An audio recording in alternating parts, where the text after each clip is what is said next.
786. The two worlds faced each other from afar. The reason why such a magnificent landscape painting could appear was because the Sage of Rites had personally activated the largest catoptric deflection in the past 10,000 years. The vast world and the savage world relied on the two remaining doors of the inverted hanging mountain to connect with the ruins of the endless seas. The hundreds of demon cultivators in the savage world naturally couldn't come to the Confucian temple in the central plains. All the demons gathered at the moon's supporting mountain, where they were having a meeting. After the painting was opened, the two sides discussed from afar. Sit down and talk. If you can't come to an agreement, we'll talk about other things. This was the suggestion of the Sage of Rites and the moon's supporting mountain. Only the Sage of Rites could make this happen. This wasn't just because of the Sage of Rites' high cultivation level. No other 14th tier cultivator in the world, other than the second highest scholar in the Confucian temple, could do this. For example, if the Qingming world wanted to have a meeting, the second-ranked Taoist, Yu Do, who was in charge of the Beko Keikyung building, invited all the top cultivators in the world. The great Xuandu Monastery's son Huaizhong's sword celestial lineage, and Wu Shuangjiang's Sui Chu Palace would definitely ignore them. It wasn't that they didn't care about the Beko Keikyung building, but that they didn't think that he had the right to command the world. As for Yu Do's junior brother, Lu Qin, he couldn't do it either. Moreover, the third sect master of the Beko Keikyung building was born with a headache when it came to such affairs. He was known to be a lazy person who wouldn't stand if he could sit, or lie down if he could. Fei Ran smiled and quickly scanned the crowd. The Confucian sages, the heroes of the world, and the 100 schools of thought. It was like the Milky Way had landed on the ground. The stars shone brightly. Chun Pingan did the same. He quickly scanned the hundreds of demon cultivators in the savage world. Furthermore, there was a hidden connection between their actions. For example, when Chun Pingan's gaze swept across the group of demons, he paid particular attention to the eyes of the demon cultivators. Fei Ran did the same. Both of them were using their eyes as mirrors, using mirrors to observe things. Therefore, other than sizing each other up, Fei Ran was also observing the expressions of the cultivators in the savage world. What Chun Pingan was paying attention to was the expressions of the cultivators in the savage world. Chun Pingan was very familiar with the local customs and practices of the wilderness. Because Chun Pingan had been in charge of the Summer Palace for many years and had flipped through the secret records, it could even be said that his understanding of the wilderness was second to none. During this time, Chun Pingan and Fei Ran only glanced at each other and didn't make much eye contact. The White Emperor City's city lord and the Sword Immortal advisor both noticed the intentions of Firen and the young hidden official. The master of the Flying Immortal Palace, Huai Yin, hid his hands in his sleeves again. He kept making hand seals and calculating. The saint painter couldn't put up a painting at this moment. However, he had already memorized this unprecedented scene. Due to the rules of the Sage of Rites, no one could use their skills as they wished. Therefore, they had to wait until the end of the meeting. They had to take a few steps back and memorize the positions of the cultivators in the Confucian temple. When they returned to the Mandarin Duck Zhu, they would drink a jar of green Immortal Mountain wine and a jar of 100 Flowers wine. When they were drunk, they would start painting. The 14 thrones of the savage world, the grand ancestor of the moon-bearing mountain. When Hai Zhoumi, Big Beard Wonder Lu Cha, Bai Yang Ji, Fei Fei, Yuan Shou, Yao Jia, Huang Wan, Lotus, Nunnery Master, Niu Dao, Cheyun, Dragon Lord, 5 mountains, they had suffered heavy losses. They had either died in battle, disappeared, or were imprisoned by the Confucian temple. Most of them were new faces. There were only 3 familiar sovereign stage great demons left. Yuan Shou, the ancestor of the moving mountains, stood on a flying sword and carried a staff on his shoulder. He stared at Song Jianqiang, who had reached the 11th tier of the martial path with the martial fate of an entire continent, if he could still show off in the Aquarius continent, why not come to the savage world again? Fei, the Yeluo sovereign, was surprised. That little girl who had competed in water arts in the old dragon city didn't participate in the meeting. She didn't have the right to participate, right? As the only true dragon in the world, she should have a seat on the throne in the savage world. She could take the place of Yang Ji's wife. That was why when she had chatted with Yuan Shou in private earlier, they both felt that the little girl would most likely pass through the sinkhole and come to the wildlands where there were fewer restrictions. That was why she and Yuan Shou had made preparations to kill her together. However, she didn't come. She only left the returning ruins when the meeting was held at the moon-supporting mountain. The great demon named Wuyu had 3 heads and 6 arms, sitting on a golden praying mat.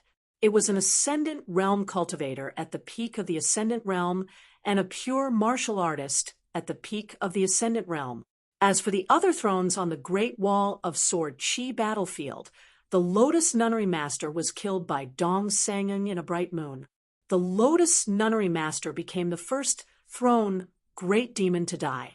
Huang Wan was half killed by Alliance and Yao Chongdao. Her cultivation dropped to nascent soul, which was equivalent to dying once. Later, even though Huang Wan changed her appearance and hid, she was still found by Wenhai and refined into a part of his great Tao. On the Great Wall of Sword Chi, Yao Jia killed the Taoist saint guarding the sky screen, the city lord of the Baek Okekyung building. On the Fuyao continent's mountain water cave battlefield, Zhou Shinji, who was ranked 9th among the 10 of the Central Plains. In the end, Bai Yi, who had returned from the 5-colored world, killed her in 3 strikes. In the end, she was secretly eaten by Wenhai. On the Fuyao continent, Bai Ying and Xie Yun were killed by Bai Yi, who had 4 immortal swords, in the River of Time. However, a skeleton-throned great demon was Zhou Mizhong's sole avatar. As for Firen's senior brother, Qie Yun, Zhou Mi had already reached Dao integration in the Tongyi continent. The Dragon Lord tried to stop the tip of the immortal sword Tai Bai's sword on half of the Great Wall of Sword Chi, so he crossed the city wall and was killed by Chen Qingdu. Lu Cha, who had fallen from level 14, was imprisoned in the Forest of Merits.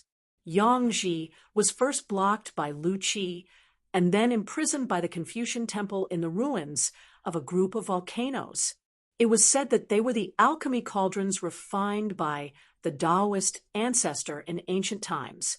The great demon Oxblade was nowhere to be found. The golden armor cage on its body had already been broken. It had been refined into a great halberd.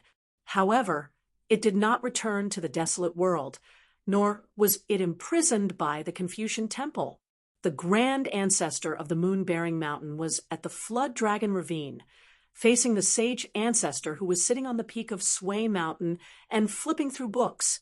Both sides were wearing down the great path. In the end, the gray-robed elder could only fight to the death. He messed up the world and almost helped the gods from beyond the heavens to destroy the Sage of Right's protection. Zhou Mi ascended to the sky. Among the new sovereigns, there were not many who could convince the people of the desolate world. The level 14 sword cultivator Xiao Chua, Firen, and Shurchin were relatively acceptable. As for the rest, even Guan Xiang and Zhong Guang, who had sufficient experience, battle achievements, and a decent level, they were not very convincing. As for the remaining sovereigns, the demon cultivators at the peak of the mountain did not think much of them. Since when did the sovereigns of the desolate world become so worthless? Instead of filling up the positions and fooling around, it was better to leave the positions empty and wait for the peak experts to fight their way to the top. Unfortunately, the little girl with the ponytail was nowhere to be found. Even Zhua had returned to the Confucian Temple, but she had not returned to the desolate world. Otherwise, with Xiao Chua's temper, she would definitely not have agreed to let those useless people join her and become sovereigns. She would definitely beat those at the bottom and force them off the sovereigns. If they were unlucky, they might even be beaten to death by her. The Xiao Chua, who returned to the desolate world, was different from the Xiao Chua, who was at the righteous world, and Zwa. Even if Xiao Chua had not reached the level 14, she was still the sword cultivator, who had killed the most demons in history at the Great Wall of Sword Chi. She was the master of the moon-bearing mountain, Firen. The two demons on Firen's left were the direct disciples of the moon-bearing mountain's grand ancestor. However, they had never participated in the battles at the Great Wall of Sword Chi and the righteous world. One of them was a beautiful woman whom Alliance called Big Sister Exenjuang. She and her senior brother were in charge of guarding the moon-bearing mountain. She first glanced at that son of a B** teach, then at the madam of the green immortal mountain. She was beautiful, but she was not as stunning as she had imagined. As for the woman with 100 flowers embroidered on her dress, she was most likely the flower lord of the 100 Flowers blessed land. She was even more disgusted. It was a pity that Xie Yun had died early and did not win the battle. Otherwise, these two women would not have ended well. The sword immortal escort, a one-eyed man with 6 swords hidden in his sword sheath. He wore an emerald green robe, banana refining. This famous demon sword cultivator in the Great Wall of Sword Chi stood beside her junior brother, Zhou Qinggao. As the first disciple of Wen Hai Zhoumi, Escort had just broken through the bottleneck of the immortal realm. Therefore, he was already in the ascendant realm. Actually, there were many times when the teacher had prepared a backup plan. For example, Escort's opportunity to break through the realm, Firen's ascension and breakthrough, and the general things that needed to be done in the desolate world in the next 100 years. Escort had participated in the Battle of the 13 in the early years. Later on, with the emergence of young hidden officials, a saying of escort in the south and hidden official in the north began to spread in the Great Wall of Sword Chi and the desolate world. Beside him was the junior sister of the jade unpolished realm, Lu Bai. The other disciples of the three, Kai Ying, Tong Xian, Tong Yin, and Yuzhao, had all followed their teacher, Zhoumi, and ascended to the sky together. For some reason, the female sword cultivator, Lu Bai, was not taken away by her teacher. She glanced at the green-robed man in front of her. There was a gap between the first glance and the second glance. Jiazi Tent, the great demon, official ally, the great demon Chongguang, who wore a bright red robe, was an old rival of the Great Wall of Sword Chi sword cultivators. Later on in the Tongye continent, he was in charge of encircling the Jade sect and fought with Jiang Shangzhen several times. However, he had never met Wei Ying of the Lower Realm sect at that time. However, he recognized Wei Ying. Therefore, he smiled at the Jade sect sword immortal and said, "Jiang Shangzhen is dead?" Otherwise, with his temper, he would have crawled to the Confucian temple. Could it be that there was an internal conflict in the sect, and he was killed by you? If so, I respect you as a man. You will be my guest in the future. If he wasn't, then was he a watchdog raised by Jiang Shangzhen? That's boring. Of all people, why did you have to learn from our hidden official? Wei Ying laughed it off. She would remember this grudge. The cultivators on the mountains of the wilderness had fewer rules and taboos compared to the people in the Confucian temple. Most of them were whispering to each other. For a moment, all kinds of dialects were mixed, and it was very chaotic. The green-robed Fei Ran, who carried a sword on his back, raised an arm. The line, which was originally noisy, gradually became silent. Although Firen's actions were far from immediate, it was rare for her to be able to follow the rules in such a manner, given that she was flanked by two domineering greater demons. This made the cultivators on the mountains of the vast world feel that today's meeting would be very difficult to talk about, or rather, it would become meaningless. Fei Ran retracted his arm, straightened his robe, and bowed to the Sage of Rites. This was probably the first official action of the heroes of the wilderness. It was also the beginning of this meeting. The green-robed swordsman, who was now the owner of the moon-bearing mountain in name, did not seem to care if his action would be remembered by the arrogant, great demons of the wilderness. On the other hand, Fei Ran did not care about whether this matter would be recorded in the future. Looking through the almanac, Fei Ran would be mentioned. Back then, on the Peach Leaf Ferry in the Tongye continent, Fei Ran did not hide his respect for the Sage of Rights even when he was with Wenhai and Zhou Mi. During the war, Fei Ran only fought a few times, starting from the opening of the Great Wall of Sword Qi and ending with the opening of the Ultimate. But it just so happened that this sword cultivator, after returning to his hometown, inexplicably became the second owner of the moon-bearing mountain. He was blessed by the heavens as he refined a huge amount of luck and several secret treasures of the moon-bearing mountain's arsenal. The sword cultivator, who had been pretending to be an immortal, had taken a step further and became a brand new Ascendant Realm sword cultivator. It was shocking and shocking. In the wilderness, the strong were always respected. This principle had long been taught to the extreme. The few hidden internal conflicts in the vast world were due to the fact that the powerhouses on the peak of the vast world sincerely agreed with this principle. However, the Confucian temple managed to suppress the uproar that took place all of a sudden. Pei Bei once worked together with the two vice faction masters of the Confucian temple to secretly deal with an Ascendant Realm ghost from the central region. After the battle, a mountain was razed to the ground, and the land within 1,000 miles of the battlefield was scorched. In another battle, the great god of Suishan followed Teacher Dong and two other cultivators from the peak of the mountain to suppress the old cultivator, who had no hope of breaking through the bottleneck of the Ascendant Realm. The old cultivator had been in seclusion for 1,000 years. He was in a similar situation as Wanyan Laojing, an Ascendant Realm cultivator from the Gold Armor continent. In addition, this person's sect was located in the coastal area. He probably thought that he had nowhere to run. So he single-handedly wiped out half of the dynasties. In less than 3 days, a total of 72 counties and more than 20 sects on the mountain were wiped out by this great cultivator with an overwhelming number of spells and divine abilities. However, such cruel and tyrannical acts were commonplace in the desolate world. They happened every year, and they happened everywhere. The strong talked reason, while the weak listened. If they could survive, they would become another strong cultivator and continue to talk about the same principle. This was how the wilderness worked. There was also the celestial master residence of Mount Longhu. Something similar to what happened at Mount Taiping had happened.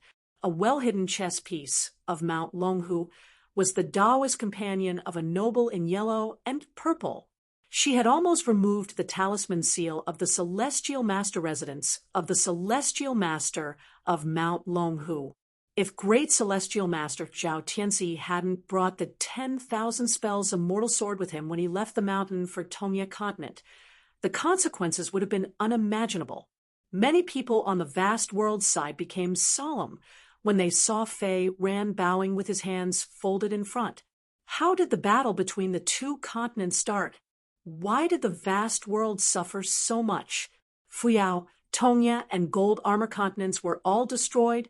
Half of the continents in the eastern Aquarius continent and the southern Whirlpool continent were destroyed. It was simple.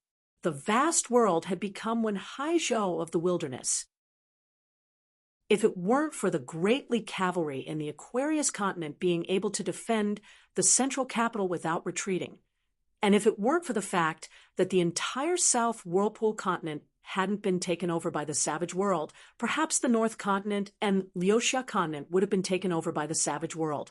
Since the ruins of End could be opened by the grand ancestor of the moon-bearing mountain, allowing the demons of the wilderness to return to their hometowns, the various demon tents stationed in the vast world could also replenish their forces quickly. So, what if they emptied the wilderness of their resources? They could just slowly return home after winning this battle. Once they surrounded the central divine continent, the final situation of the two continents would be reversed. All of this was because of when Haizhou, a scholar with a belly full of wisdom, had single-handedly caused the two continents to clash. Countless people died on and off the mountain. Only when the scars were healed could one forget the pain. How many years had it been? The Confucian temple had just started to clean up the mess, and the remaining demons of the various continents were still causing trouble in the dark. Hence, one or two ascendant realm sword cultivators didn't mean much to the vast world. They were only afraid that the wilderness of the wilderness would have another one high. The former leader of the Jia Shen tent, the young wooden clog, and Zhou Mi's last disciple, Zhou Qinggao. At this moment, he was standing beside Firen. Zhou Qinggao smiled and cupped his fists towards the young hidden official. It was a pity that the hidden official ignored him. Actually, the last time they met, it was under the same circumstances. Zhou Qinggao sincerely invited Qin Pingan to play the game again at the cliff of the Great Wall of Sword Qi. In the end, he was refused entry. Zhou Qinggao did not care about this. The path of cultivation to prove the way and achieve immortality was long and arduous. There would always be a chance for them to meet again. At the Confucian temple, the positions of everyone were different from before. The Confucian sages were in the middle, and they were lined up in order.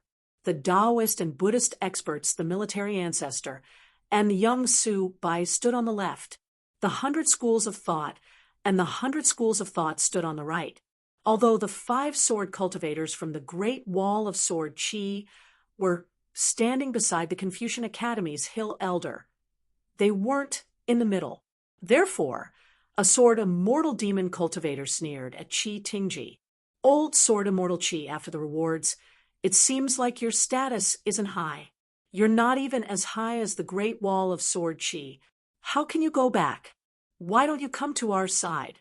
You'll definitely become one of the thrones. Why do you need to live under someone else's roof and be their lackey? Another immortal demon laughed and said, "Hey, isn't this our hidden official? You've finally changed your appearance. I almost couldn't recognize you. Why can't you be a guard dog after returning to your hometown?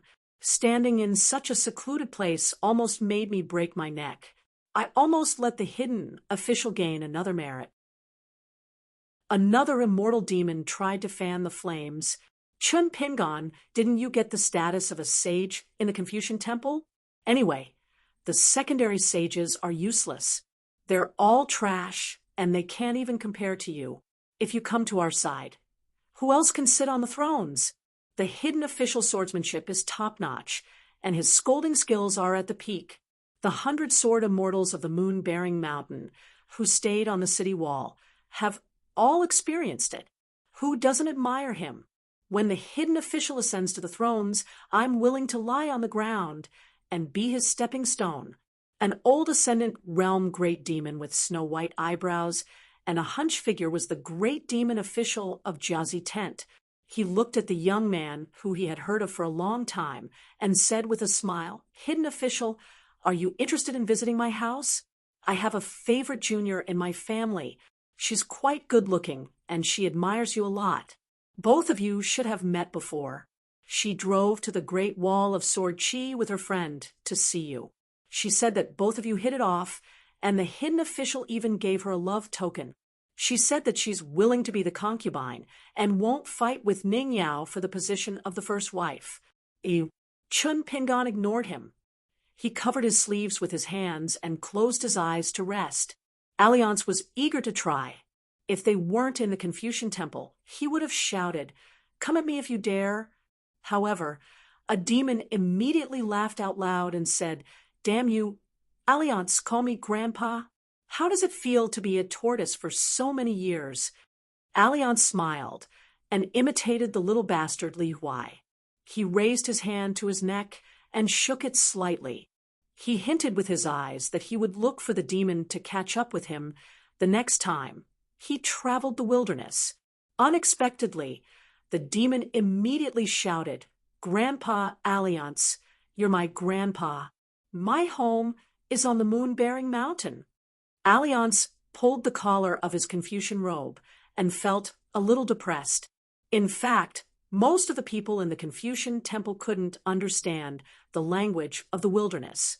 Therefore, the Confucian temple had a headmaster of the college who was proficient in the language of the wilderness. He was responsible for explaining the content of the demon's words.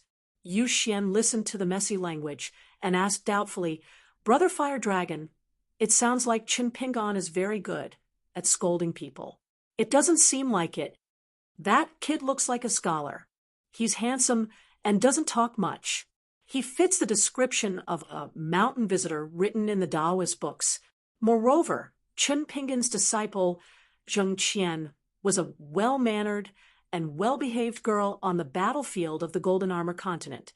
Only her punches were ruthless, like a jealous woman. It was as if the people she killed were a bunch of shameless vixens. However, when she stopped punching, she looked like a lady from a respectable family."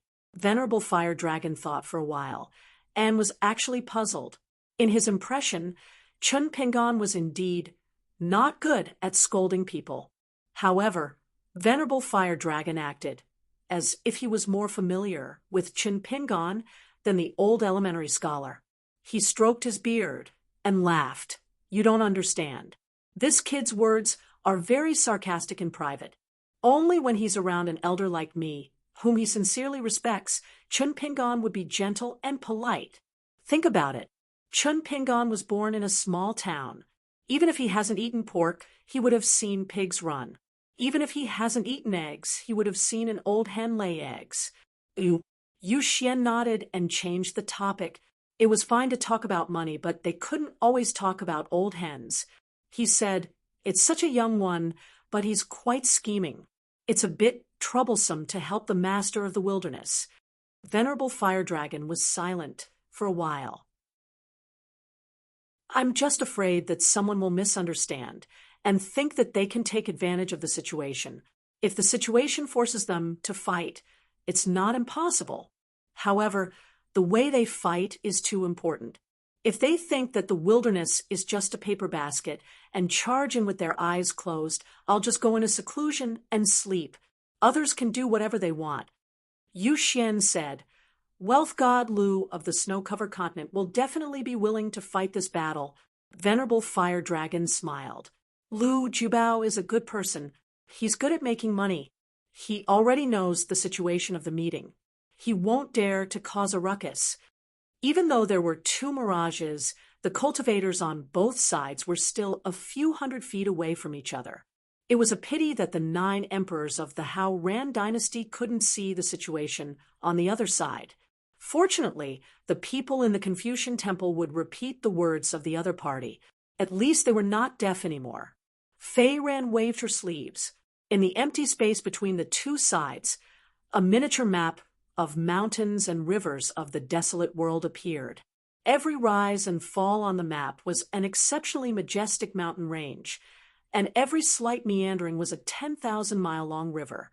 Anyway, the Confucian temple had this map long ago. It would be even more detailed.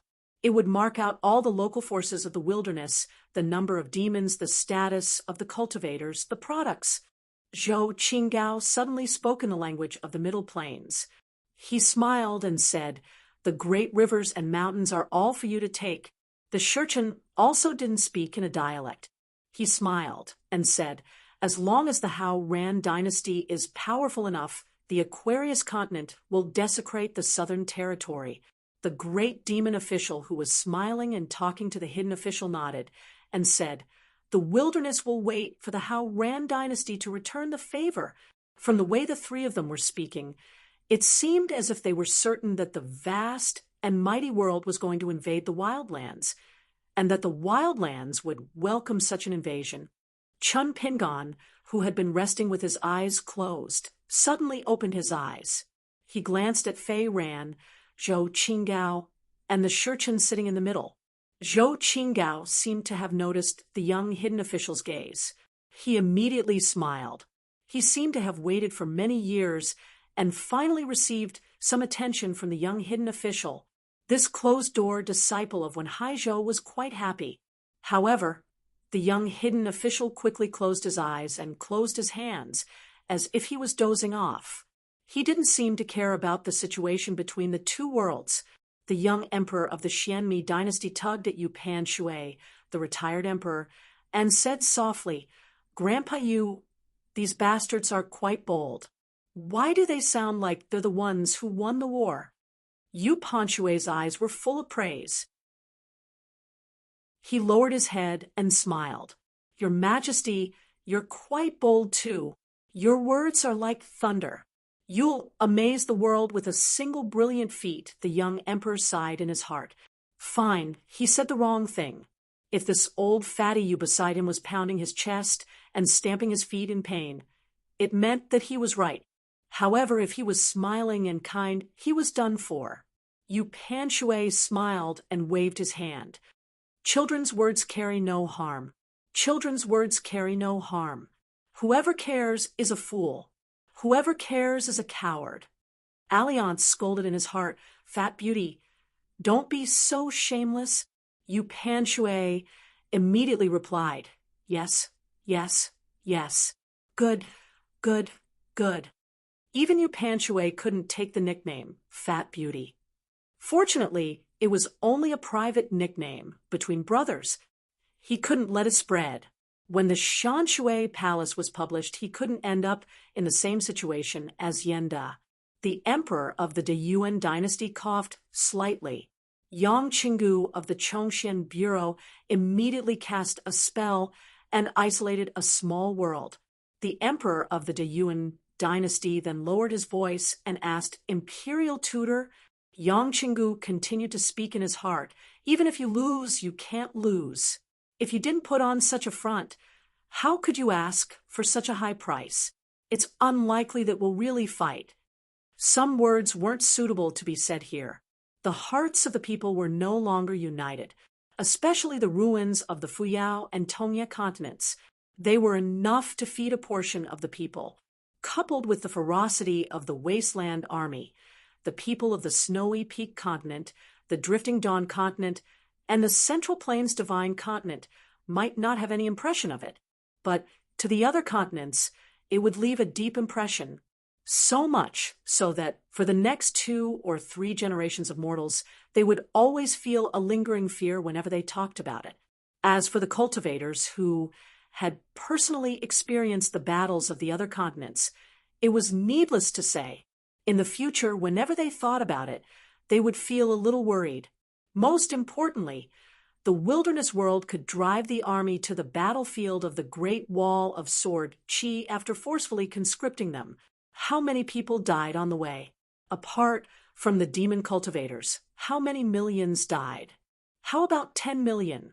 Anyway, corpses and wreckage were everywhere. According to the intelligence reports from the port, the number of demons and ghostly cultivators had increased tremendously in the past 20 years. Could the Confucian Temple do the same for the wilderness world? If they couldn't gather enough troops, what was the point of going to the wilderness world to fight? Was it courting death? Taking a step back? Even if the progress was smooth and they kept pushing south, even if they conquered tens of thousands of miles of mountains and rivers, how would they defend it? Who would defend it? Even if they defended it, what was the point? Wouldn't the losses outweigh the gains? Would everyone firmly believe that they could kill their way through the wilderness world? Then the Confucian Temple would reward them according to their contributions. Everyone would get a share of the loot. Of course, there were plenty of cultivators in the vast world who were willing to fight for their lives with hatred in their hearts after surviving a great battle. However, most of them just wanted to live a good life. After all, they weren't the demon cultivators from the barren lands of the wilderness world. They wouldn't be filled with desire for a foreign land. Their eyes would light up, and they would rub their palms together when they heard about the wilderness world.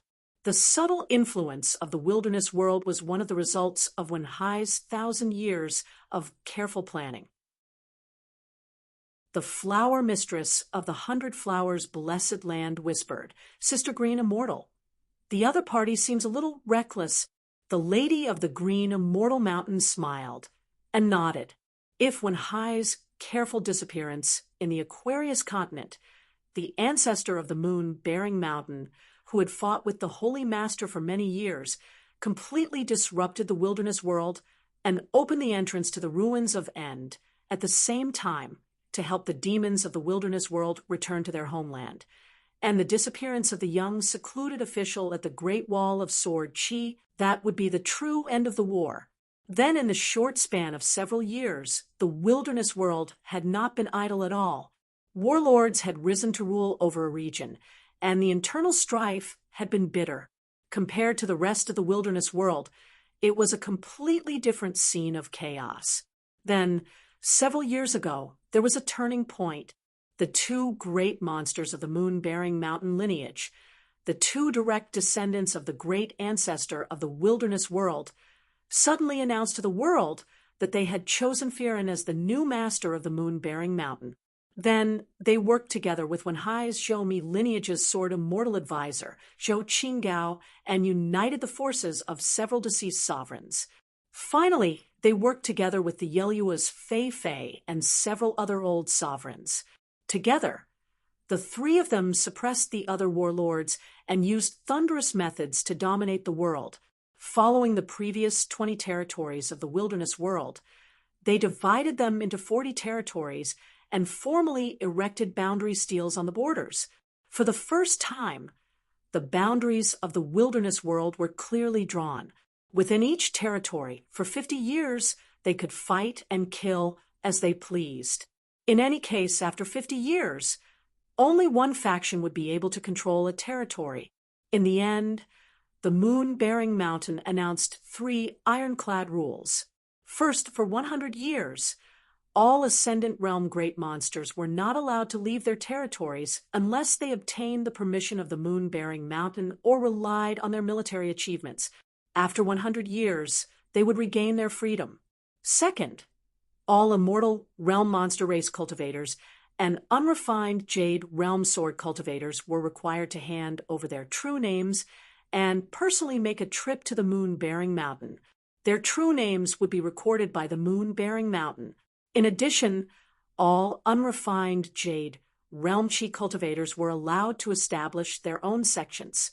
The military achievements of the 60th Army would be recorded and the records kept.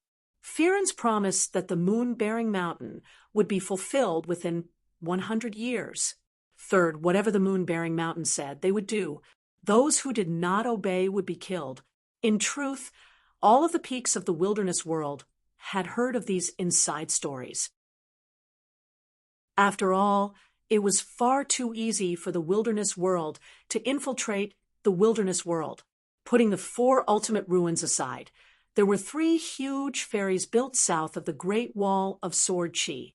Other than Zhu Zi of the Mahist family, who was building a city silently every day like a diligent farmer, the other 2 ferries, as well as the entrance to the ultimate ruins in the wilderness world, Zhao Tianlai, who carried an immortal sword instead of a peachwood sword, the female martial god Pei Wan, Huai Yin, and the others had all stayed there for a period of time.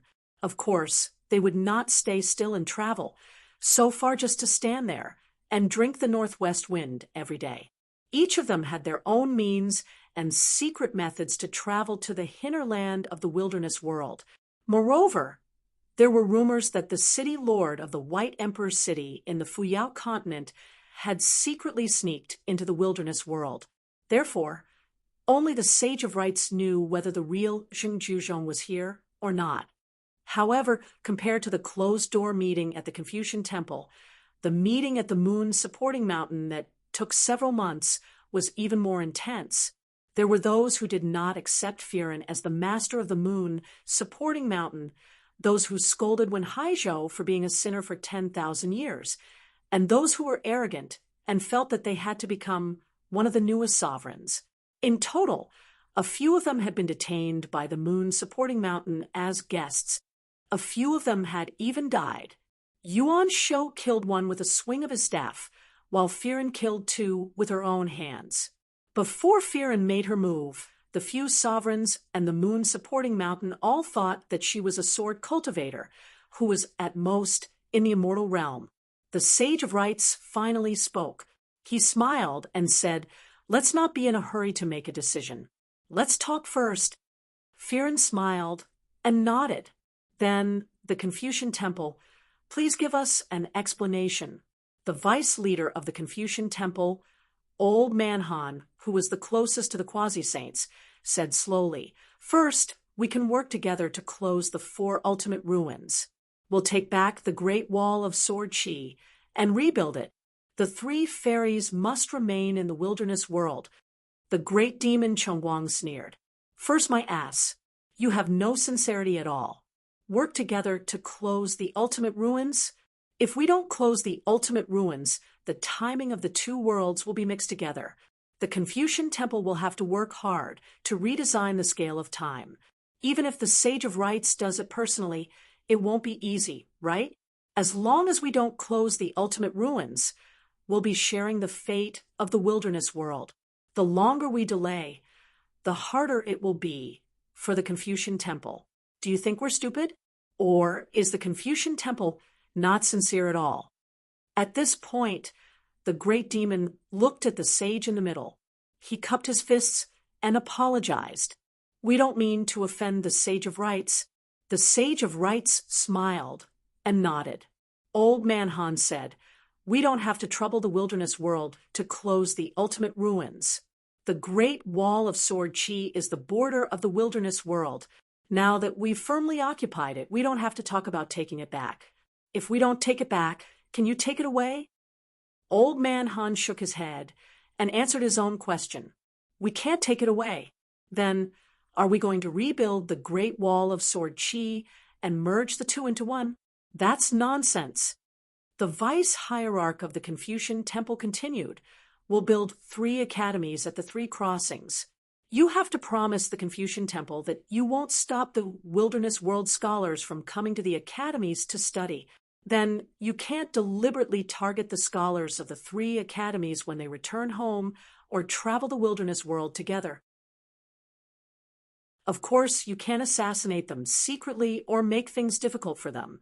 As long as the moon supporting mountain agrees to this, the wilderness world won't allow any level 14 or ascendant realm cultivators to sneak into the wilderness world without permission." Fei Ran smiled and didn't say anything. Sheng Chen smiled and said, "Without permission? Is it not considered without permission if they report their names at the crossings or pass their flying swords to the moon supporting mountain?" Old Man Han shook his head and said, "Of course not." Zhou Qinggao asked, "Then, what's the total number of Confucian scholars in the 3 academies?" Old Man Han answered, "There's a total of 3,000 Confucian scholars. They're recruited once every 60 years. The wilderness world and the wilderness world each take half." Zhou Qinggao said, "Then after 600 years, the wilderness world will have 15,000 Confucian scholars." Sheng Chen said, "That's fine. However, there are 2 prerequisites. These Confucian scholars from the wilderness world aren't allowed to open a school or teach the Tao when they return home. They aren't allowed to take in any disciples. The wilderness Confucian scholars from the 3 academies aren't allowed to set foot within 1,000 miles of the academies, not even a single step." Old Man Han smiled and said, "That won't do. Unless we use these 2 prerequisites in exchange for the Confucian Temple to quadruple the quota.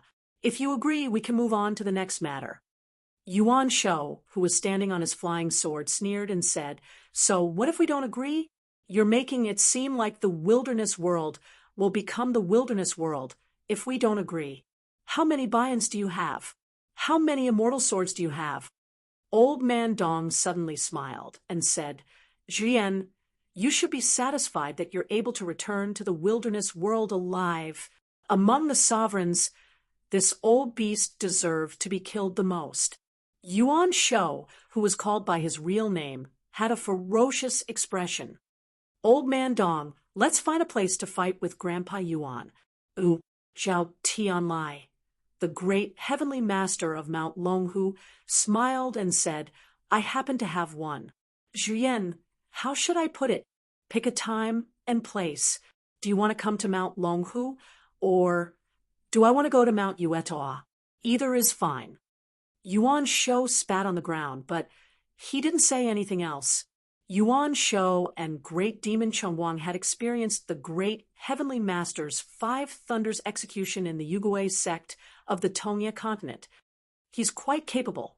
Moreover, with Zhao Tianlai's style of doing things without saying anything, he would most likely go to Mount Yuetuo for a one-on-one fight.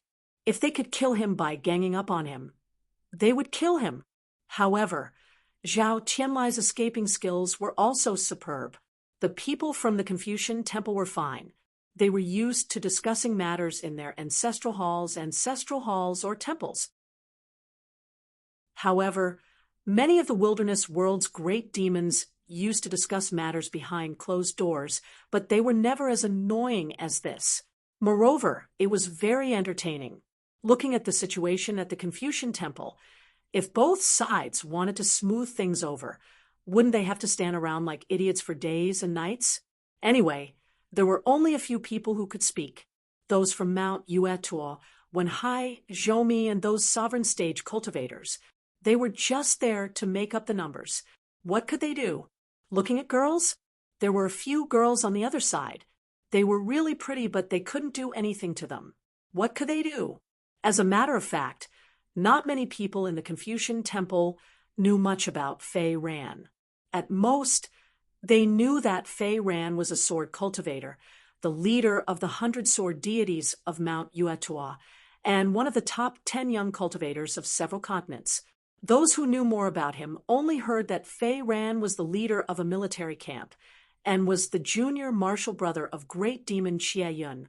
He even indirectly protected the lives of all the cultivators on Luhua Island. But in that battle, there wasn't a single action that was worthy of praise. It was as if this sword cultivator with astonishing aptitude had come to the vast Tongyi continent to go sightseeing. Almost all of the wilderness world's great demons saw Sage Li for the first time. They were soon impressed by Sage Li's temperament. The female demon clan cultivators widened their eyes filled with splendor. It would be a waste if they didn't look at him. He was the legendary Sage Li, and it was said that he was the best friend of Lord Baize. When it came to the Sage of Rights, even in the wilderness, everyone held a certain degree of respect. If Sage Li didn't stand his ground in the Confucian temple, all the native monsters in the wilderness world would have been eliminated. Alliance clapped his hands and said, "Oh no, our Sage Li is going to steal all the limelight." The female sword cultivator, Lu Bai, pursed her lips. She first looked at the mountain deities and lake deities around the 5 sword cultivators. Then she quickly glanced at Qi Tingji and the others. If one of them was willing to speak and restore some of the glory he had in the past, he would definitely say something like, "We are sincere, and we don't think you are stupid," or maybe he would be more reserved and say, "We are sincere, and you can take it if you want to be stupid." Maybe he wouldn't say anything. Maybe he would say something even more disgusting. Maybe it would take a long time for those who were scolded to come back to their senses. She let her imagination run wild. She simply immersed her mind in the small world and began to talk to herself. Sheng Chen glanced at his junior sister. The robe she was wearing was personally given by his master. Its quality was not inferior to the black dragon robe worn by the great demon Yangji. It seemed that his junior sister was able to break through to the upper 5 realms by the skin of her teeth. This robe, called Fishtail Cave World, played a big role. Then Alliance tapped his elbow on the left and right. He raised his chin and pointed at the opposite side. "Look, that little girl is a bit interesting." She looked at the opposite side. "Who?" Alliance said worriedly. "The one next to Xing Chun. She has long legs, a small waist, and an oval face. As for her chest, let's not talk about it. Sister Lu is here, so it's not appropriate for us to talk about this." Just now, the little girl was flirting with her eyes full of affection. Was she coveting my beauty? I'm scared. What should I do? He glanced at the girl and said, "Sheng Chen knows her, but she doesn't. The robe's quality is good.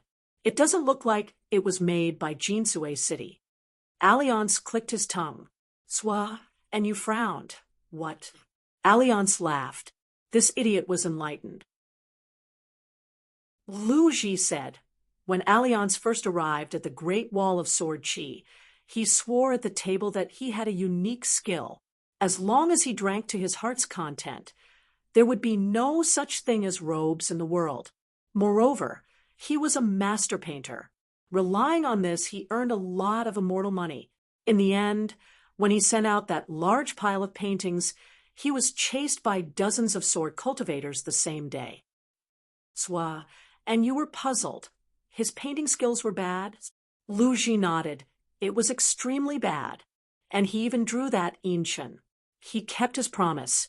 He was indeed the kind that was naked. Swa, and you nodded. Boss, it's not easy for the sword immortal to tolerate Alliance for 100 years. Alliance sighed for no reason. He took out a pot of wine and took a big gulp. The cultivators of the world might never be able to understand why a nascent soul sword cultivator would feel that life was meaningless. However, they couldn't understand why he didn't fear death, but still wanted to live as long as he could.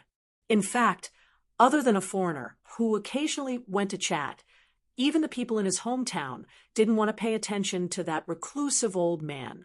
Moreover, not only did they not like to pay attention to him, many sword cultivators really hated that old man, and their hatred was indeed reasonable. So for many years on the battlefield, the old sword cultivator was either alone, guarding the cultivation area in the city wall, or he rushed to the battlefield alone. Just like many times, one person survived. The last time one person died, Alliance suddenly asked, Chun Pingon, do you know about Inchen's past? Chun Pingon nodded. Alliance laughed. That's good. Then, including me, there are at least 2. Back then, Alliance had hoped that the sword cultivators of the Great Wall of Sword Chi, especially the young people and children, would remember that there was a sword cultivator called Inchen. He had a terrible temper and was a terrible person. His sword was very utilitarian, but at least they would remember that there was a person called Inchen. In his youth, Inchen had once caused the death of a female sword immortal who shouldn't have died because of his, and a few other sword cultivators' sloppiness. The young man, Inchen, didn't like her. He simply felt that such a beautiful woman, a sword immortal, had died in vain in order to save a few pieces of trash. Her death was too unsightly. Just like that, her body was split in half by the greater demon's sword. She fell to the ground with a pool of blood.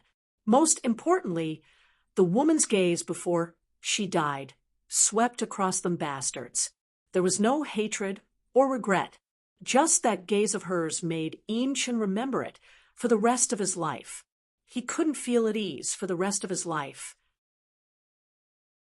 Therefore, the nascent soul stage cultivator, who later turned from a young man into a lonely old man before he went out of the city with his sword for the last time, he actually secretly flipped open a page of a manual and carefully copied one of the seals according to the manual. There were only 4 words in the seal. Colorful clouds suddenly appeared. When the old sword cultivator drank alone to send himself off, he didn't even realize that he was crying. The old man only felt that the wine tasted terrible.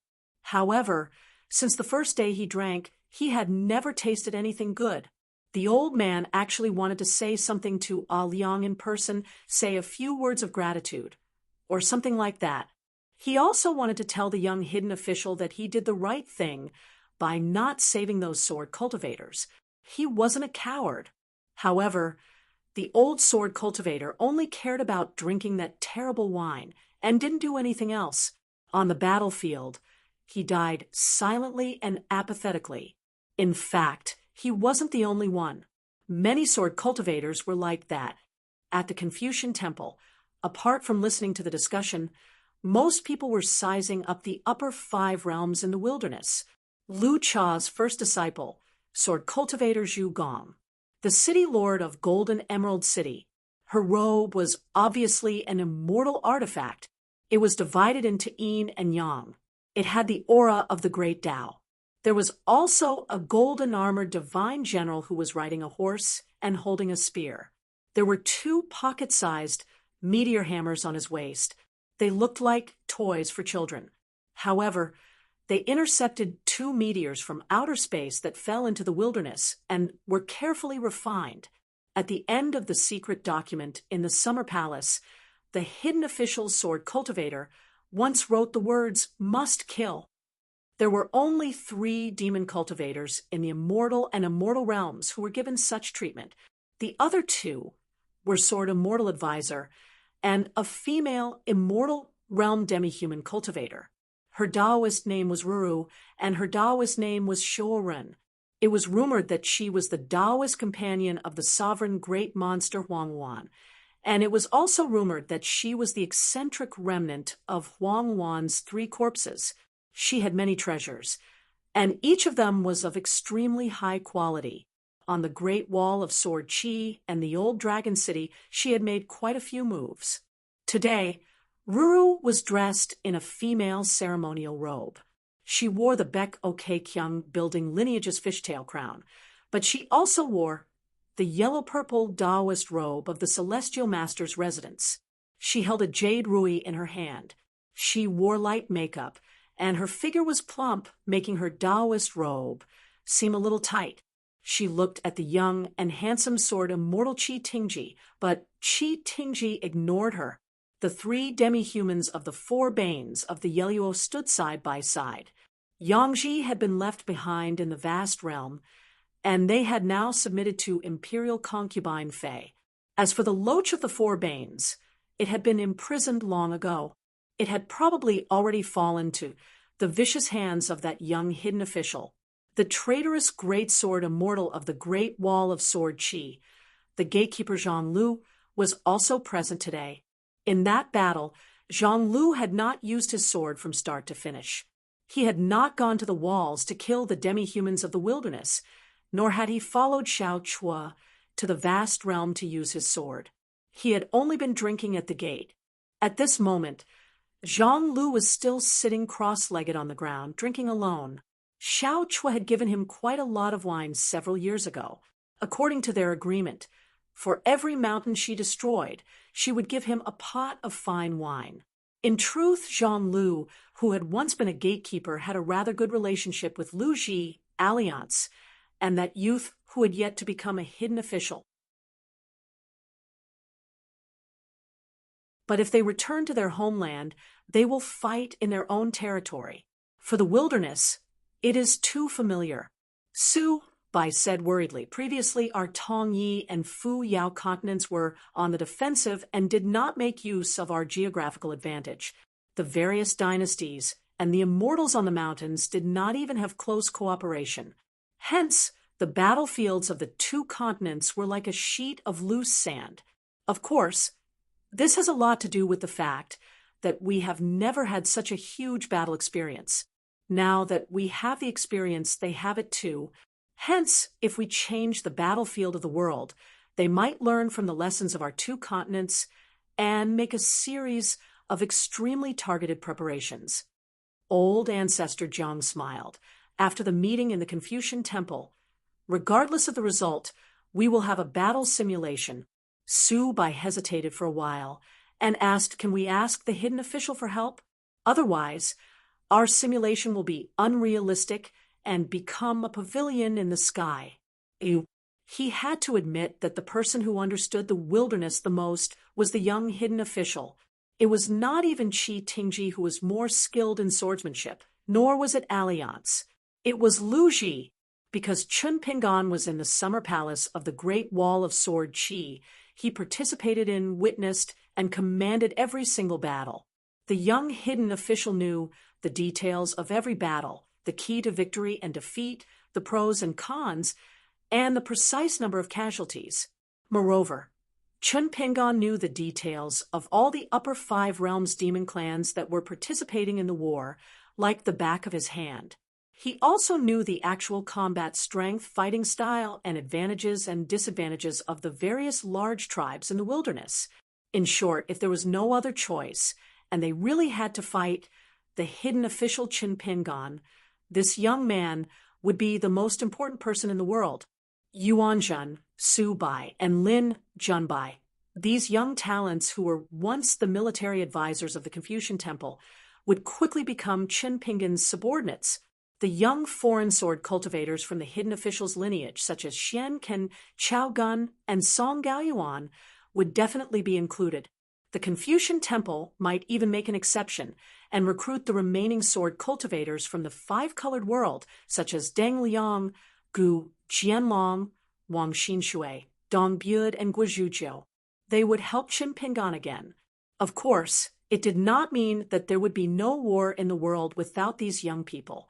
If the school of military and school of Moism worked together with the school of vertical and horizontal and the school of yin-yang, they would be very confident. In the early years of the Confucian Temple, there was a small-scale meeting.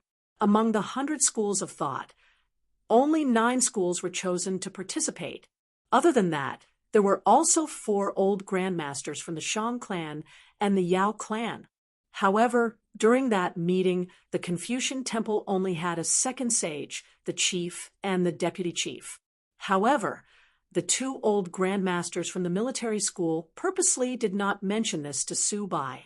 There was a very high possibility that the wilderness wanted to take advantage of the geographical advantage. They wanted to fight the world without the Great Wall of Sword Qi and the sword cultivators. The moon-bearing mountain and all the peak powerhouses of the wilderness did not care about the lives of the ants at the foot of the mountain. The more dead they were, the more their numbers would accumulate. The heavenly fate would gradually gather on a small group of immortal realm and ascendant realm demons. Even if they lost another battle in the wilderness, no matter how badly they lost, the worst that could happen was that they would continue to retreat to the south. Would the Qi refinement warriors of the world be able to stay in that barren land and cultivate in peace for decades or centuries? If they could not keep the Qi cultivators, the imperial cavalry at the foot of the mountain would be useless no matter how many soldiers there were. On the other hand, the righteous world would be in an awkward situation unless the sage master personally ordered them to invade the wildlands. In fact, the Confucian Temple only had 2 choices. They could destroy half of the wildlands, including the moon-bearing mountain, regardless of the cost, or they could quickly rebuild the Great Wall of Sword Qi and slowly invade the south for hundreds or thousands of years. Otherwise, even if one of the 3 crossings was guarded by the Mo family, they would not be able to withstand the counterattack of the wildlands. The 2 sections of the Great Wall of Sword Qi might be destroyed before they could be rebuilt. However, how difficult would it be to rebuild the Great Wall of Sword Qi? Would the 3 grandmasters join hands again? Would the ancestral Tao and the ancestral Buddha be willing to help? And the most troublesome thing was still the simplest word, the human heart. The world was in conflict. The people of the world were slowly gathering. Now, the world was set. To put it bluntly, those who were truly willing to die, whether they were on top of the mountain or at the foot of the mountain, had all died. Too many people had died in the vast world. No matter how much they hated the wilderness, it would be difficult for them to take revenge. Alliance asked quietly, "Idiot you, what about that goat horn braid?" Swaz said, "I'm not sure how the Baek Okekyung building will be handled. She is injured. It will take her at least 10 years to recover to her peak." It was not that Xiao Chua's sword was not powerful enough. It was just that Swaz's swordsmanship was not good enough. After all, the only person who dared to say that Swaz's swordsmanship was not good enough was Chen Qingdu, the sword celestial who had cultivated for 10,000 years. Swaz was also better than Alliance in terms of swordsmanship.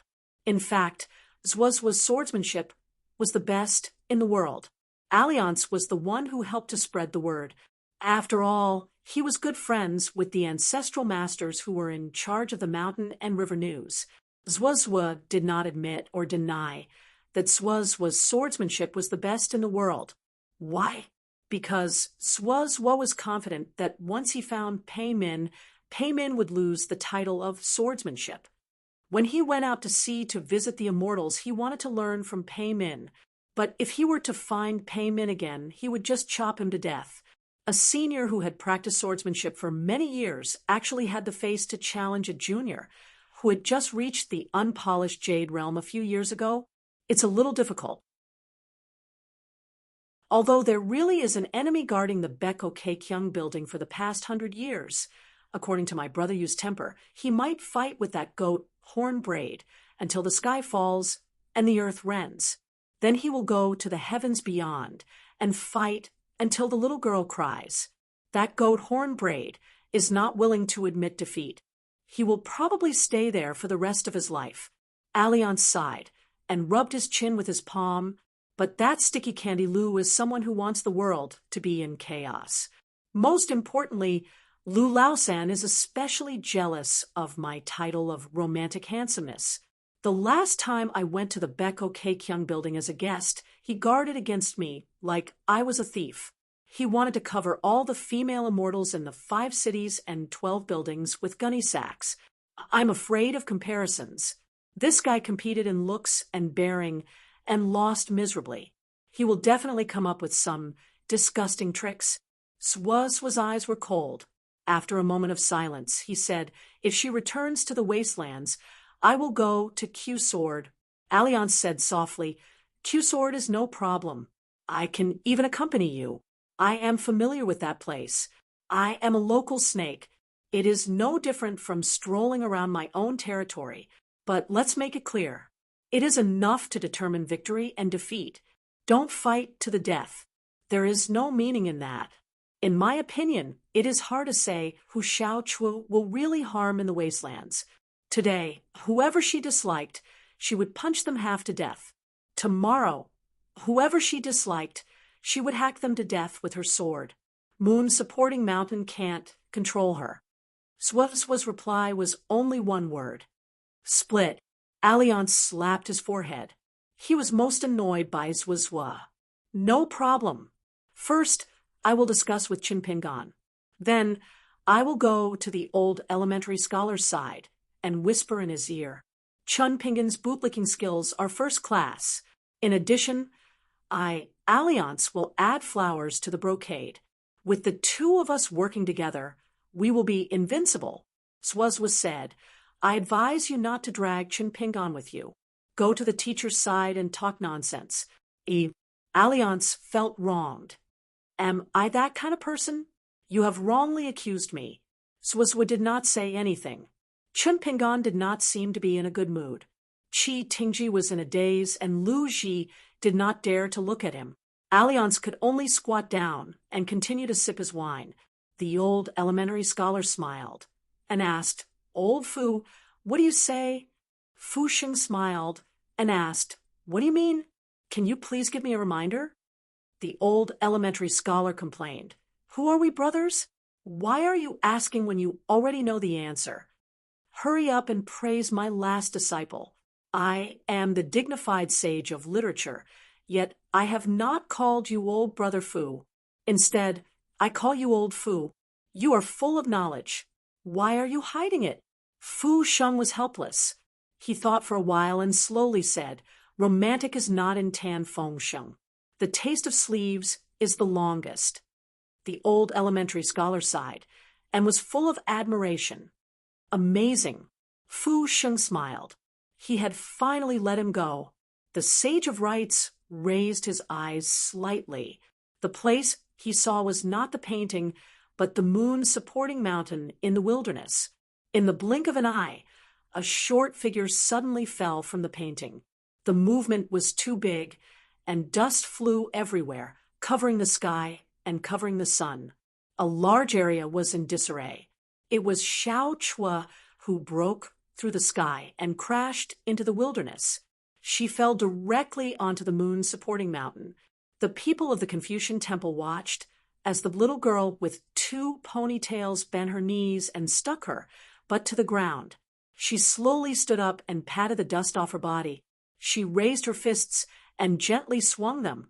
sending a few demon cultivators of the upper 5 realms flying. She tapped her toes and hovered in the air. She looked around her and kicked her legs twice to soar higher. When she was taller than everyone, she crossed her arms in front of her chest. Xiao Chua looked down at the straight line to her left and right. Her eyes were cold. She raised one of her slender arms and then used her other arm to knock horizontally. She seemed to be indicating that she wanted to kill all of them. Everyone was expressionless. The old elementary scholar calmed down and looked at Fei Ran, who seemed to have expected this. The missing sovereign stage monster Niu Dao was most likely thrown into the blue sky by the moon, supporting mountain. Perhaps Fei Ran even gave some Daoist seeds from the wilderness to the Baek Ok Kyung building to help Daoist number 2 to make up for the 500 spiritual officials. Xiao Chua saw Zhang Lu, who was standing far away. She frowned slightly, but did not say anything. Instead, she tossed a pot of immortal wine to him. Zhang Lu caught it, opened the mud seal, and started drinking. Fei Ran looked at the city lord of White Emperor City and asked with a smile, "Mr. Zheng, have you seen enough?" Zheng Juzhong nodded and said, "More or less." As soon as he finished speaking, a monster cultivator on the moon, supporting mountain, shattered. His golden core, nascent soul, and soul were all shattered. Zheng Juzhong smiled and said, "Buy one, get one free." Another monster cultivator, who was the imperial tutor of a barbaric dynasty, suffered the same fate. Some of the demon race cultivators who were caught in the crossfire cursed at the fiend Dao overlord who ruled over the world. But more than that, it was a kind of fear. Not only the monster cultivators on the moon supporting mountain, but many people in the Confucian temple also felt their scalps go numb. Few of the cultivators who could reach the peak of the mountain were stupid. Furthermore, each of them had their own specialties. Some of them had special skills, such as secret spells and divine abilities or trump cards, which could catch their opponents off guard. However, anyone who had a sect, a family, or a direct disciple of a monster cultivator of White Emperor City would be afraid of him. Zheng Juzhong once said something that was extremely conceited and annoying. "In my life, I only look down on people who have brains but don't use them." After Xiao Chu appeared, an unknown skinny old man walked slowly with a walking stick. He seemed to have just arrived at the moon-supporting mountain. The old man casually chose a remote spot and stood still. Then he looked at the talisman, Yuxian, and the grand heavenly master of the Dragon Tiger Mountain. Then he held his walking stick in his arms and bowed to the 2 Taoists with a smile. Then he faced the Buddhist monks who were discussing matters in the Confucian temple. He placed one hand in front of his chest and lowered his head slightly. Finally, he bowed to the Sage of Rites. The Sage of Rites nodded. He was a guest from outer space. He had been missing for many years. Lu Xi was puzzled. "Who is it?" Qi Tingji sighed. "Firen and Cheyun's grandmaster. The one who opened the rat hole." Alliance pinched his nose. "I heard that the Taoist ancestor passed the test by riding an ox. He had some ideas." Chun Pingan's body instantly bent. Then he slowly straightened his back. The old man, who was the uninvited guest, smiled and said, "In the previous discussion, those who reached an agreement will form the Mountain River Alliance. Those who didn't can agree to it. Anyway, it's not too much. You just want to rely on the 3 academies to educate the wildlands bit by bit. If you want to play around, go ahead. After all, you scholars love to do things that don't pay off. We only have one request. As long as the native demons want to come to the wildlands, the Confucian temple won't stop them. As for those who lost the war, they can stay there. You can kill or capture them if you want. The moon-supporting mountain won't care. What do you think?" The Sage of Rites smiled and shook his head. The quasi-sage said in a deep voice, "We won't discuss this." The old man held his walking stick with both hands and nodded with a smile. "Then pretend I didn't say anything. You two can continue the discussion. Fu Xing frowned. The old elementary scholar stroked his beard and narrowed his eyes. Fearin smiled and looked at Master Dong. Then, let's continue the discussion. Master Dong was silent. He seemed to be talking to the Sage of Rites in his mind. However, Master Dong was obviously surprised. It was not because the Sage of Rites said something, but because he didn't say anything. It was as if the Sage of Rites didn't hear his question about whether to continue the discussion with the moon supporting mountain. He didn't know what to say and whether to take a step forward or a step back. The old elementary scholar was a little sad. He didn't know who said that. How did it go? It seemed that there were some positions where there were no young people, only old people. At this moment, a man in a green robe with a sword on his back stepped forward without any warning and said, "Then let's fight." He took a step to the left and right. If he lost the next battle, his surname would not be Zhua, but Yu. Alliance stretched and ran his hands through his hair. He strode forward and said indifferently, "Great." Qi Tingji stepped forward. Lu Xi stepped forward. Yu Xian laughed and waved his sleeves. Venerable Fire Dragon walked with him. He wanted to experience the torrential waters of the Yelluo. The great heavenly master of Mount Longhu, Zhao Tianlai, also stepped forward. Since he had promised the Confucian temple that he would travel for 60 years, the savage world was also outside of Mount Longhu. Chao Ci stepped forward. The Great Wall of Sword Qi was where he practiced his fist techniques and built a thatched cottage there. Now that his cultivation was high, he naturally had to go out of the city. Yuan Ju took a step forward. Lu Jubao smiled brightly. "I'm going to earn money. This time, I'm going to earn money that the Confucian temple doesn't care about. With a grand plan, fortune will roll in." Song Zhengqiang sneered and stepped forward. Dali and the Aquarius continent had nothing to do with him. Since that was the case, he would go to the moon-supporting mountain. Lu Qi smiled. "I haven't been to the savage world yet. Let's go take a look." Susie walked forward with a smile. Zhang Tianxia took a step forward. She had heard that the Yelluo River was deep and the fish were huge. It would be a pity if she didn't go. Lady Tantan of Lushui Pit. If the savage world was called Haran, wouldn't her authority as the master water on the continent double? As for fighting, it didn't matter who she fought. Lady Azure Immortal Mountain. She wanted to go to the Great Wall of Sword Qi.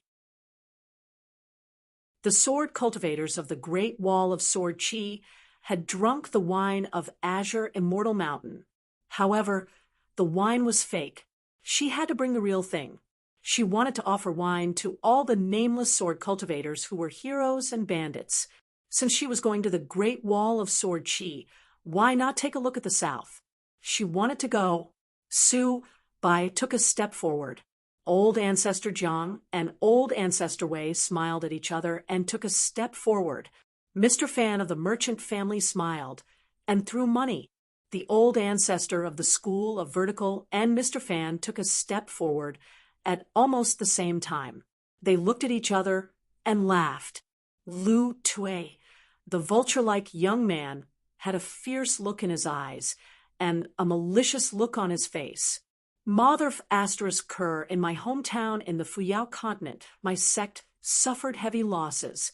Not to mention the fact that an ascendant realm cultivator's realm dropped, the sect's direct disciples were all gone, and the mountains were all destroyed, causing me to almost become a bachelor. This is a rare opportunity to kill these beasts in the savage world. Yu Panshui stretched out his hand and grabbed the neck of the silly young emperor, taking a step forward together. The imperial tutor of the Shao Yuan dynasty, Chao Pu, took the emperor with him. The old scholar smiled and asked, "What do you think, secondary sage?" The secondary sage smiled and said, "Let's go." The old scholar nodded vigorously. Yes, the two sages, the three sect masters of the Confucian Temple, Fu Laozi, and other accompanying sages all moved forward. Sui Shan, the mountain god, and the Five Lakes Water Lord followed. When the sage of ceremony took the last step, the rest of the people followed suit. In an instant, the young swordsman in a long green robe and cloth shoes bent down slightly, no longer trying to suppress his body. In an instant, he changed into a bright red Taoist robe. His entire body seemed to have no flesh, blood, tendons, or meridians, but was purely made up of thousands of threads. The swordsman, who looked neither human nor ghost, slowly straightened his back and looked up. He said in a deep voice, "Then let's fight." He set a small target first, such as 1 second. Remember, book guest residence.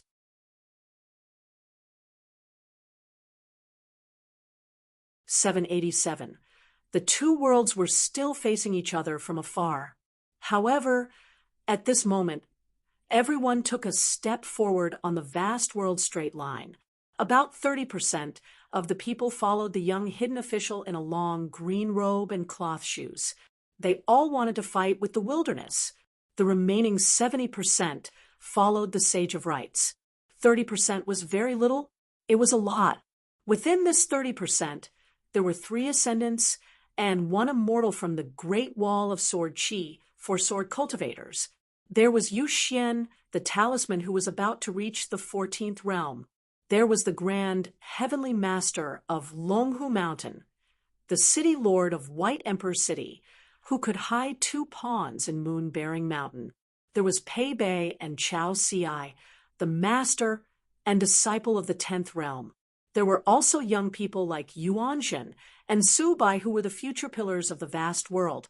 Moreover, many of the Confucian sages of the Confucian Temple didn't want to take that step.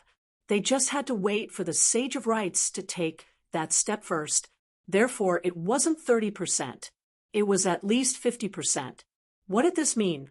It meant that the Confucian Temple of the vast world would really start a war at any time to return the favor to the wilderness and reap the benefits.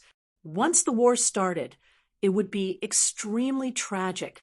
It wouldn't be a small fight. For both sides, there would be no room for negotiation. Because this was not the bluff of a certain old master of the Confucian Temple bargaining, nor was it the hot-bloodedness of a certain sage of the Confucian school, who would stop while he was ahead, just to make a small fuss for the sake of the greater good of the world. For example, Alliance would definitely look for that blabbering demon cultivator. He would ask Jian Shao Ling about life and death. Heavenly Master Zhao would bring the Heavenly Master Seal and the 10,000 immortal swords to enter the wilderness and spar with Yuan Shou. As for what this grand Heavenly Master would do before finding Yuan Shou, he would go on a trip to the mountains and rivers. Of course, he would subdue demons and devils. Zheng Juzhong, who had been hiding his strength all along, would be like a fish in water, acting without any scruples. Pei Bei, Chao Ci, Song Zhenqiang, and most likely all the martial artists in the vast world would rush to the wilderness. This also meant that all the foreign sword immortals who had returned to the Great Wall of Sword Qi would once again return to the Great Wall of Sword Qi. They would once again fight side by side and ride their swords together towards the south. There would be martial artists throwing punches and sword immortals delivering swords.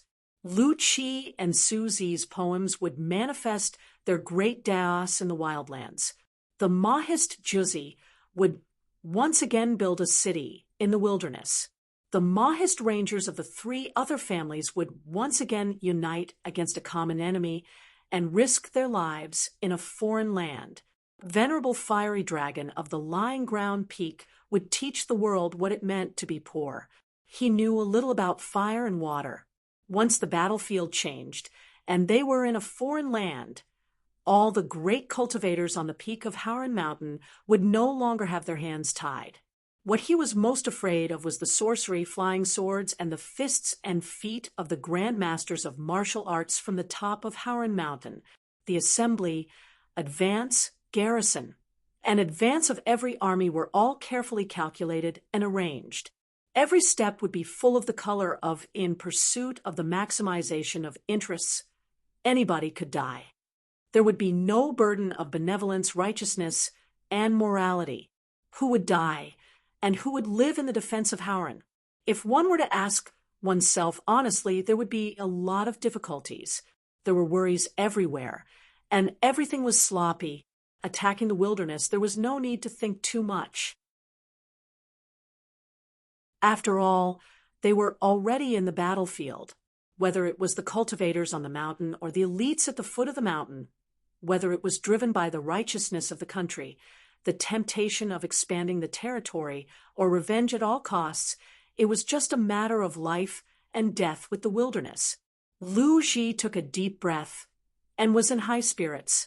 She rubbed the sword hilt with her thumb and asked, "Swa, Alliance, why don't the three of us make a trip to the moon supporting mountain?" She was learning from the eldest sword, Celestial, Dragon King, and Guan Zhao from 10,000 years ago. The three of them asked for a sword in the wilderness. Qi Tingji was, after all, the leader of a sect. It was not appropriate for him to ask for a sword in the moon, supporting mountain. If the Elephant Sword sect only lost a chief consecrator, it would not be a big problem. Swazwa said, "I will ask Sword Shaoling first. If I can still use my sword, we will go to the moon supporting mountain together." Alliance lowered his head and twisted the corner of his clothes with his fingers. He complained, "Sister Lu did not even call me Brother Alliance. I am so sad that I can't even lift my sword." Lu Ji's expression was not good. "Can't lift your sword. Who would think too much about it?" But because of this bastard, it was first widely spread at the Great Wall of Sword Qi and became a dirty joke. Then it became a joke among the male and female sword cultivator Dao companions. The atmosphere of the Great Wall of Sword Qi was stirred up by Alliance. It was like a waterfall that appeared out of thin air and suddenly fell. Then came the second shopkeeper, and it fell again and again. It was just that it was more subtle. Lu Ji said, "Wouldn't it be better to establish a lower sect in the wilderness than in the Fuyao continent?" Qi Tingji smiled and said, "There is no need to choose. We can have both." Lu Ji could be the first leader of the lower sect in the Fuyao continent. As for the future leader of the lower sect in the wilderness, she could just pick any south-traveling sword celestial. Alliance stared hard at the ground, as if he was hesitating whether he should take the extra step to show off. He was wearing a scholarly robe, but he did not dare to speak or drink too much wine. His reputation was ruined in an instant. Alliance felt wronged. He said in his mind, "Sister Lu, why don't you take the extra step with me?" Lu Ji rewarded him, "Why don't you just walk to the opposite side?" Alliance glanced at the opposite side. Lu Ji sneered, "If you have the guts, you can touch my legs however you want." Alliance stomped his feet and beat his chest with his hands. He said, "I can't live like this anymore." Alliance's eyes suddenly lit up. He asked, "If I don't have the guts, does that mean I have to let Sister Lu touch my legs however you want?" Lu Ji put her thumb on the hilt of her sword. "Sure, I can chop off all three of your legs." The god of fortune, Lu Jubao, was probably the most grateful person on the front line of the Confucian temple. Whether it was for public or private reasons, he hoped to have another battle in the wilderness. Moreover, this time, the few great allies of the White Crest Continent's Lu clan would no longer be Yupan Shui, but Zhengjuzhong and Baidiqing, Elephant Dragon Sword sects, Qi Tingji, Jade Almanac, Sex Weiying, and Fuyao Continent's Lu Tue. The gathering and dispersing of wealth in the world was ultimately a matter of redistribution. What kind of situation could make the divine money in countless bags seem to grow legs and move again? Of course, it was war. The battlefield was in the wilderness. The Lu clan of the Jade Gui continent had to follow the rules when it came to earning money. They were even willing to spend money. They were using today's silver to earn tomorrow's gold. In fact, the risk was not small. Otherwise, Lu Jubao would have to confirm one thing when he met Cui Dong for the last time. That was whether Cui Dong could live or not. Reality proved that Lu Jubao's worries were necessary. Lu Jubao had sensed that some of the rules were not good during the discussion at the Confucian Temple. However, if the battlefield was in the wilderness, there was no need to be so particular. There were fewer taboos and fewer restrictions, and the benefits were greater. The 9 emperors from the kingdoms under the mountain all had the same thought. The young secluded official seemed to be able to fight against 1,000,000 masters with a single sword strike. If this secluded official could become their right-hand man, even if it was not suitable for the time being, then wouldn't it be great if the imperial tutor or Chinpingan sects were in their own mountains and rivers? That would be wonderful. However, the emperors were suddenly puzzled. They had never heard of such a young sword immortal. What was the name of his sect? Was it because he had not established a sect yet? Could they use their connections to make a move? If the sect was to be built, it would undoubtedly be in their hometown, the Aquarius continent. However, what about the location of a lower sect? The logic was too simple. Within their own mountains and rivers. Regardless of whether Chinpingan was the next imperial tutor or the leader of a kingdom, the emperors had nothing to worry about. This was because behind the young secluded official, Chinpingan, stood all the sword immortals of the Great Wall of Sword Qi. Other than the 4 in the discussion today, there was also Wei Jin of the Wind Snow Temple from the Aquarius continent, Qi Jinglong and Li Kai from the North continent, Xie Songhua from the White Jade continent, Xie Ji from the Fuyao continent, Song Pin and Situjiu from the Golden Armor continent, Pu He from the Dawnflow continent. Other than that, there was also Ning Yao from the Ascension City. It was rumored that she was Chinpingan's Tao companion. She was the most powerful person in the Rainbow World. More importantly, the secluded official was very young. Too young. Chinpingan's attainments in the Great Tao would definitely be very high. Yu Panshui said to the young emperor telepathically, "Your Majesty, if you have the ability to rope in Chinpingan to be the imperial tutor of the Shuami dynasty, I won't care about your daily life anymore. You can do whatever you want. How about that? All these years, you even need someone to take care of how many pages you can flip through every day. You're tired, and so am I. Your Majesty is very shrewd. If it weren't for the fact that you can't cultivate, you're destined to die before me. Otherwise, I'll have to worry about you opening my coffin and whipping my corpse in the future." Yu Panshui and the young emperor had always been frank in their conversations. This was already the case when the emperor was still a young prince in seclusion. "Grandpa, you could send the emperor to sit on the dragon throne for decades. Therefore, the emperor had to listen to him and be more filial than his own grandson. Don't be like the last emperor of the Desheng dynasty who complained to the Confucian Temple in private. He didn't follow the rules and crossed the bottom line set by the ancestors of the 2 families. What was the result? Regarding the rules and regulations of the Confucian Temple, the Yu family was more knowledgeable than some of the headmasters of the academies. Yu Panshui and the young emperor would talk about their own matters behind closed doors from time to time. The young emperor was puzzled. "Grandpa Yu, you haven't seen the hidden official before. Why do you think so highly of him?" Yu Panshui laughed. "Because I hope that there will be another young embroidered tiger in the world. Even if he walks the same path as Cui Dong, he will be able to finish what he started." The young emperor was shocked. "Grandpa Yu thinks so highly of him." Emperor Lu of the Deyuan dynasty hesitated for a while and asked softly, "Imperial tutor, I heard that the hidden official has toured the Dragon Palace before. He has a good relationship with the Taihui Sword sect, the Fuping Sword Lake, the southernmost hemp sect, and the Spring Dew Garden in the east?" Yang Qing of the Chongxian Bureau laughed fearfully. "They are indeed very good. Actually, the Deyuan dynasty and the Luo Mountain Dew have some ties. A few years ago, there was a green snake in the nascent soul stage who came to the North Continent to visit Jiangjidu. The Deyuan dynasty's immortals and local officials along the way worked together with the Duke of Lingyuan and the Marquis of Longting to open a path for him. Therefore, Your Majesty, just wait. The next time the hidden official comes to the North Continent, you might be able to see him. Emperor Lu nodded his head, but his thoughts were complicated. Yang Qing laughed. Even if I'm willing to give him the title of imperial tutor, Qin Pingan won't accept it with his personality. However, if it's some other foot mountain with sufficient authority, as long as Your Majesty is on good terms with them, they might not reject you. Chun Pingan's Luo Pa Mountain actually has close trade relations with the North Continent. If you want to take a step forward, it'll be difficult to bypass the Dayuan dynasty.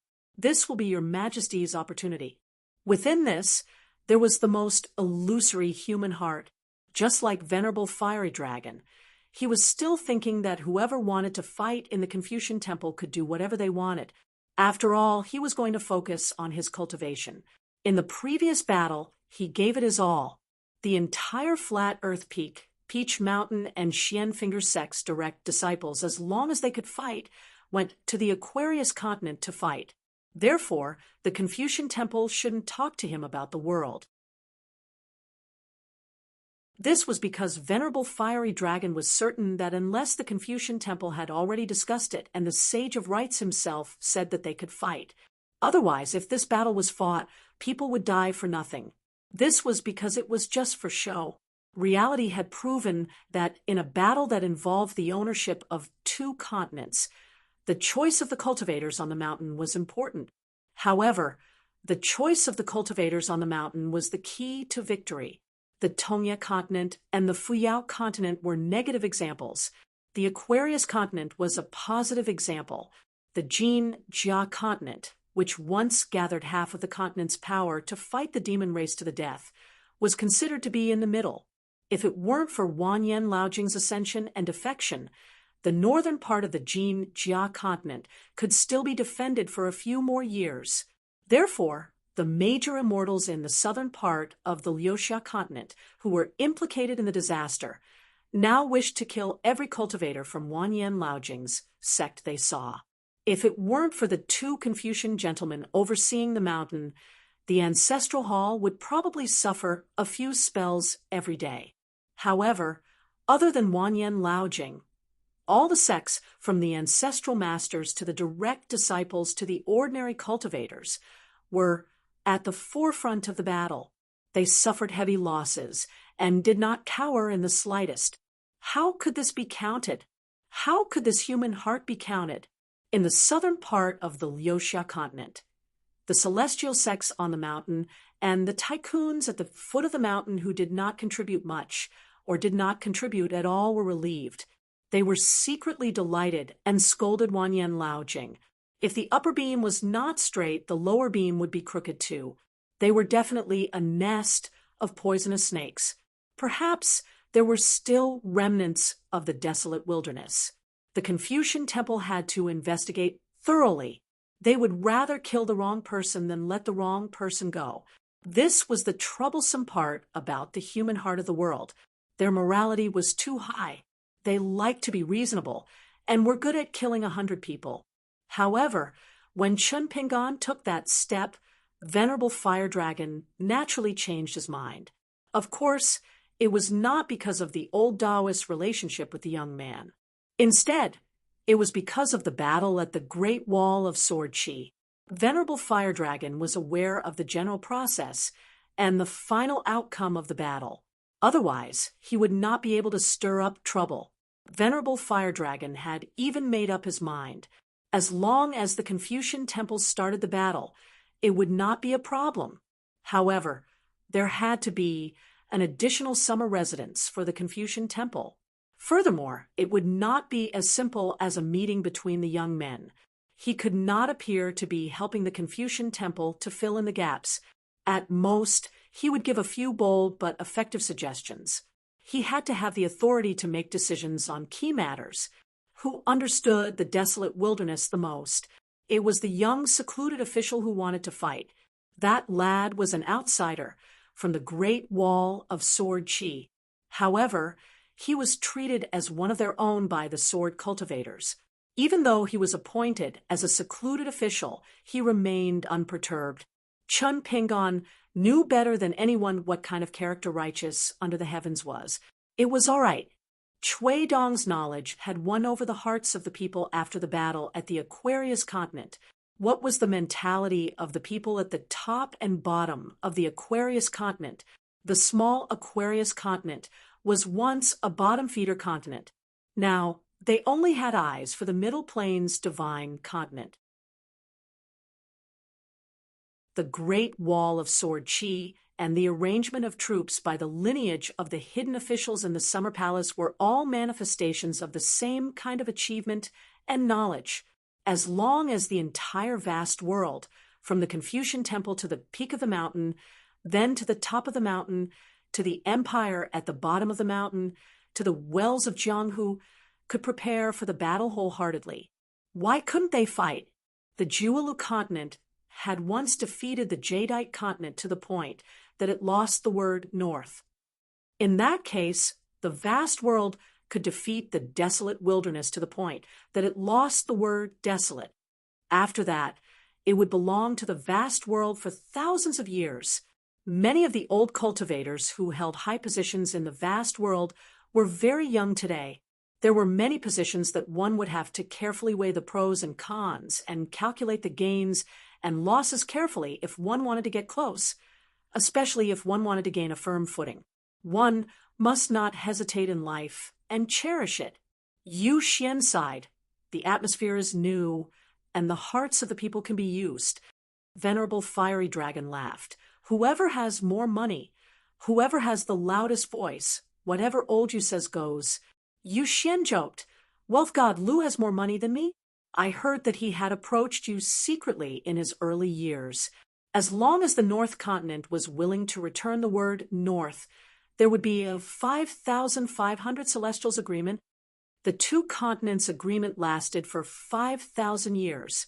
Within every 1,000 years, the Jadeite continent was willing to fork out a huge sum of celestial money to support the 100 potential sword celestials from the Jiulu continent's crouching ground peak, Tai Hui Sword Sect, floating Duckweed Sword Lake, and the other large sections. They would spend money to help the sword celestials to become Aurus Core Earth celestials.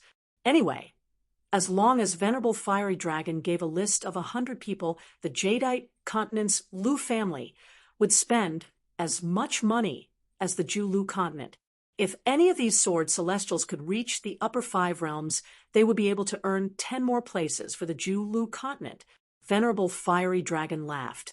I'm just a cultivator, not the leader of the North Continent's underworld. I have the final say, right?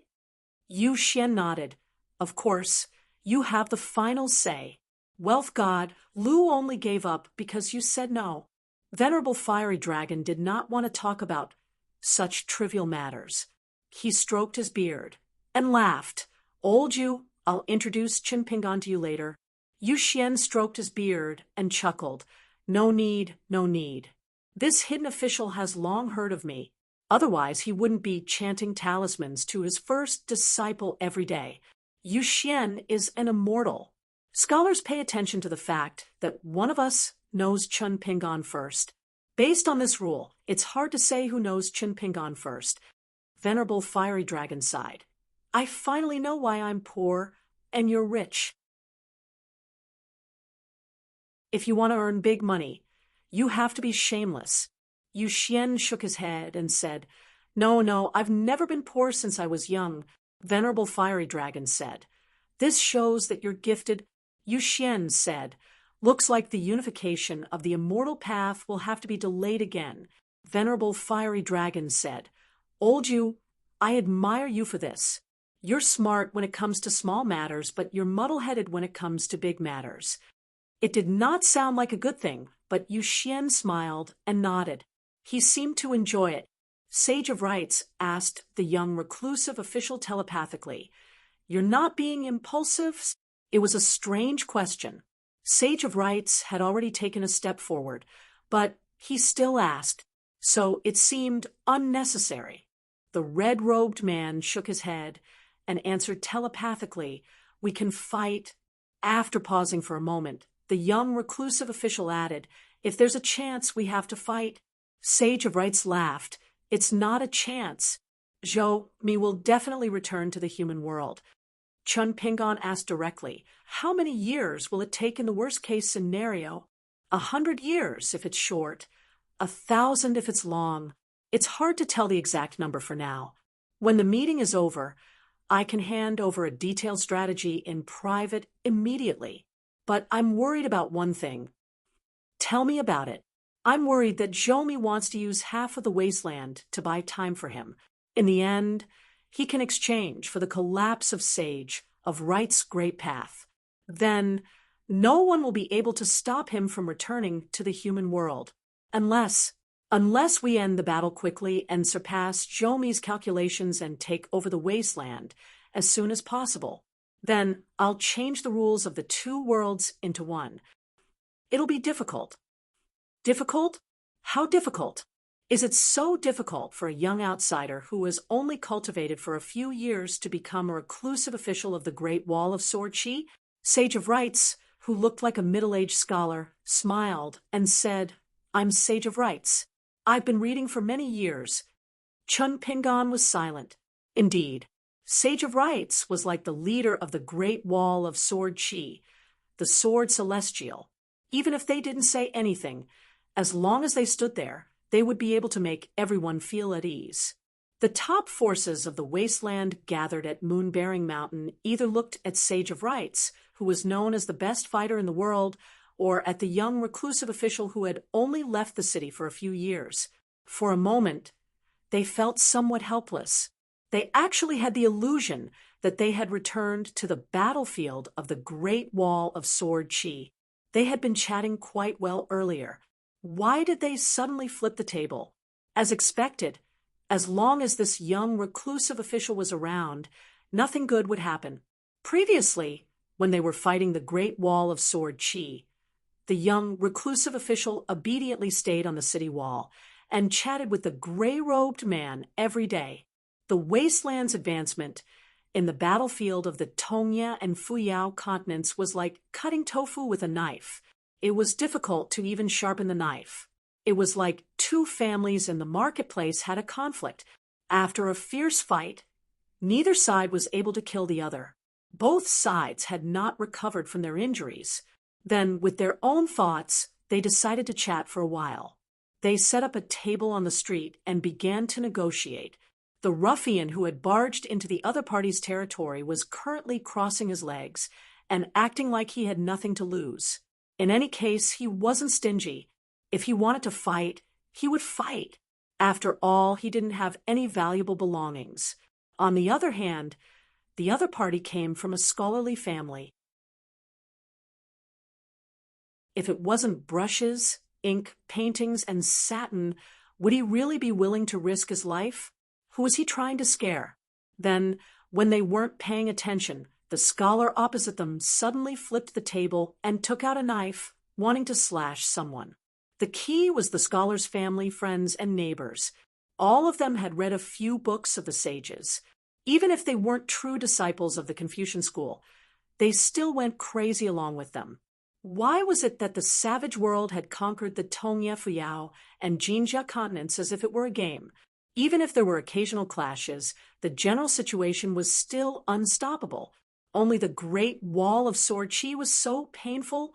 Other than Chun Qingdou overseeing the Great Wall of Sword Chi, other than the fact that sword cultivators were as numerous as the clouds and everyone was ready to die, what really made the savage world unable to advance in 10,000 years was actually the unity of the people's hearts. No matter what the world said or saw, the sword cultivators didn't care. If they wanted their home to be destroyed, they had to die first. Therefore, the sword cultivators only cared about standing on the front lines of the city and delivering swords to the battlefield in the south. With pure sword hearts, they didn't even care about life and death, let alone profit and loss. One side had already taken a step forward, while the other side remained in place. It was meaningless to take a step forward, or even an extra step. Was it possible to take a step back? Then they could only stand in place and not move. Yuan Shou stepped on a flying sword and stretched out his arm to hold the end of a long staff. He pointed at the scarlet robe from afar and shouted, "Kid, scram! Little kid, you're lucky to have survived. You should burn incense and hide to enjoy your achievements. However, you don't know how to be content. How dare you say you want to conquer the world? You don't know how much you're worth. Now that there's no longer the great wall of sword chi, at least 2 hidden officials will die with a swing of my staff." Ancestor Ape, who had destroyed countless mountains and immortal ancestral halls in the 2 continents of Howren, had a domineering aura. He looked down on the world and was insufferably arrogant. Its real name was Zhu Yan, and it was in the thousands of threads of the young hidden official, although it flashed and disappeared. Yuan Shou could still see the words through the connection of the great Tao. This made the naturally arrogant Yuan Shou even more ferocious. If he didn't get rid of this young hidden official, there would be endless trouble. So be it, the 2 worlds would fight to the death. It would be best if the mountains and rivers continued to shatter, including the moon-bearing mountain and the old blind man's 100,000 mountains. At that time, Yuan Shou might be able to gather a large amount of mountain roots and destiny to ascend to the 14th realm. The great battle of Howren World couldn't even break through the Aquarius continent and Dawnflow continent. This caused Yuan Shou's great Tao benefits to be less than half of what he expected. He couldn't break through the bottleneck of the great Tao at all. As for this ancestor of the moving mountains, whose real name was Zhu Yan, its opportunity to ascend to the 14th realm of Tao integration was the phrase borrowing other people's stones to improve jade. It seemed like it was the geographical location of Tao integration, but in reality, it was the human location of Tao integration. The number of mountains in the world that were smashed by its staff would be the same number and style of mountains in the 14th realm in the future.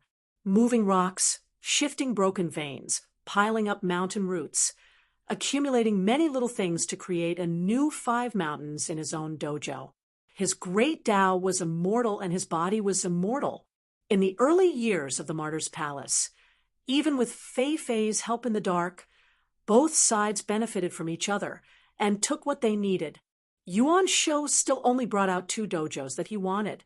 Later on, he smashed countless mountains in Fuyao Continent and Tongya Continent. Finally, Yuan Shou accumulated 2 more mountains.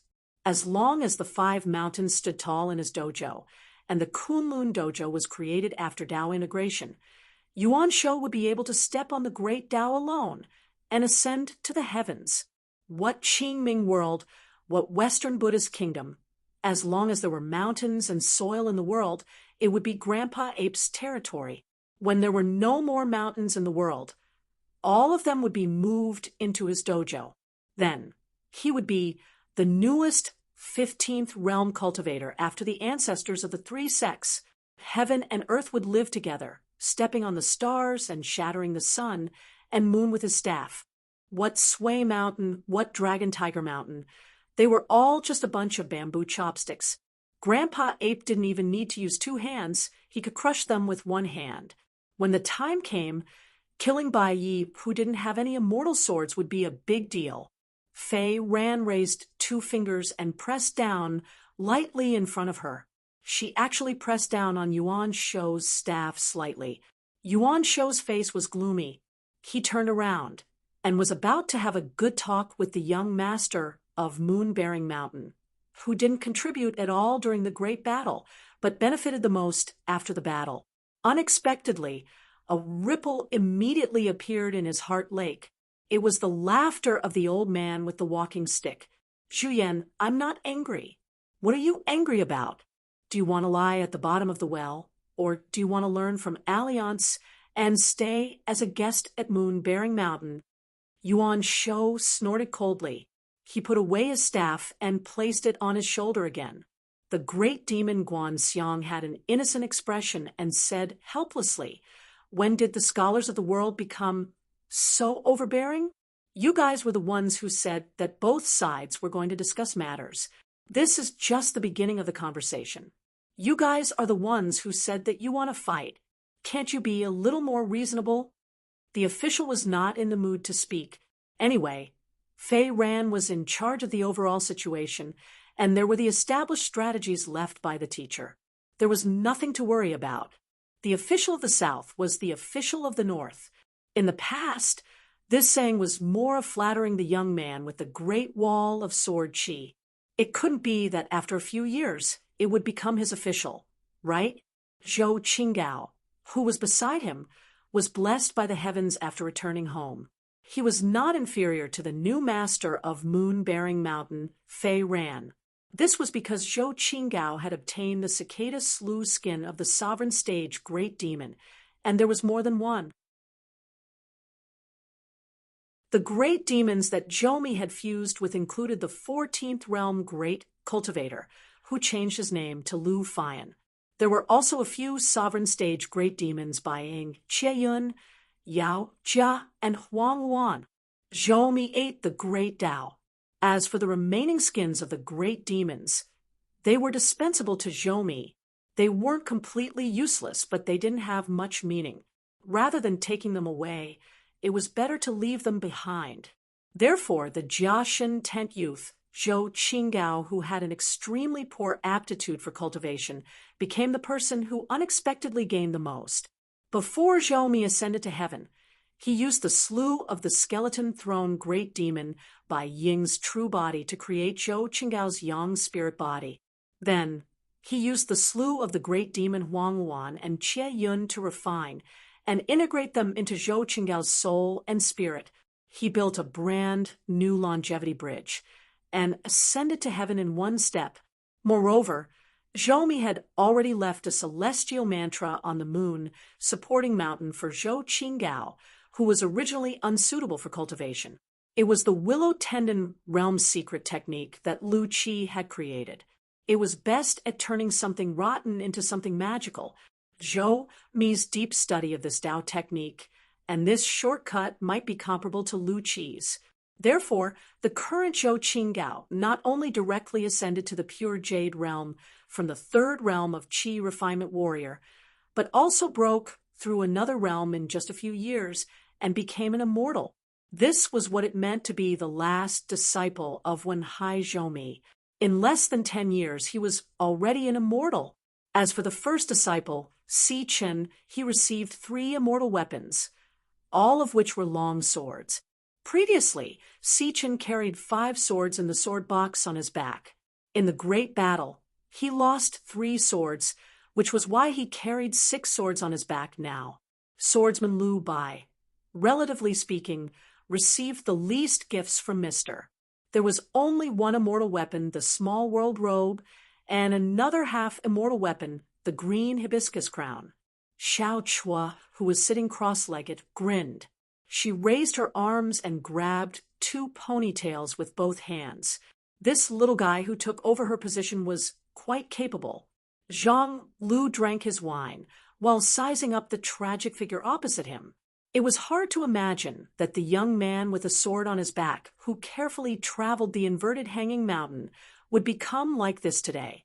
The long sword on swordsman Zhugong's back was vibrating nonstop. When Chun Pingon became this familiar appearance, Lu Bai's expression changed slightly. During the years of sword practice on the city wall, she and Li Zhen were actually the swordsmen who interacted with Chun Pingon the most. And the 2 of them had died, once in the hands of the young hidden official.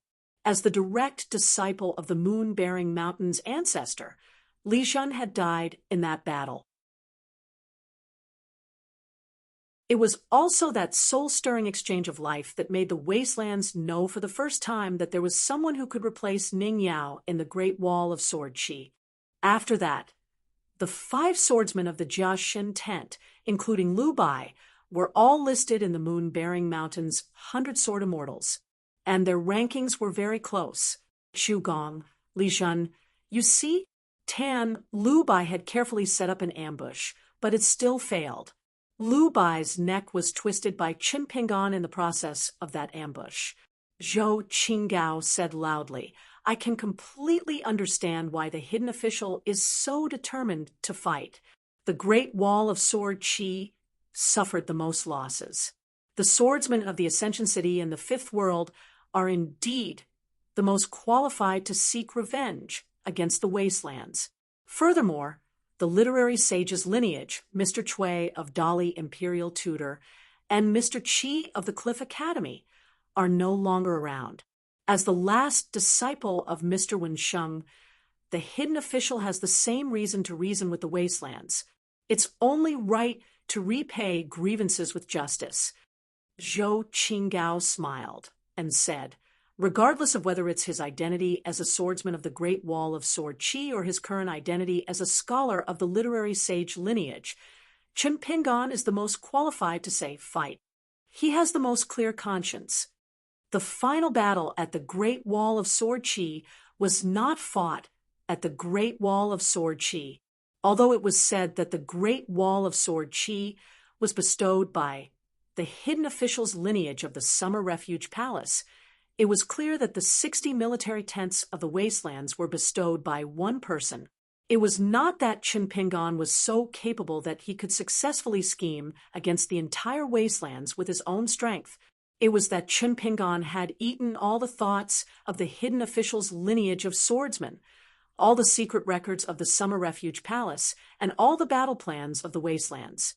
He had even eaten the prestige of the eldest sword immortal, allowing any of the hidden official's lineage's messenger flying swords to easily suppress the peak sword immortal candidates like Yu Qing and Mi Hu.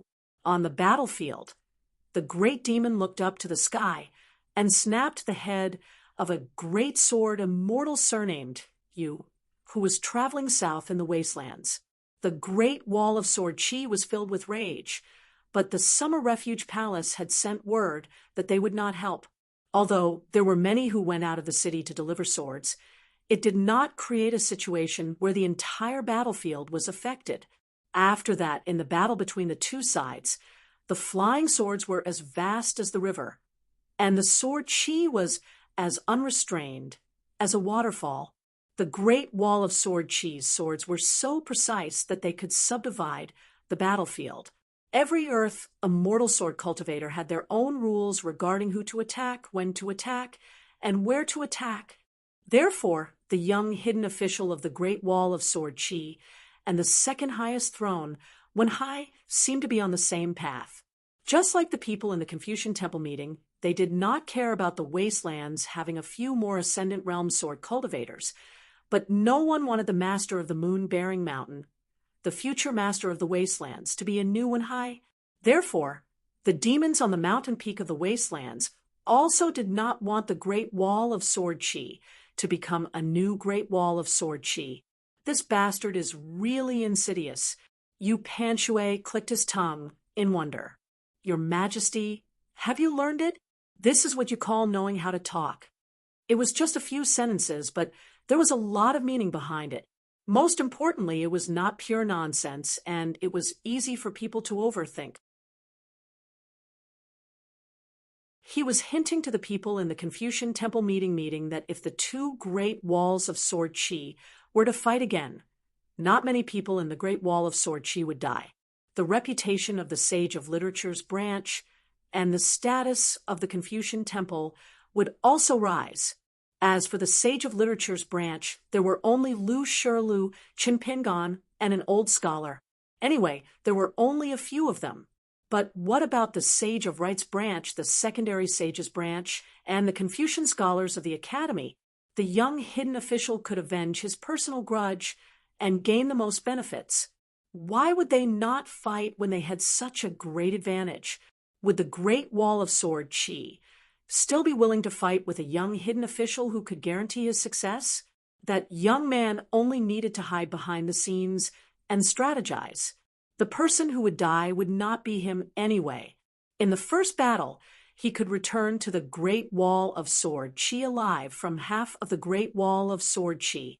Of course, he would not die in the next battle. Here was a fallacious logic, but elsewhere was a righteous logic. The world was the same. This heart was bright, but others might only find it dazzling. Therefore, These words were not for those who followed the young hidden official to hear. Words picked on people, even if many people did not listen to it today, and did not take it seriously when the real battle started, they would start to listen and think more. The young emperor nodded vigorously. Yes, yes, yes, he agreed with Fatty Yu. The emperor of the Xuanmi dynasty admired the young hidden official more and more sincerely. Unexpectedly, he could make the great demons of the desolate land deliberately target him. At the beginning, the strange ridicule seemed to be ridicule and seemed to be disgusting the hidden official. But why didn't the desolate land ridicule Huayin and the god of fortune of the Lu family? It was not worthwhile. They looked down on him. It seemed that he must find a chance to call him brother in the future. He must hug this thigh. If he hugged this thigh, maybe Fatty Yu would be more polite to him in the future. There would be no more the king and his minister, grandfather and grandson in the imperial study every time. Fatty Yu often took out a pair of scissors from his sleeve and cut his nails. He also glanced at the emperor's crotch from time to time. Madam of the Green Immortal Mountain frowned. If the flower lord of the 100 Flowers blessed land felt that she was in the same position as the young hidden official, there was no good way to deal with it. Many things would be more muddy the more she explained. But if she did not explain, she could only suffer in silence. Guan Xiang suddenly laughed and said, "So what if Lord Hidden Official is a little selfish? No matter how much the Confucian Temple rewards him, he deserves it. He survived with his own ability and became a sage with his military achievements. I'll be the first to object if anyone dares to complain. Has their conscience been eaten by a dog? If Lord Hidden Official didn't turn the tide, both of us might be at the square of the Confucian Temple for today's meeting." Great Demon Guan Xiang wanted to say that Alliance had eaten his conscience, but when he saw Alliance's straight and aggressive posture, he felt that he should leave some leeway in his words and actions. Chun Pingon glanced at Zhou Qinggao and sneered. "The reason why the Jia Shini has no achievements is because of a useless leader like you." The old man with the walking stick smiled and shared the same thought with Yuan Shou, Fei Fei, and Wu Yu. The young man in the bright red Taoist robe bent his knees slightly, and his back was hunched. But in an instant, he straightened his back again. Chun Pingon looked at Zhou Qinggao and said, "I heard that Zhou has accepted you as his last disciple. If that's the case, he won't be able to see anyone in the future. If I were Sheng Chen, I would kneel on the ground and kowtow to you, begging you to be the eldest senior brother. As long as you don't want to be the youngest junior brother, you can even be the eldest senior sister." Sheng Chen chuckled. As for the remaining 100 sword deities of the moon-bearing mountain who had practiced their sword skills on the top of half of the city and never disappeared from the world, they were even more impressed by the young hermit, who often had elegant talks with the Dragon Emperor and Li Jun. Every now and then, if anyone encountered a bottleneck in their swordsmanship practice or was bored out of their wits, the swordsman would move to the vicinity of the Dragon Monarch to see if they could pay their respects to the hidden official. Whoever was lucky enough to be able to chat with that fellow would be a great honor. However, the young hidden official rarely showed up. Not everyone had the chance to see him. It was hard to get scolded. Anyway, it was harder than breaking through the realm. "Here it comes." Lu Bai sighed in his heart. Chun Pingon smiled and said, "With the help of you and Brother Fei Ran, Haran will have a higher chance of winning. Originally, we only had a 100% chance of winning, but now we have a 120% chance of winning. Otherwise, I wouldn't dare to say anything. If I have a say in the Confucian Temple, when the situation is settled, I can let one of you be the Sage of the Moon-bearing Mountain, the Sage of the Moon-bearing Mountain, and the other one be the diligent schemer in charge of delivering heads. After delivering the heads of Yuan Shou tomorrow, the head of the Imperial Concubine the day after tomorrow, the head of the Ascendant Realm, and then the head of the Immortal Realm. The vast world will be overwhelmed by your work. They might even advise you to stop delivering heads. Both sides should fight well on the battlefield. One of you became the leader of the Moon-bearing Mountain, just by lying down. You became the greatest contributor of the Confucian Temple just by lying down. You should be the sages now. However, I still have to ask the Confucian Temple if the two of you are the men of sacrifice planted in the vast world. If you are, and you are killed because of me, I will engrave 2 seals with the words 100 deaths without regrets and heart towards Howren. Yu Xian took a deep breath. So ruthless, so cruel. Venerable Fire Dragon was puzzled. What kind of place is the Great Wall of Sword Aura? Its feng shui is not bad. He used to be such an introvert. How did he become like this after a few years in the Great Wall of Sword Aura? Zhou Qinggao cupped his fist and smiled. You're still as elegant as ever. The Sage of Rites suddenly asked, Qin Pingon, did you complain that I brought you here for a discussion? Qi Tingji was an old sword celestial and could represent part of the Great Wall of Sword Aura. However, he could not decide the choice of the Ascendant City's sword cultivators. Qin Pingon answered honestly. At first, a little. I can't say that I didn't. However, when the Confucian Temple announced that you were reinstated, I didn't complain anymore. The Sage of Rites asked again, You're fighting just like that. Aren't you afraid that you'll become the second Cui Dong? Qin Pingon became silent. After he spoke, in fact, Qin Pingon had already felt that the road under his feet, as if it was the will of the heavens, involuntarily turned into a fork in the road, as if at the end of the road stood the senior brother who had once betrayed the orthodoxy, Vast Embroidered Tiger. At that moment, Qin Pingon finally understood why his senior brother, Cui Dong, chose to betray his master and ancestors. Why did he leave the Confucian lineage and give up his identity as the sage of literature's first disciple? For some choices, it seemed that only by being alone on the great Tao could one not have any burdens or guilt.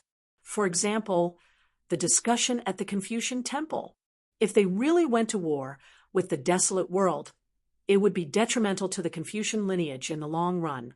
Any casualties on the battlefield would be a permanent stain on the Confucian lineage.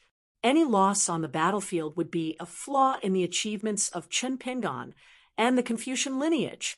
In the next 100 or 1,000 years, the Confucian lineage, the Confucian Temple, the Academy, and the dynasties at the foot of the mountain would make all the scholars of the future hold their own opinions and quarrel with each other. Even if the Confucian lineage could spread, and the Confucian lineage could continue to spread, it would be difficult for them to study in peace. This was not to say that the whole world was like this, but the way of the world was complicated.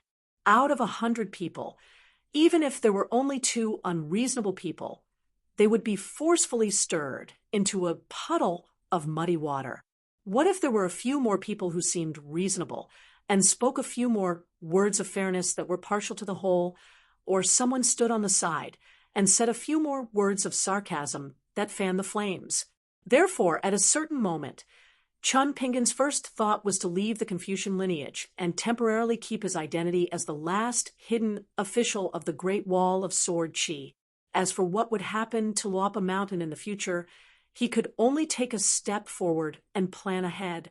In fact, Qin Pingon could pretend that he did not know about many things when he returned from the Great Wall of Sword Qi.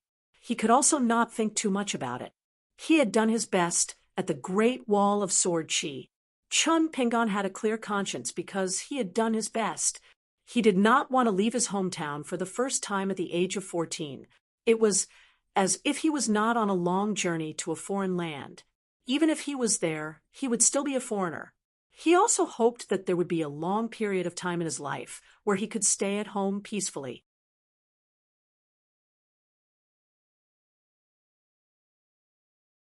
Because the righteous lands had managed to defend the Aquarius continent and the South Swirling continent, Zhomi had joined forces with the moon-bearing Mountain Grand Patriarch to preserve their reserve power. Because of that, the Wildlands plan had become Zhomi's plan. But this game of chess was not really over yet. Actually, it was just the ending stage. Fei Ran, Zhou Qinggao, and the others were still not chess players, and had not gotten rid of the identity of Zhoumi's chess pieces. Next, it was Zhoumi's turn to guard the ruins of the ancient heavenly courts and overlook the entire human world. Yu Mountain had to fight for a certain opportunity for Zhoumi. For example, within 100 years, Yu Mountain had to hold back Hao Ran Jia Sheng and delay the Sage of Right's mending of the heavens. Yu Mountain was willing to give up a lot of territory in the savage world and had to drag the Qi cultivators of Hao Ran Jia Sheng from the peak cultivators to all the young cultivators into the mud of war. But Yu Mountain had to guarantee one thing, and that was that Hao Ran Jia Sheng could not really lose Hao Ran Jia Sheng. This was an extremely delicate and careful choice. Hao Ran Jia Sheng could not completely lose Hao Ran Jia Sheng, or else Zhou-Mi would become a water without a source, a tree without roots, and a new heavenly quartz with a new owner could only be left alone outside the heavens. But they could not let Hao Ran Jia Sheng rest and recuperate, and let the Sage of Rights restore Hao Ran Jia Sheng's time.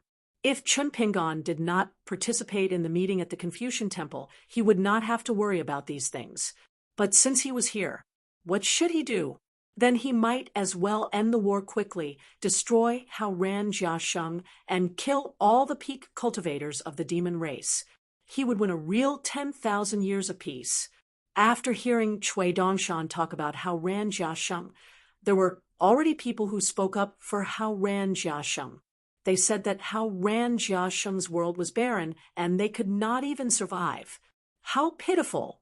Therefore, Hao Ran Jia Sheng was wrong, but it was actually pardonable. He would strive to make the not necessarily that even his senior brother Cui Dong felt, and make it a foregone conclusion in one go. Otherwise, when Zhou-Mi successfully returned to the world, the next war was destined to be even more tragic. Because Zhou-Mi was not willing to be a mender, he wanted to rebuild everything in his hands. Not to mention the life and death of Hao Ran Jia Sheng, he did not even mind rebuilding all the living beings in Hao Ran Jia Sheng's world, the mountains and rivers in Hao Ran Jia Sheng's world. Since that was the case, the Sage of Rights could not say anything, so let me do it.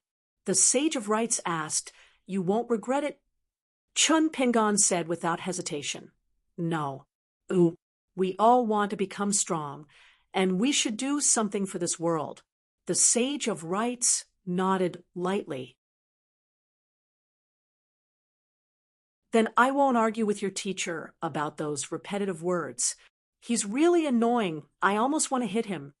The old scholar was easy to talk to. Only on the side of the holy sage master and him, they would really throw tantrums and roll on the ground.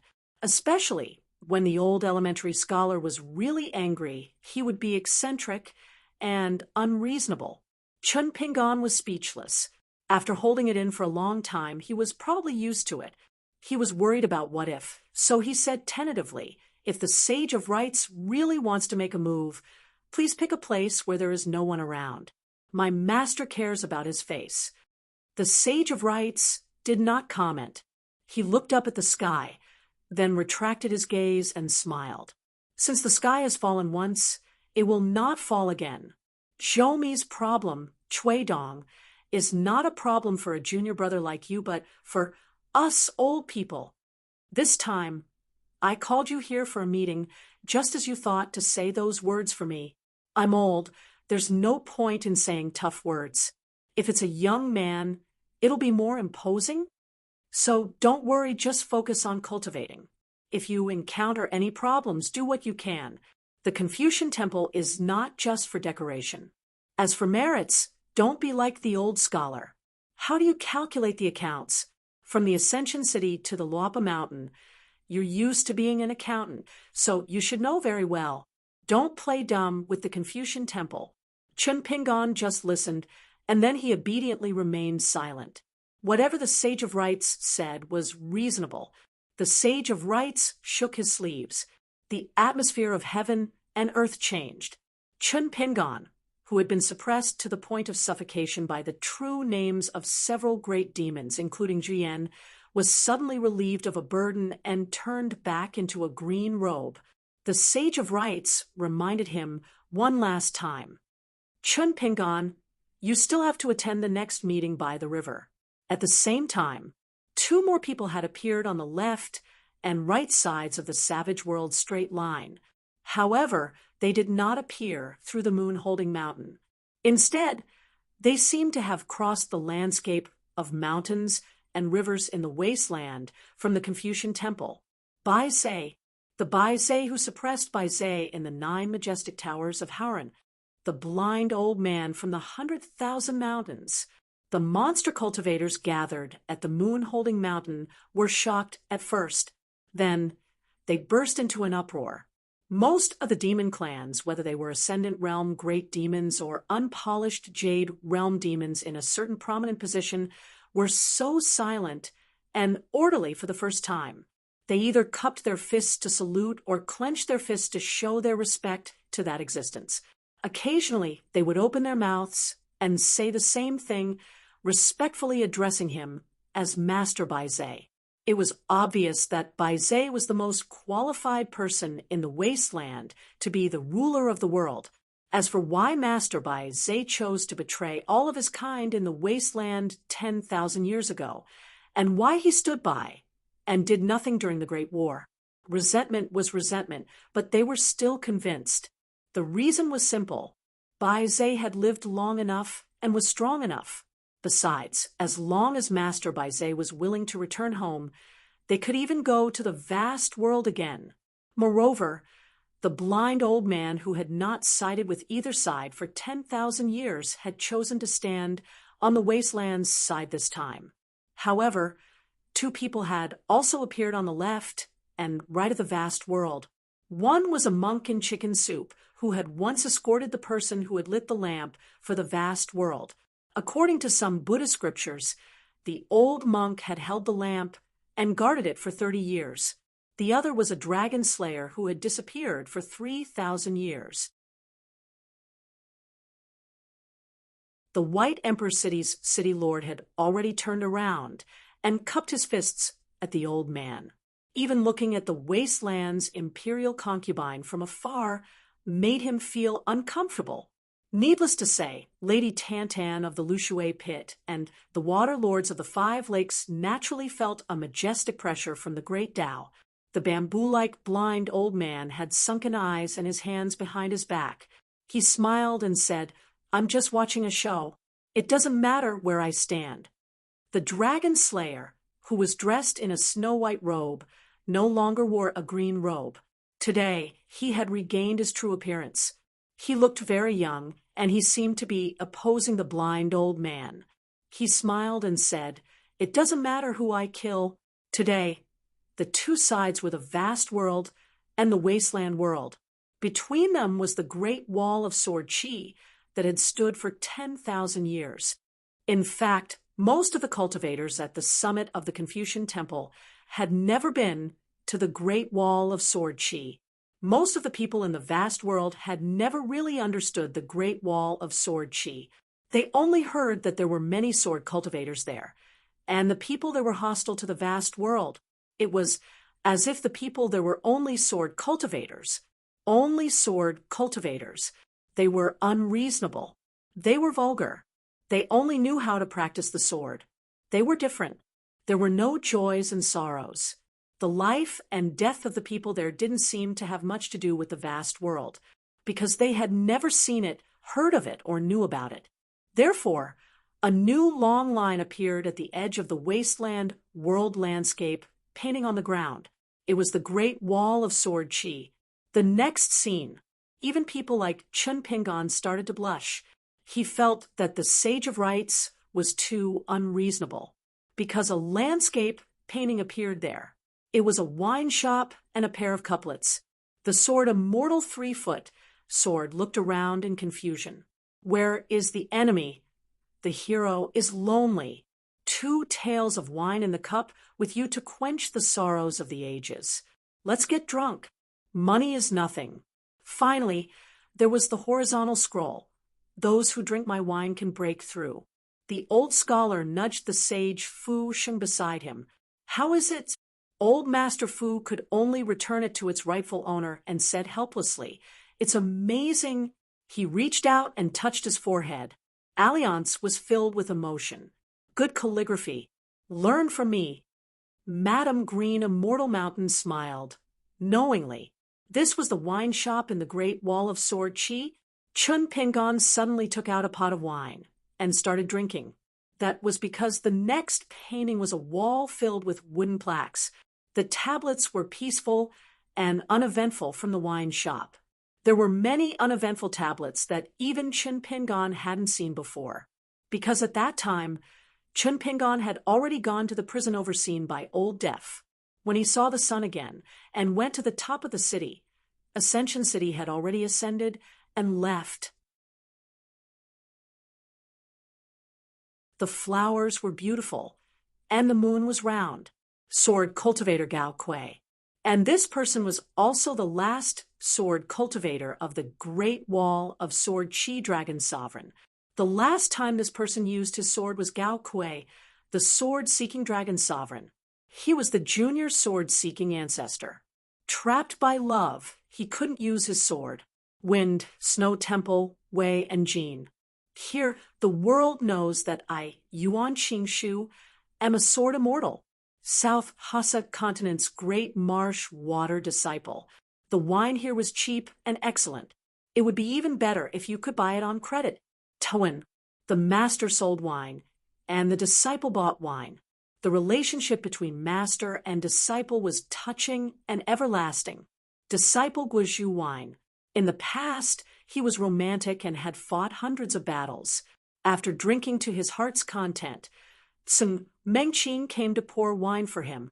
Then, the old nascent soul sword cultivator, who was illiterate still, wasn't satisfied. He sneakily used an alias as his signature and wrote another uneventful tablet. In the poetry competition, if I claim to be second, no one dares to claim to be first, except for the deputy manager. Half of the sword immortals in the world are my friends. Which woman in the world isn't shy? I use wine to wash my sword. Who doesn't say that I'm romantic? This was written by a nascent soul sword cultivator of the North Continent. He died in battle. The fourth sect, master of the Taihui sword sect, Han Huizi. He had no regrets in this life. Han Huizi also died in battle. Lady Ning, you have someone you like. I'm very sad. Lu Chiefu. This was a local sword cultivator of the Great Wall of Sword Chi in the Dragon Gate realm. He died in battle not long after reaching the Golden Core realm. I've seen all the uneventful tablets, and I dare say that I am a sword cultivator of the world. So what if my swordsmanship isn't as good as the Great Wall of Sword Chi? This uneventful tablet was the only one with words on both sides. In the world, there are people like you who don't know how to write, and people like the deputy manager, who doesn't know how to sell wine. Give us another dozen of them, and we'll never have too many. The front side was written by a young golden core sword cultivator of the Fuyao continent. The back side was written by a nascent soul sword cultivator of the Great Wall of Sword Chi. Later on, they even became friends. The Sage of Right's gentleman Wang Zai also left behind an uneventful tablet. Treat others with leniency, treat oneself with strictness. Convince others with reason, restrict oneself with morals. The world is at peace and there is nothing to worry about. Be benevolent to oneself. If one desires benevolence, one will be benevolent. If one has such a heart, there will be nothing to worry about. There were 2 sentences on the uneventful tablet. The first sentence was written in semi-cursive, while the second was written in small regular script. On the uneventful tablet, the immortal character was erased and then changed to cultivation. The deputy manager, who never cheated others, Chun Pingon, has unparalleled alcohol tolerance. The sage of literature's lineage is not shallow, and his skin is even thicker. When deputy manager comes to my Afterglow continent, I'll treat you to real wine. Afterglow continent's sword immortal, Situ Jiu. I'm at the unpolished jade realm. How can I not be a sword immortal? Lin, Junbai drank this wine and broke through 3 realms in 3 years. When he came, he was at nascent soul. When he left, he was at nascent soul. He had not broken through and was ashamed of the wine. Northern snow-capped continent, Deng Liang. He drank wine, killed demons, and wrote poems. His talent is not inferior to the deputy manager's, and his appearance is inferior to Wu Qingpei's. My life is very complete. I just lack a wife. I have money in my pocket, and I drink until the wine shop collapses. My swordsmanship is passable. When I join hands with Alliance, I can kill an Ascendant Realm demon. If Alliance reaches the 14th realm in the future, he'll definitely have the skin of a Dao integration cultivator. Your mother's fart. In this battle of the great Dao, the dog can't win against the deputy manager. Nailan Saihuan, I'll be back soon. Shepherd's flute, camel's bell, they're all sounds of the wind. The good Lin Quan has been given to idlers, and the good women have been taken away. I've never been drunk in my life, and I complain about wine. Chun Li, the sword Huilong, the flying sword Huilong. 100 years old sword immortal, at your fingertips. There's no good wine in this world. You dog, give me back my wine money. Lu Ji is indeed beautiful. Life is short, and practicing the sword is too difficult. What's the point? It doesn't exist. The second shopkeeper was the banker. He had a noble character, unquestionable integrity, and was open and candid. Alliance is from the Central Divine Continent's scholarly family. I don't believe it. Is the hidden official really not the son of a noble family? I don't believe it. Old thief Nailan either get lost or give Miss Bia's status. His sword arts are slightly better than mine. Miss Stacksham, if the deputy manager does anything to you, let me know, and I'll tell Ming Yao. This time, I came in high spirits and left in high spirits. Every time, I pay for the wine. If one day I'm not at the table, deputy manager, give me some face and make an exception for those poor friends. Thank you in advance. In the vast world, where are the 9 continents? I've heard of it before, but I've forgotten it. I took a look at her, and the world was like dust. I remember when I was young, the cicadas were very noisy in summer, and the snow on the road froze my butt in winter. I just forgot which year it was. Why am I a sword immortal and he a nascent soul sword cultivator? When I was 50 years old, I was still in the Dragon Gate realm, and he was in the nascent soul realm. Why did he save me? How can there be a world with only one moon? Is he a bachelor like me? Some things are always late. Some people always leave in a hurry. Drinking is so bitter. She has such a big butt, such a thin waist. What's so good about her? Yellow flowers, white clouds, green mountains, and youth. She knocked down the deputy manager with one punch, laughing until my waist hurts. The lamp on the table was half dark, and the moon outside the window was half bright. Some people think it's not bright enough, and some think it's not dark enough. There's still half a pot of wine left. Drink it after vomiting. What are emperors, prime ministers, and prime ministers? Can they be side dishes? What's an ancestral grave? Right and wrong are all in the wine bowl. My family city wall is higher than the clouds. Is there such a thing? Sword chi on the city wall. Dragons and snakes fly. I haven't come here to drink for a few days. Why are there so many no matter cards? I've already let down the beauty and the sword.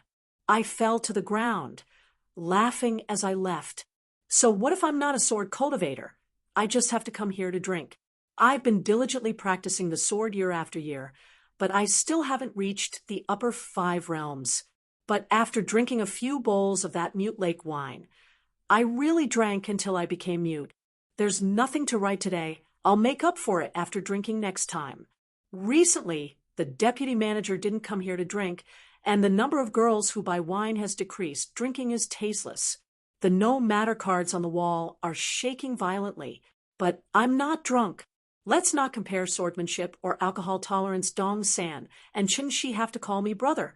Boss Sword Immortal, you didn't accept me as your direct disciple, because in all honesty, are you afraid that my swordsmanship will surpass yours? On our side, the Jade Unpolished Realm is only a sword cultivator. I heard that the Golden Core and nascent soul sword cultivators in the vast world are sword immortals. I was almost killed by this kind of thing. It's really a pity that the deputy manager isn't a woman. Today, I've changed into a tighter dress, sitting on a short bench to drink wine, as if a hidden official is squatting by the side of the road and watching me. As long as I drink wine, I'll chop Dong Sangung with my sword, punch the bastard, and kick the deputy manager. I heard that the fairies in the vast world have to spend an hour to apply rouge and powder on their faces. Wouldn't that be 7 or 8 tails? Can it really look good? I had a dream, I don't know where it was. When a man and a woman love each other, it's a round mirror, a round moon. After the emotional pain, it's broken countless months. I don't seem to like it as much, but I remember more sitting on a small bench as a storyteller. The deputy manager is a bit suave. Sword cultivators from other places all go home early. Chun Pingon is from my hometown. Seeing this beautiful scenery, I'm very grateful. The Sage of Rights flicked his sleeves and put away the painting, smiling. We'll talk again. As for when and where they would talk again, the scholar didn't say. He only put away the catoptric deflection at the Confucian temple. Many plans are made, but a single decision is made. The real meeting place was still the ruins of the heavenly court. The next moment, Alliance and the people around him looked at each other, their expressions serious, because Chun Pingon was gone. At a riverside, for some reason, the ancestors of the 3 sects didn't show up. The Sage of Rights, the Secondary Sage, the Sage of Literature, Bai Zhe, the Old Blind Man, the Dragon Slayer, the Old Head of the East Sea Temple, the Old Monk in Chicken Soup, the second head of the Taoist sect, Yudo, the third head of the Baek Okekyung building, Lu Chen, the Palace of the Year, Wu Shuangjiang. There were also a few people whose identities Chun Pingon couldn't recognize. Without exception, except for Chun Pingon, they were all at the 14th level. Wu Shuangjiang smiled. We meet again so soon. Chun Pingon nodded. Lu Chen waved his hand vigorously. Chun Pingon, it's me. Chun Pingon ignored him. The old scholar standing at the side said softly, just listen to him. Chun Pingon nodded, squatted down, and tried to scoop some water with his hands. As his hands cupped the water, Bai Yi appeared. She was tall and had a pair of golden eyes. The old scholar stomped his feet. Hey, senior. Damn it, it's the fairy sister. Chun Pingon withdrew his hands and stood up. She was holding a head in her hand. She was wearing a golden armor.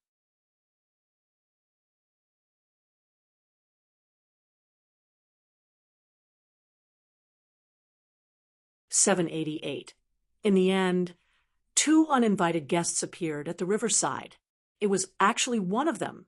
The 14th level cultivators who had been standing at the peak of the mountains for many years still had a discerning eye.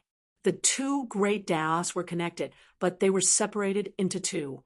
When the tall, white-clothed woman and the golden-armored man's servant appeared together, all the cultivators looked at her, or rather, them? They all looked at her. The head and the golden armor were both spoils of war. The legendary ancient sword wielder, one of the 5 supreme gods. Other than the Sage of Rights, Bai Zhe, the old head of the East Sea Temple, and the old blind man were all familiar with her. However, even if it was second brother Yu Do, third sect leader Lu Chen, Wu Shuangjiang, and the others from Zhanlong, as well as many other great cultivators of the 14 realms who participated in today's meeting by the riverside, this was the first time they had seen this deity with their own eyes. In the battle to ascend to the heavens 10,000 years ago, the human race finally succeeded. Aside from the human race's sages who sacrificed themselves, the sword wielder asked for the sword, the armored man, the internal conflict between water and fire, and the gods' disdain for humanity were all key factors. If any link was missing, the human race would have ended up in an extremely miserable state. 10,000 years ago, on the earth, the human tribe was in an abyss of suffering. They had been reduced to puppets raised by the gods and used as a source of incense to refine the immortal great Tao. They were also hunted and killed by the demon tribe on the earth as a source of food. In the beginning, the human race was too weak. The high and mighty gods used the two ascension platforms as a path to cross countless suns, moons, and stars to descend to the human world and conquer the land. They often helped the weak humans who were confined and killed the rebellious demons who crossed the boundary. Apart from this, the sword first descended to the human world, and then came the sword in the sky and the reign of techniques. The human race began to cultivate sword techniques, and that was the beginning of climbing the mountain. This was also the reason why the sword cultivators alone had the greatest killing power and were suppressed by the heavenly Tao. Yudo wore a fishtail crown on his head and carried the immortal sword Taoist scripture on his back. His Taoist chi and the sword energy of the sword sheath rippled. It seemed that even the second Taoist, who said that he was invincible except for the ancestors of the three sects, couldn't suppress the surging sword intent of the immortal sword. Of course, it could also be Yudo's casual stance of seeking the sword. As for the three direct disciples who were responsible for overseeing the Tao ancestors' 5 cities and 12 buildings in the White Jade capital, Yudo and Lu Qin, who had been missing for a long time, the 3 of them had never participated in the meeting by the riverside 10,000 years ago. Lu Qin had a lotus crown on his head and an aureole perched on his shoulder. He chuckled at his senior brother and said, as a junior, "You must not be rude." Chun Pingon didn't say anything because he looked a little absent-minded. The person holding the head in his hand was dressed in white. He was tall and had a familiar face. He wore a smile on his face and looked at Chun Pingon with an unusually gentle gaze. However, Chun Pingon found it strange. On the other hand, Chun Pingon felt that the woman in the golden armor, whose face was blurry, was familiar. It was like a sword master with a sword attendant by his side. The one Chun Pingon truly knew was the latter. It was as if the former had only stolen the latter's appearance. The two of them were like the relationship between the true body of a cultivator and the Yin spirit.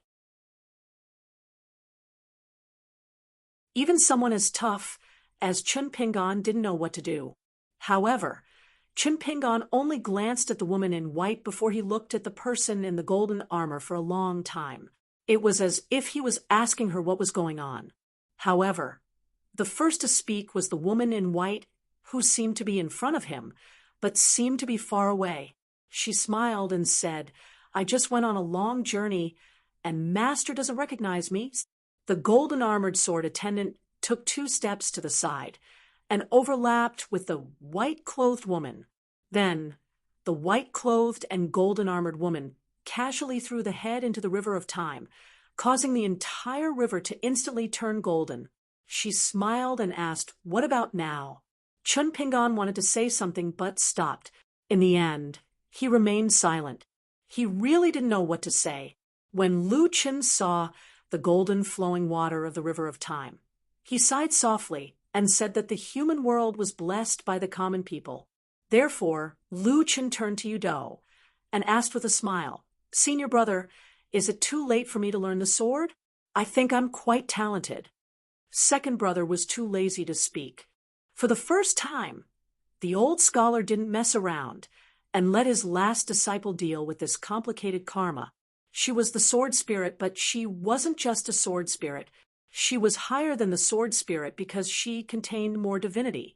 It wasn't as simple as her identity, cultivation level, and killing power. This involved divinity.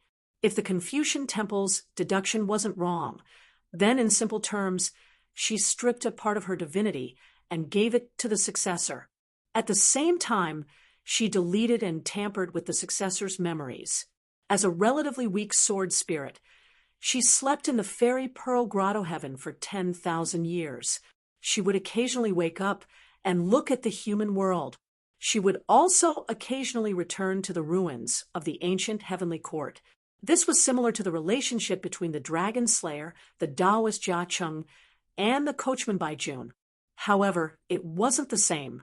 It was more complicated and pure.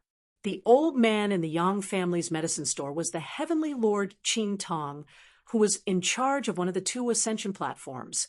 Although his deity position wasn't as high as hers, and he was only one of the 12 high ancient deities, Old Yang was one of the earliest human deities to become a deity. He was in charge of the path to becoming a deity for all male earth deities in the world. He had great authority. Therefore, Old Yang didn't treat Wan Xiao and Li Lu, who were reincarnations of the two high ancient deities, nicely at his medicine store in his hometown. He even reprimanded them directly, saying that they were the ones who had committed the greatest sin in the destruction of the heavenly court. Moreover, the ancient deities had their own factions and camps. They each had their own duties. There were all kinds of disagreements and conflicts. For example, Shan Jun, the woman from the southern mountains of the Aquarius continent, Fan Jun Mao, was extremely respectful towards her when she regained half of her sword. He even treated dying under her sword as a great honor. As for the remnants of the ancient deities in the armor deity's lineage, or you see from the water deity's lineage, even if they could meet her, even if they were afraid of her, they wouldn't be as willing as Fan Jun Mao to be killed. She had a pair of golden eyes, which symbolized the purest divinity in the world. She was full of smiles as she looked at Qin Pingan. For the ancient deities, a decade or a few decades of time was like a snap of the fingers of a mortal teacher. The short scenery was just a small wave splashing and falling in the vast river of time. The old scholar looked relaxed, but he was extremely nervous. Previously, when this fairy sister appeared, she purposely split herself into two to show the sword master and sword servant. No matter what the fairy sister's original intention was, she wanted to show her true identity as a sword wielder to Qin Pingan for the first time. She had no choice but to wear the golden armor to stabilize part of her divinity after the battle in outer space ended. In fact, she was full of murderous intent.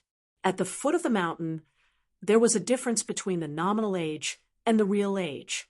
According to the people on the mountain, the primordial spirit was born as a person.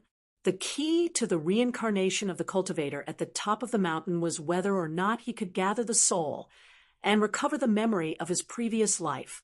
In short, the reincarnation of a cultivator, a large part of it was a recovery of memory to decide who he or she was.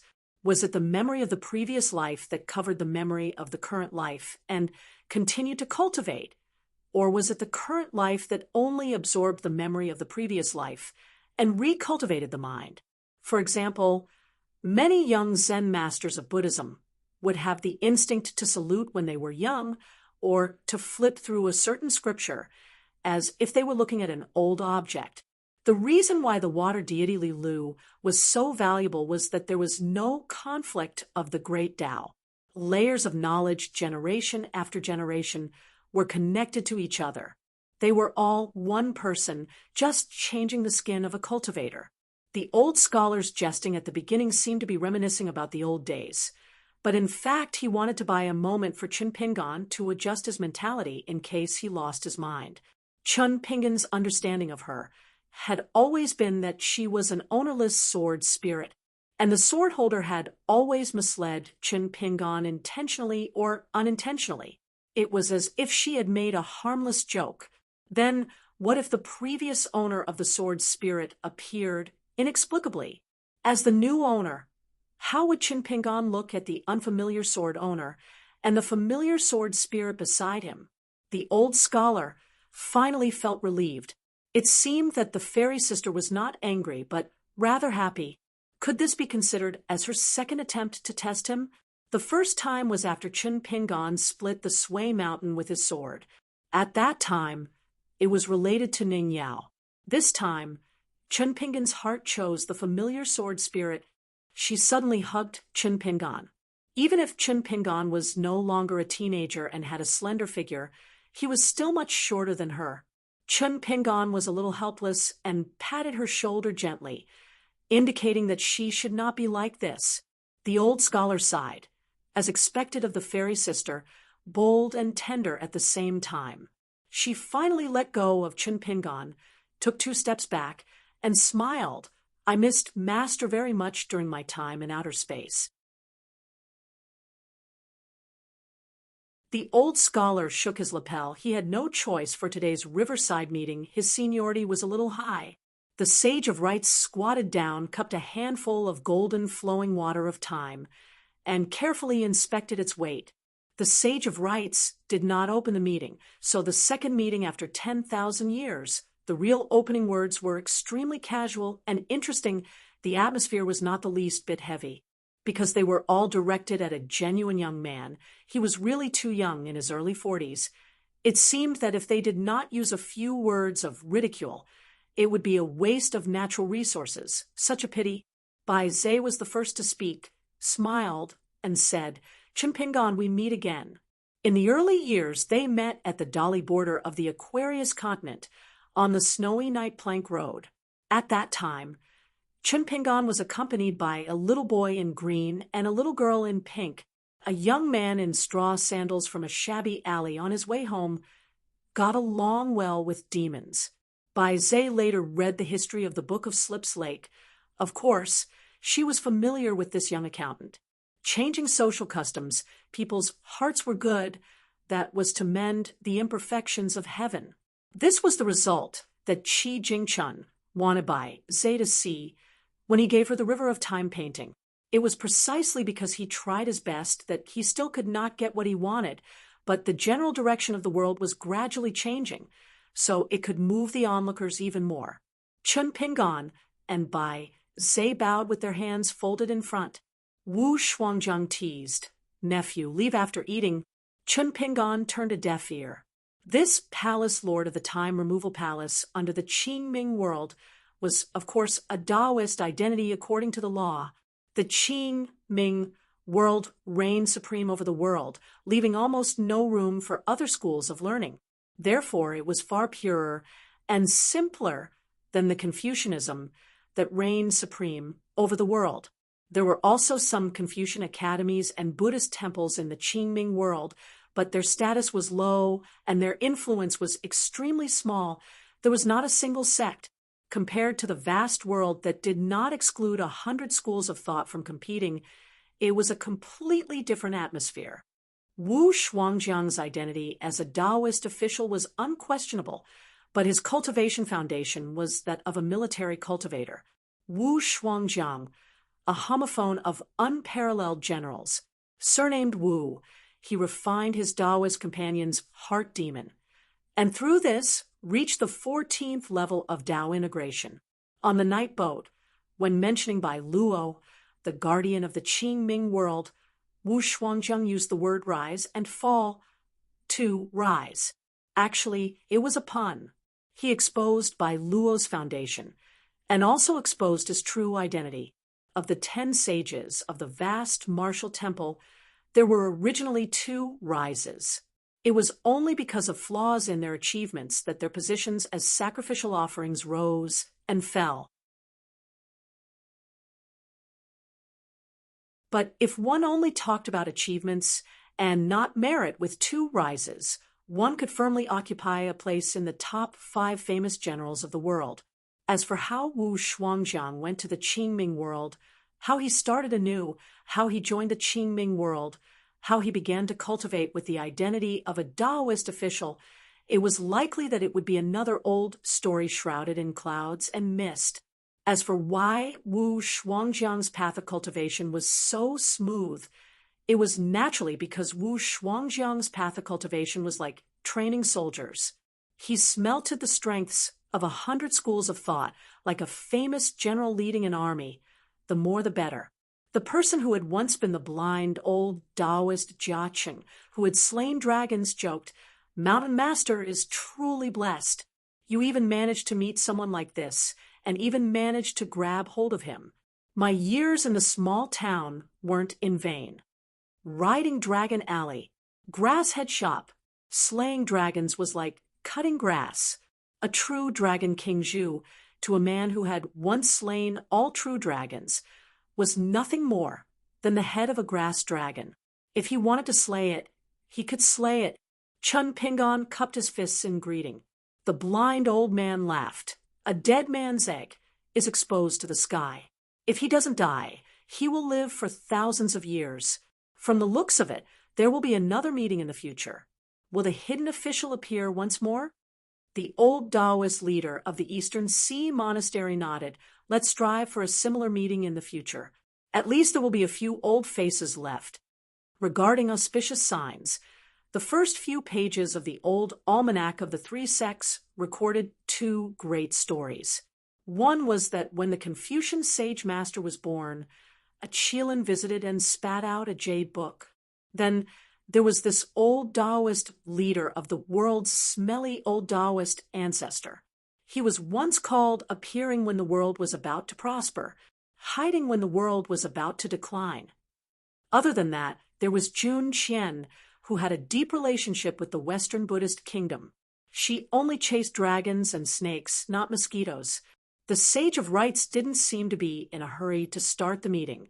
He allowed the 14 realms of the mountain peak to reminisce with the young man. As for Wu Shuangjiang and Yudou, they didn't even look at each other. Wu Shuangjiang, on the other hand, chatted with a female Taoist leader of the Qingming world beside him. How the 10 people of the Qingming world came about was actually very simple. The more times one fought with the true invincible, the higher one's ranking would be. Sun Huaizhong of the Xian Du Temple was regarded as the unshakable fifth person because he had sparred with the second Taoist leader many times. The female Taoist leader beside Wu Shuangjiang was once the fourth person in the history of the Qingming world. However, she rose like a comet and disappeared like a shooting star. Very quickly, she disappeared from everyone's sight. Later generations only knew that she had a battle of the same realm with Yudou in her early years. Both sides fought to a draw. At that time, Yudou had just ascended to the upper 5 realms, and so had she. However, in that Tao-seeking battle, Yudou did indeed bring out the immortal sword Taoist cannon.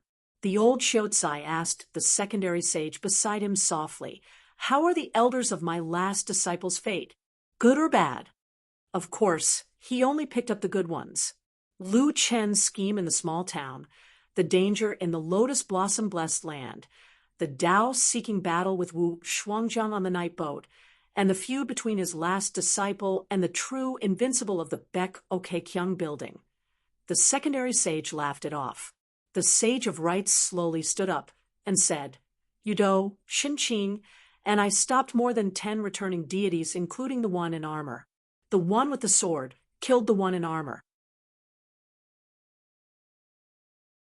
The Sage of Rites, the second leader of the Baek Ok Kyung building, and the old monk in chicken soup. The 3 of them traveled far into the sky together to stop the leading deity and return to the ruins of the old heavenly court. The saints of the 3 sects needed to prevent this ancient supreme deity from meeting up with Zhou Mi. In the end, the one in armor was killed by the one with the sword, although the head in the tall woman's hand and the golden armor had already proved this. However, hearing this news from the Sage of Rites, even if the people in the meeting were all at the peak of the 14th realm with a pure Tao heart, they still couldn't help but feel a little shaken. The one with the sword can't continue to use the sword for the next few decades. The Sage of Rites said, "Besides, we have no reason to continue to trouble you. It's not appropriate for us to do so." The tall woman waved her hand, indicating that the Sage of Rites didn't have to be so polite. She sat by the river of time. The golden armor on her body had disappeared, and she returned to her white clothes. However, A long sword and a golden scabbard appeared beside her, which she nailed into the ground beside her. She put her feet into the river, then raised her head and waved at Chun Pingon. Chun Pingon hesitated for a moment, but didn't deliberately maintain a standing posture to participate in the meeting. Anyway, since his master said so, he just listened. So Chun Pingon sat cross-legged beside her. He didn't care about etiquette, and believed that the Sage of Rites wouldn't care about such complicated formalities. She pointed at the long sword with the scabbard and chuckled softly. It used to speak, and I listened and watched. Wasn't it fun? Chun Pingon rolled his eyes and just reached out to grab a handful of water of time. She smiled and said, "Oh, ordinary cultivators in the pure jade realm can't hold this water of time. Immortals will be worn down when they try to hold the water of time. The ascendant realm in the world will try their best to avoid the river of time." Master, you're good. You want to explore it. In the past, Chun Pingon had walked through the river of time several times, but he had to carefully avoid the depths of the water.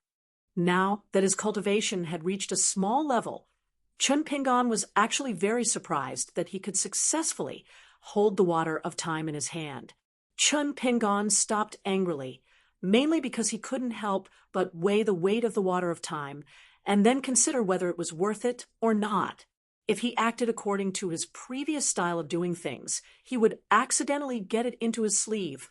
Chun Pingon asked in a low voice, "Are you seriously injured?" She said, "I just have to try not to delay the generational agreement. But in this way, I can only honestly abide by the agreement. I have to return to outer space and find a few ruins. Howren is no longer suitable for sword refining." If I knew earlier, I wouldn't have paid attention to that embroidered tiger. She pointed to the Sage of Rites, who was in a meeting in the distance. The armored one fought with the Sage of Rites earlier, and he was actually seriously injured. In addition, the armored one insisted on going to the old place. Otherwise, it wouldn't be so easy to kill him. In fact, there are both pros and cons in this matter, because the death of the one wearing the armor is equivalent to giving up a high position in the old place.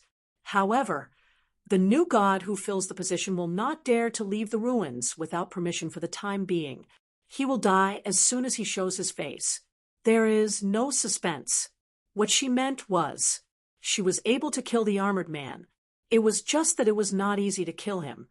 Zhou Mi ascended the sky and occupied the main position in the ruins of the ancient heavenly court. The fire god returned to his position. His position was on par with him.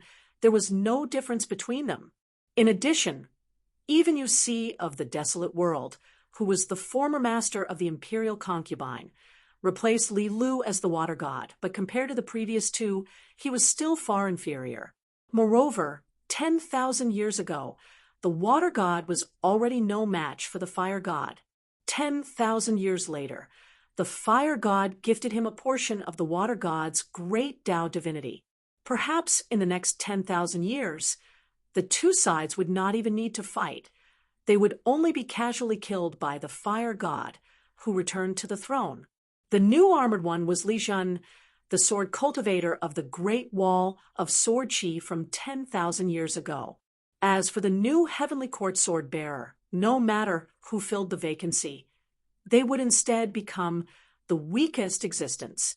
Originally, Zhou Mi's favorite Firen should succeed the sword bearer, but in the end, Zhou Mi changed his mind and chose to leave Firen in the human world, becoming the leader of the desolate world.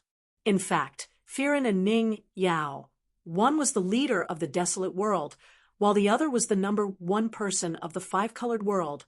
Although they had not reached the 14th realm and were still ascendant realm sword cultivators, they were still qualified to participate in the meeting. Not to mention Xiao Chua and the old man with the cane, who opened the ancient well. These two were the 14th realm cultivators of the desolate world. However, today's meeting could not involve the five-colored world, let alone the desolate world. This was because this meeting by the riverside was about the ruins of the heavenly court. To be precise, it was about when Jaime who ascended to the heavens and left, and about the new heavenly courts, new gods. This was the first time Chen Pingan heard the name Xinqing. Of course, he was no stranger to the chicken soup old monk. He had chatted with his student Cui Dongshan before. However, Cui Dongshan seemed to have called him the chicken soup old monk from beginning to end, and did not mention the Buddhist name, Xinqing. The old scholar explained telepathically, this old monk, who was given the nickname of the chicken soup old monk, is actually called Xinqing. There are not many records of him in the Buddhist scriptures. Because of our vast world, most of the scriptures are passed down by the various sects of the Southern Zen sect. There are fewer records of him in the past. Actually, this old monk is very knowledgeable. The old scholar's side, monk Xinqing is not a native of vast world. The reason why he stayed in vast world for so many years is because Xinqing once escorted a monk back to the central divine continent. They translated Buddhist scriptures together and were responsible for correcting the text, investigating difficult problems, and testifying the meaning. This Xinqing is proficient in the Nirvana Sutra, Yamanaka Sutra, and is proficient in the wisdom of the 10 lands. He participated in the first debate between the three sects, which is why he has such good reputations as the enemy of 10,000 people and the North Mountains ruler of the three sects. He is very good at quarreling.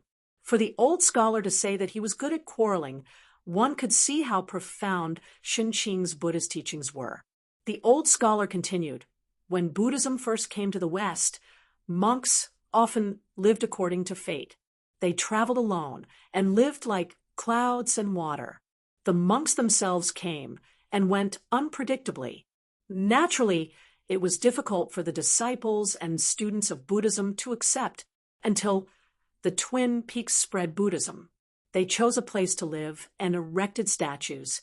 They broke the tradition of not having written records and not having written words. At the same time, they established a Tao field, built a monastery, and erected Buddha statues. They lived in the world and accepted the disciples of the world. During this period, monk Xinqing was secretly protecting them.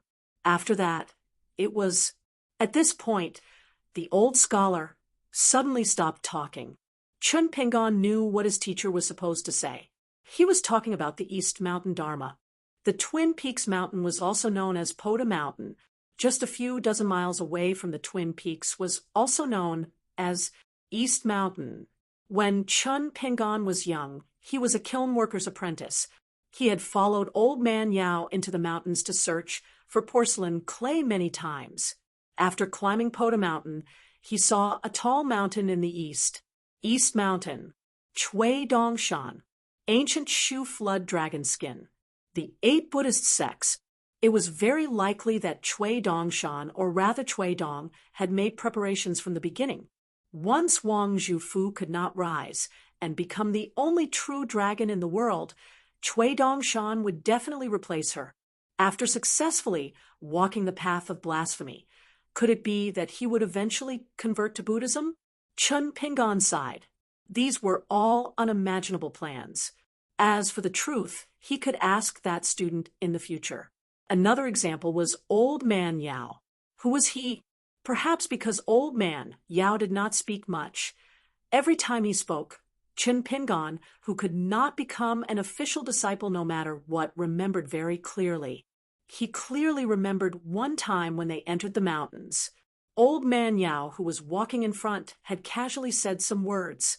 The most inconspicuous soil under their feet, after leaving the ground, would be molded into clay bodhisattvas to eat the incense, or would be burned into porcelain and sent to the emperor's house, or become a broken bottle in the common people's house, unable to escape being baked in fire and soaked in water.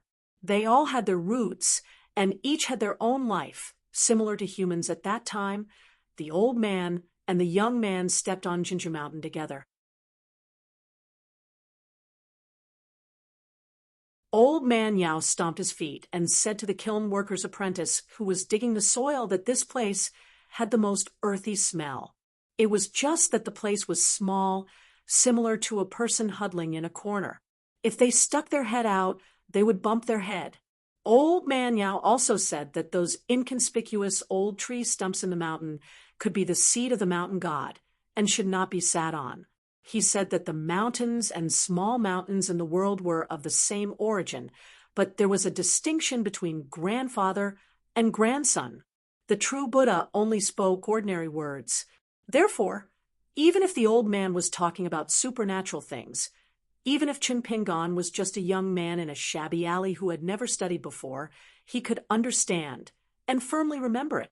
Later on, the reason why Chun Pingon decisively bought Chinshu Mountain with a gold essence copper coin was not only because of his money-grubbing nature of one coin can buy an entire mountain, but also because of what Old Man Yao said. The most earthy smell was actually an important reason. At that time, the young man with straw sandals was naturally thinking of buying the mountain first, and then after earning more money, he would buy another dragon kiln. He would be the kiln master himself, or he would ask Lu Xianyang to help him. The two of them would earn money by burning porcelain. What kind of big house could he not afford? What kind of wife could Lu Xianyang not marry? Later on, when they went out to travel crossing mountains and rivers, even if Chun Pingon did not really cultivate, he was always the most courteous. When there was no one around, he would still scrupulously abide by the rules. Soil piled up into mountains, water piled up into seas. Everywhere he carefully followed the rules. It evolved into a natural respect for heaven and earth. Later on, he even subtly influenced a little girl who left Lotus Blossom Blessed Land with Chun Pingon. She was Pei Qian, who was not afraid of anything but suffering. Later on, when Pei Qian traveled the world alone, she was always in awe of the Buddhist temples. The old scholar changed the topic and laughed. Later on, it was that Zen in the Central Plains that divided the North and South. Dharma is one school. People are divided into North and South. This sentence is generally fair. Ping, and what do you think was the opportunity to spread the Dharma? Chun Pingon no longer distracted himself by thinking about those old matters. He thought carefully and answered, the enlightenment of Dharma was great. The root of the mechanism was not chosen. At the same time, he proposed a few great conveniences. For example, according to the Samadhi, the heart of the Buddha is the Buddha. The old scholar nodded and turned to look at the old monk in chicken soup, sighing. It's just that after so many years, not only did the pig-slaughtering knife not let go of the famous generals and beauties, it did not even let go of such an enlightened monk. In the book, the monk with the pure and strange appearance, white and translucent, was recorded as having many wonderful things and was definitely a handsome man. Sigh, I don't know how he became a skinny old monk. Back then, when I brought your senior brother to visit Shinqing for the first time, when we met, we did not even dare to recognize him. Chun Pingon said, it could be that this old Buddhist senior's skinny Dharma body was benefiting the world. The old scholar stroked his beard and smiled. Makes sense. It was easy to lose weight, but difficult to regain it. This was the case for the body, and even more so for the heart. The old monk suddenly lowered his head and put his palms together. Amit Ba, good indeed. Chun Pingon had an awkward expression. He turned his head and looked at his teacher with a puzzled expression.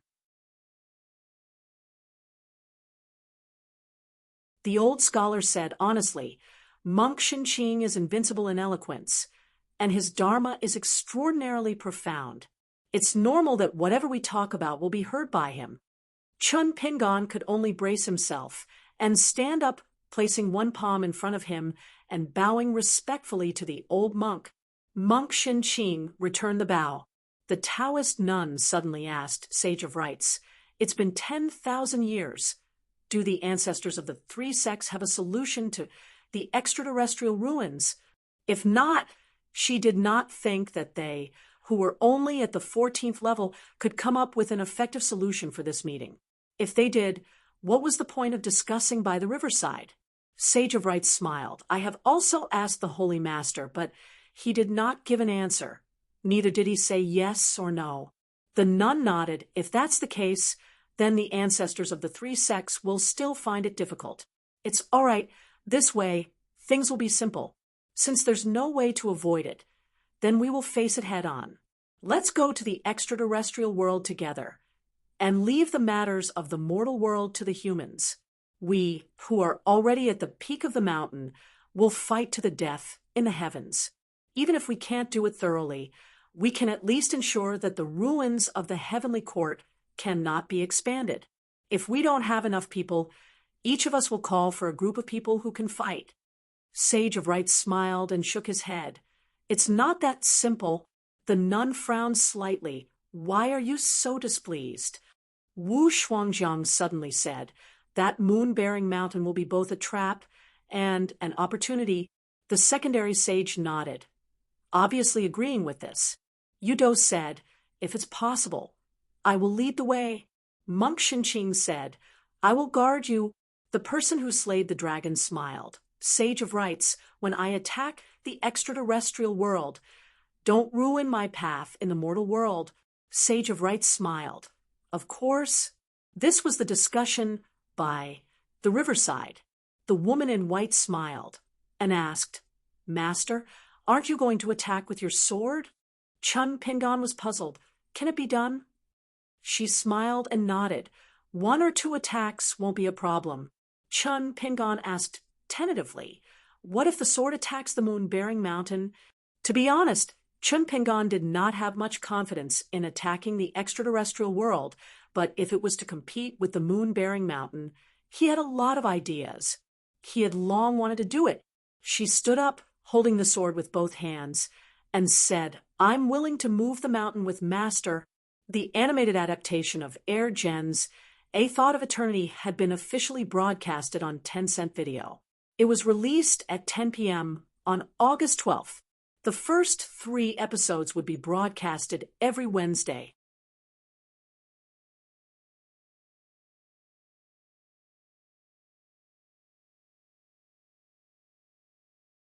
$7.89.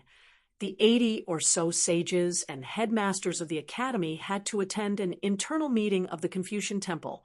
Apart from a small group of outsiders who were attending the meeting, the rest of the people were not allowed to leave yet. They had to stay in Panshui County and wait for the Confucian Temple's arrangements. Half of the people attending the meeting were missing. However, there were more than 10 new faces. Most of them were young people, such as the little celestial master from Mount Longhu and Lin Junbai from the Xiao Yuan dynasty. Chun Pingon was nowhere to be found. The 4 people who attended the meeting as sword cultivators from the Great Wall of Sword Qi were all present. They were still a distance away from the Confucian Temple. Perhaps the Sage of Rights did it on purpose. After all, they had to attend 3 meetings in a row to allow them to catch their breath and chat along the way. Alliance lamented. He looked at Zuiyu and Qi Tingji with disdain. He complained, I'm different from the 2 of you. Can't you treat me as half of a 14th realm cultivator? Lu Ji sneered.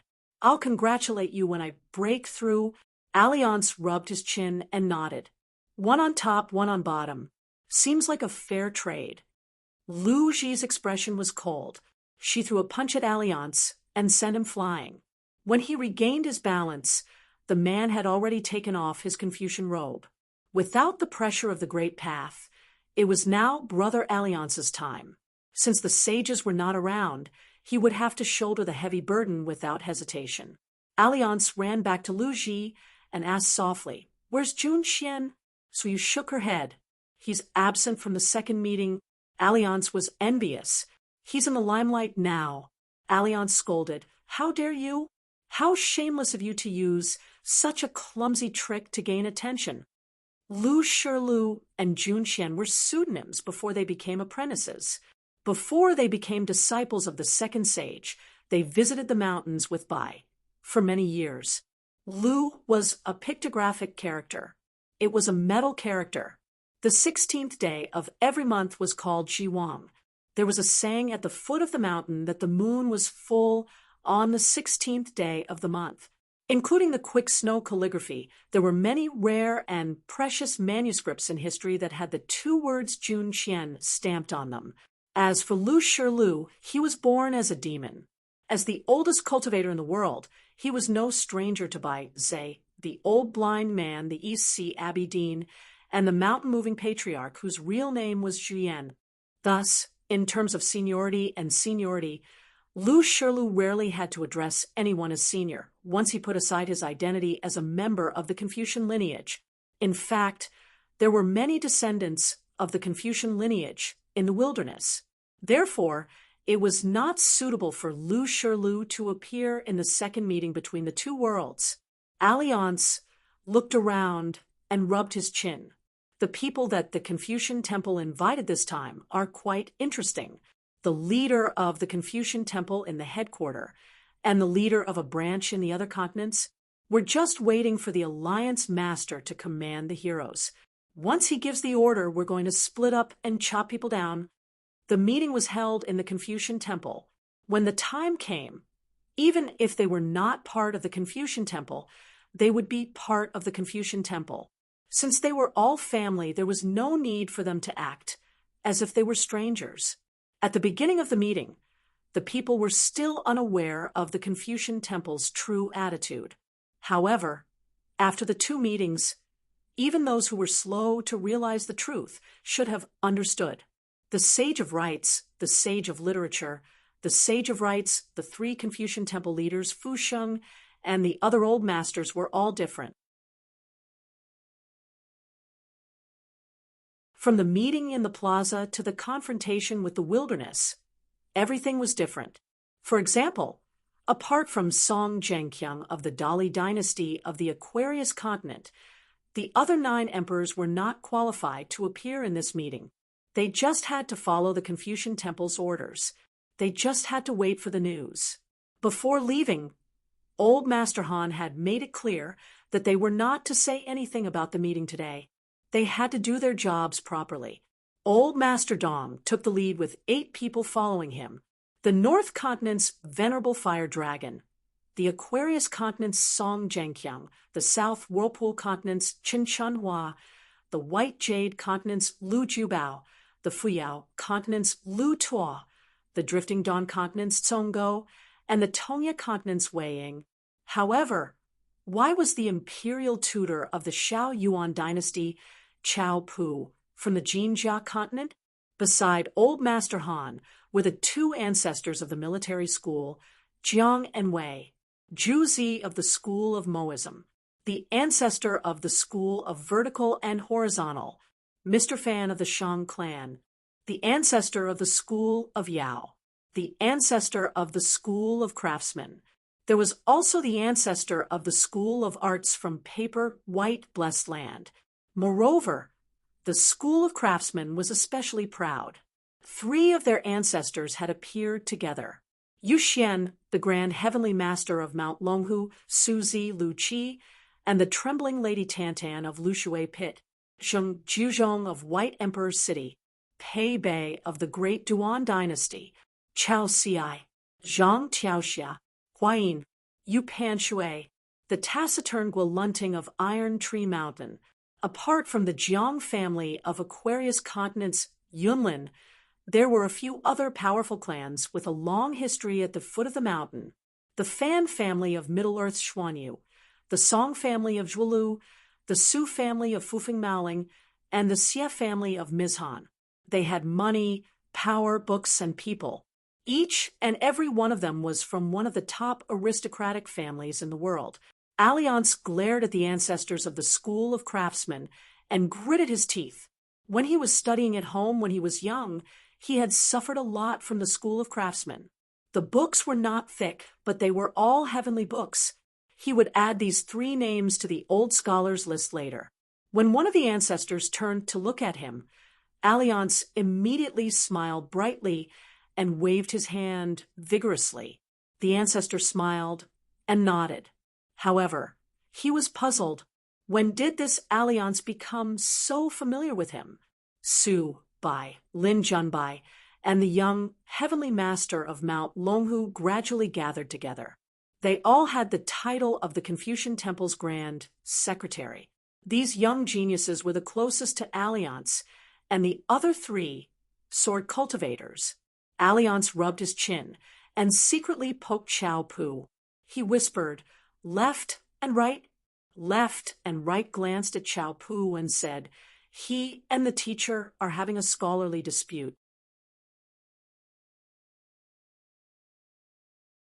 Alliance continued to fan the flames, but what about Jiang Longxiang, the one who wrote Quasi Pavilion's chess record?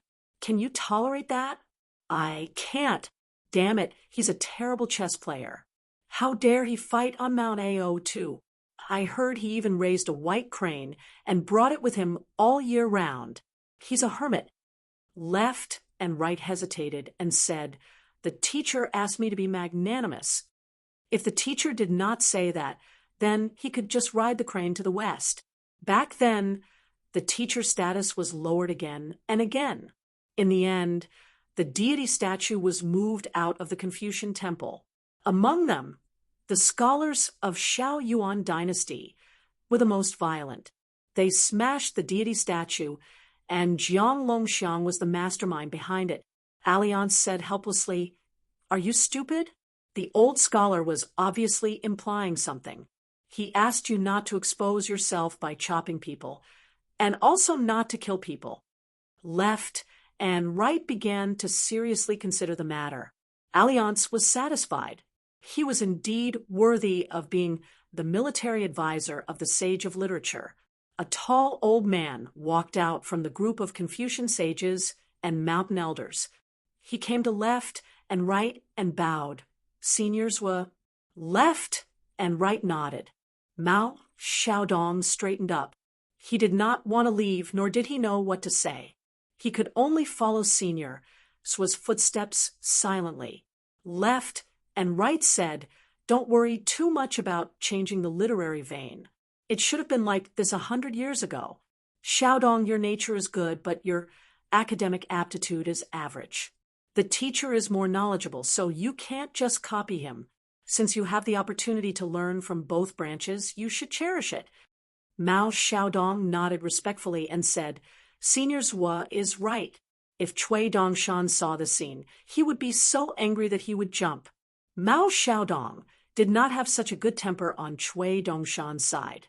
In his early years, Mao Xiaodong had a straightforward temperament and liked to argue for what was right.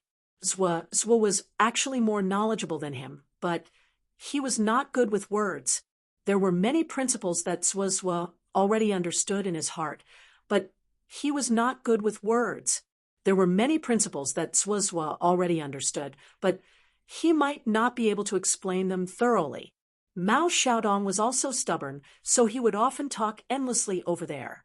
He would say some words that were inflexible and did not understand. Zhua would beat him to shut him up.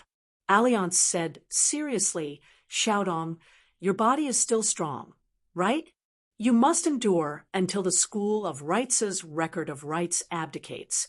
If you really can't, I have a few jars of medicinal wine that I have hidden for many years. They are my gifts to the blessed land of 100 herbs. Take them to nourish your body. Remember to have a conscience. When you become the School of Literature's Grand Chancellor, you must speak up for Brother Alliance." There were rules in the bureaucracy, and there were rules in the mountains. Rats on the ground had their own ways, and birds in the sky had their own paths. The Confucian temple also had its own path of advancement. Virtuous gentlemen and saints accompanied the priests. Mountain elders served the School of Literature and the School of Literature. Mao Xiaodong did not reply, but followed silently beside left and right. Left and right frowned and said, "Why are you following us? Are you a sword cultivator?" Mao Xiaodong's face turned red, and he immediately left. Not far away, the young celestial master smiled cheekily. He turned sideways and did not stop walking.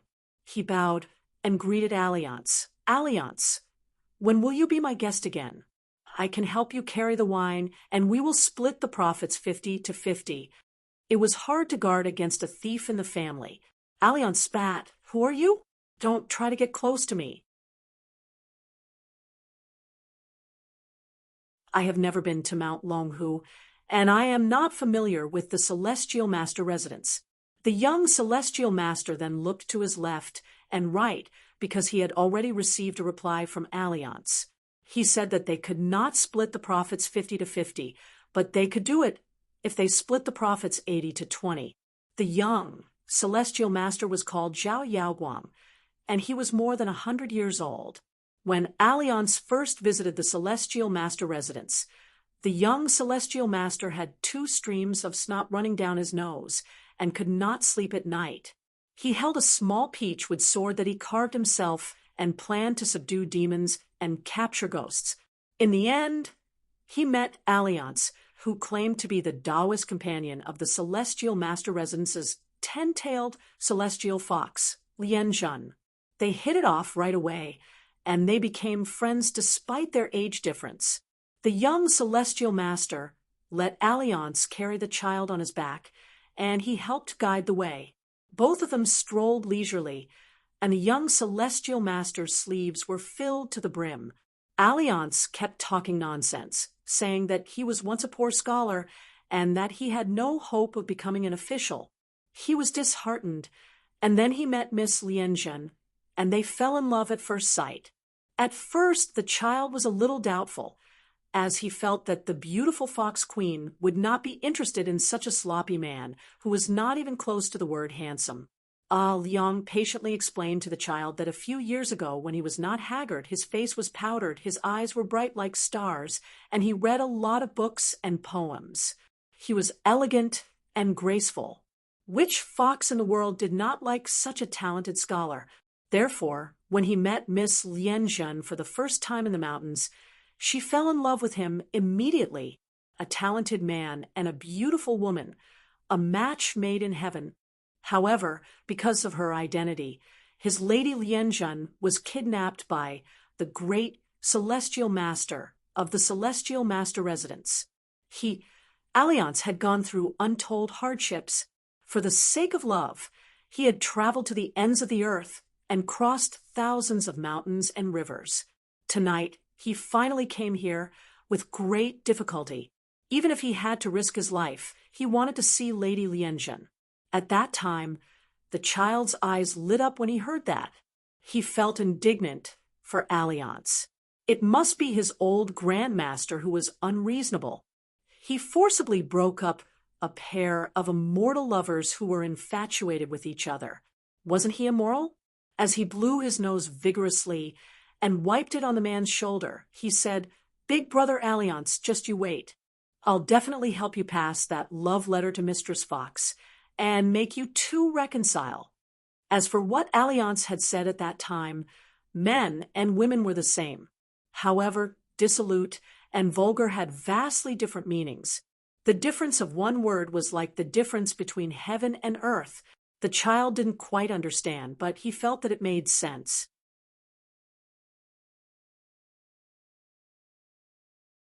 It was indeed something that only a scholar could say. The Celestial Master Residence had countless books, but he couldn't find such a saying even after flipping through all the books. As for what happened to Zhao Yaoguang back then, of course, he was beaten up. There was no suspense. The child was beaten until he cried and wailed, but he refused to admit his mistake. At that time, Heavenly Fox Lianzhen was holding the love letter that the Grand Celestial Master returned to her. When she received the letter from Yaoguang, she naturally didn't dare to open it without permission. She was worried that some extraordinary person with an extremely high cultivation level would sneak into Mount Longhu and cause trouble in the Celestial Master Residence. Of course, she had to immediately hand it over to the Grand Celestial Master for review. In the end, when she opened it, she didn't know whether to laugh or cry. "Miss Lianzhen, our child has a simple temperament. He's a cultivation genius that only appears once in 100 years. The ancestral graves of Mount Longhu are fuming with green smoke. You must cherish him. Remember. As for that simple-minded child, when he was beaten up, he was still filled with righteous indignation. He cried and persuaded Mistress Fox to meet Alliance, so that he wouldn't be sad anymore. As for the Grand Celestial Master, Zhao Tianlai, he didn't stop Zhao Yaoguang's parents from beating the naughty child. In fact, the Grand Celestial Master wasn't angry at all. Instead, from that day onwards, Zhao Tianlai personally taught the child Tao. He pointed out the right path for Zhao Yaoguang several times at the bottleneck of cultivation and broke through the fog of the great Tao. As for the left and right sword immortal, it was actually a moderate taboo in the Celestial Master residence of Mount Longhu. The Taoists in the residence didn't talk much about it, but everyone knew. As for the reason, apart from the fact that a promising sword immortal had died prematurely under the swords of the left and right swords, there was also an extremely senior female Taoist of the Celestial Master Mansion. The entire Celestial Master Mansion was well aware of her attitude towards the left and right swords. Zhao Yaoguang sincerely wanted to invite Mr. Zhua to the Celestial Master residence. He looked straight ahead and said calmly, "You want to ask for swords?" The little Celestial Master, who had a lot to say, immediately shut up. With the frivolous Alliance, he could joke around without restraint.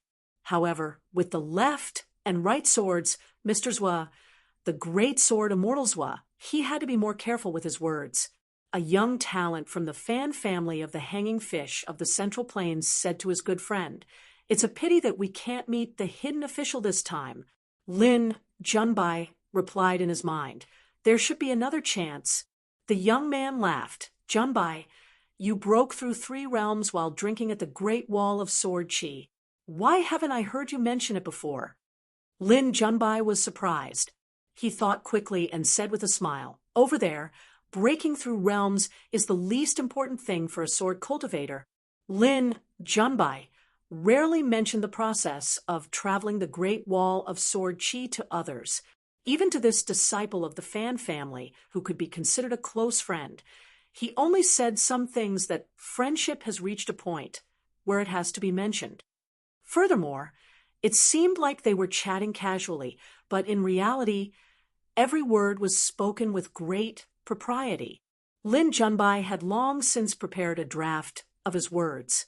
In fact, Lin Junbai had always been the meticulous Lin Junbai. It was probably only in that summer palace that Lin Junbai could truly show some of his youthful temperament. This was because only sword cultivators from the hidden official's lineage could be friends who didn't care about material gains. In the beginning, Lin Junbai had to be like this. When in Rome, do as the Romans do. Only then could he blend in. Later on, when the conditions were right, success came naturally. He naturally made people forget about life and death. The young man hurriedly added, "Junbai, this matter was secretly told to me by great-grandfather just now. It's fine if you've heard it." Lin Junbai nodded. "Be careful with your words and actions. Let's work together." Lin Junbai also spoke halfway. He added, neither hurriedly nor slowly, "Later on, I'll help you ask the hidden official for a jug of authentic green immortal mountain wine. One couldn't be too reserved. When interacting with friends, one had to be relaxed. If one had to be a good friend, one had to be a bad friend." The eyes of the Fan family's talent named Qing Run lit up. "That's great. That's right, Junbai. If I'm not wrong, the hidden official is definitely an extremely talented and elegant scholar, right? Do you need me to hold a banquet at the Mandarin Duck Shoe? Otherwise, I'd be too embarrassed to visit the hidden official empty-handed. I don't dare to take out ordinary women and make a fool of myself. You've seen the talisman beauties in my study. Will the hidden official dislike them?" Fan Qingrun was a famous playboy. His study was named Xingying. He had a penchant for calligraphy, painting, bamboo, and stone. He called himself Flower Farmer and was also known as Apricot Flower Spring Rain. Many of his graceful poems were widely circulated in the Central Divine Continent. For example, "Young girl who keeps playing the zither after drinking. There were also beautiful concubines sitting in the moon, drinking wine with flowers. He was obsessed with gold and stone, engraving no less than 1,000 square meters. He boasted that his life's work was the zither, chess, calligraphy, painting, wine, and beauties. Lin Junbai smiled. The hidden official is very easy to talk to. Don't be nervous. As for the talisman beauties, I'll pretend I didn't hear it. It's all your own idea. Fan Qingrun might seem like he didn't do his job all day, but he was actually very talented. Half of the Fan family's businesses were actually managed by this young man behind the scenes. Everything was neat and tidy, and he didn't stink of money. This was very impressive. Otherwise, Lin Junbai wouldn't have become good friends with him. Fan Qingrun understood. I understand. Lin Junbai patted Fan Qingrun's shoulder. His face was full of smiles and encouragement. In his heart, he said, "Brother Fan, you're on your own." After the meeting, Lu Jubao and Yu Panshui both received a secret letter from Zheng Juzhong. It had appeared in their sleeves out of thin air. Zheng Juzhong said that it was embroidered tiger's compensation, and that he would only take it out after the meeting. Yu Panshui felt like he was in hot water. He was worried that once he opened the letter, he would be possessed by Zheng Juzhong.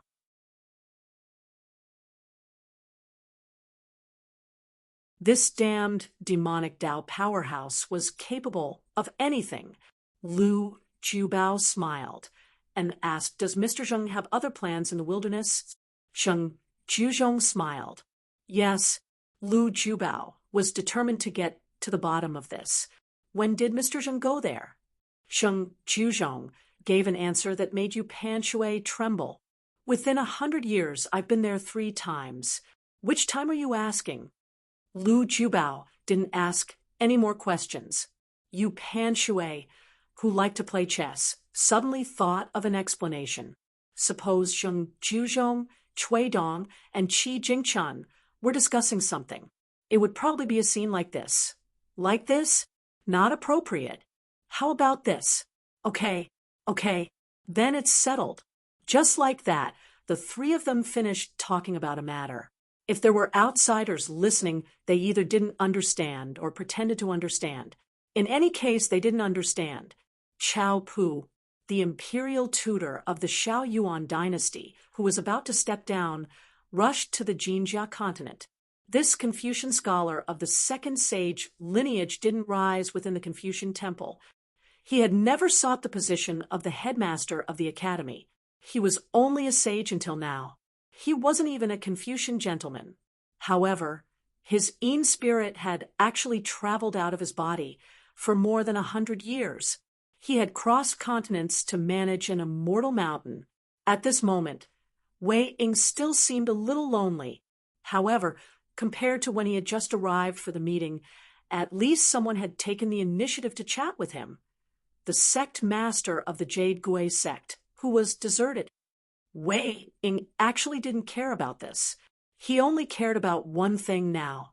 How would the Confucian temple deal with the Tongya sect in the north of his hometown? From the perspective of the sect master of the Jade Gui sect, of course, he hoped that the Tongya sect would be sealed off for 1,000 years. The Tongya sect, which used to be the leader of the immortals of the continent, would have no chance of rising again. However, from the perspective of the cultivators of the Tongya continent, Wei Ying sincerely felt that the young people of the Tongya sect should all have a bright future. The Jade Gui sect wasn't big enough. It should look at the entire continent. Therefore, Wei Ying planned to help the Tongya sect. He wanted to form a trend of closing the door to the Tongya continent again. The Jade Gui sect alone was destined to be unable to do it. As for how to reopen the door after closing it, and how to interact with the Hauranate continents, the Jade Gui sect had the final say. This was very difficult. However, if they didn't even take the first step, it would continue to be difficult. The situation of the Tongya continent would become more and more dangerous. On the other side of the mountain drive crossing, just the sword immortal Su Ming, who was a guest of the Lu clan of the Snow Mountain continent, was a huge deterrent. Not to mention, the Aquarius continent and the North continent's infiltration was like a hot knife through butter. Almost all the kingdoms under the mountain of the Tongya continent were reduced to vassals. If a continent's mountains and rivers could manifest some kind of Tao heart, when the shattered Tongyi continent's mountains and rivers were rebuilt, it would be a complete and utter collapse. More than half of the Tongya continent would become the Tongya continent of the outsiders. Wei Ying would never allow the mountains and rivers of his hometown to become a blessed land in the eyes of the cultivators of other continents. At the entrance of the Confucian temple, a gentle-looking green-robed Confucian stood at the bottom of the stairs to welcome everyone. He was the scholar in charge of opening and closing the doors of the Confucian temple and the Merit Forest. His name was Scholar Shiping. He was actually not a cultivator. Instead, he was formed by the Howran literary fate and was born from the great Tao. Alliance jumped and waved his hand like his trademark. He laughed and said, "Brother Shiping, long time no see." Actually, it wasn't long. The scholar smiled and said, "It's very simple to see you often. As long as Alliance was locked in the Merit Forest, he would be able to see him every day." At the riverside, the secondary sage took out a scroll and spread it out. A moon-supporting mountain appeared out of thin air at the riverside. It was almost real and close to the truth. This was because the secondary sage had personally gone to the moon-supporting mountain through the Western Buddhist kingdom. Alliance, on the other hand, had gone to the Western Buddhist kingdom through the moon-supporting mountain. He had killed countless resentful souls and malicious ghosts with his sword. His Tao had been greatly weakened, which was why he had dropped from the 14th realm. After the secondary sage had appeared at the moon-supporting mountain, he had broken most of the mountain's protective restrictions before going to the Great Wall of Sword Chi. However, at that time, Chun Pingan was no longer at the city wall. He had been thrown into the Fortune Cave on Luhua Island by Cui Dong. Therefore, this secondary sage had seen the Howran embroidered tiger for the last time. It seemed like Cui Dong had been waiting for the secondary sage to appear. The two sides sat on the city wall and discussed the Tao. They talked about the battle between the third and fourth realms.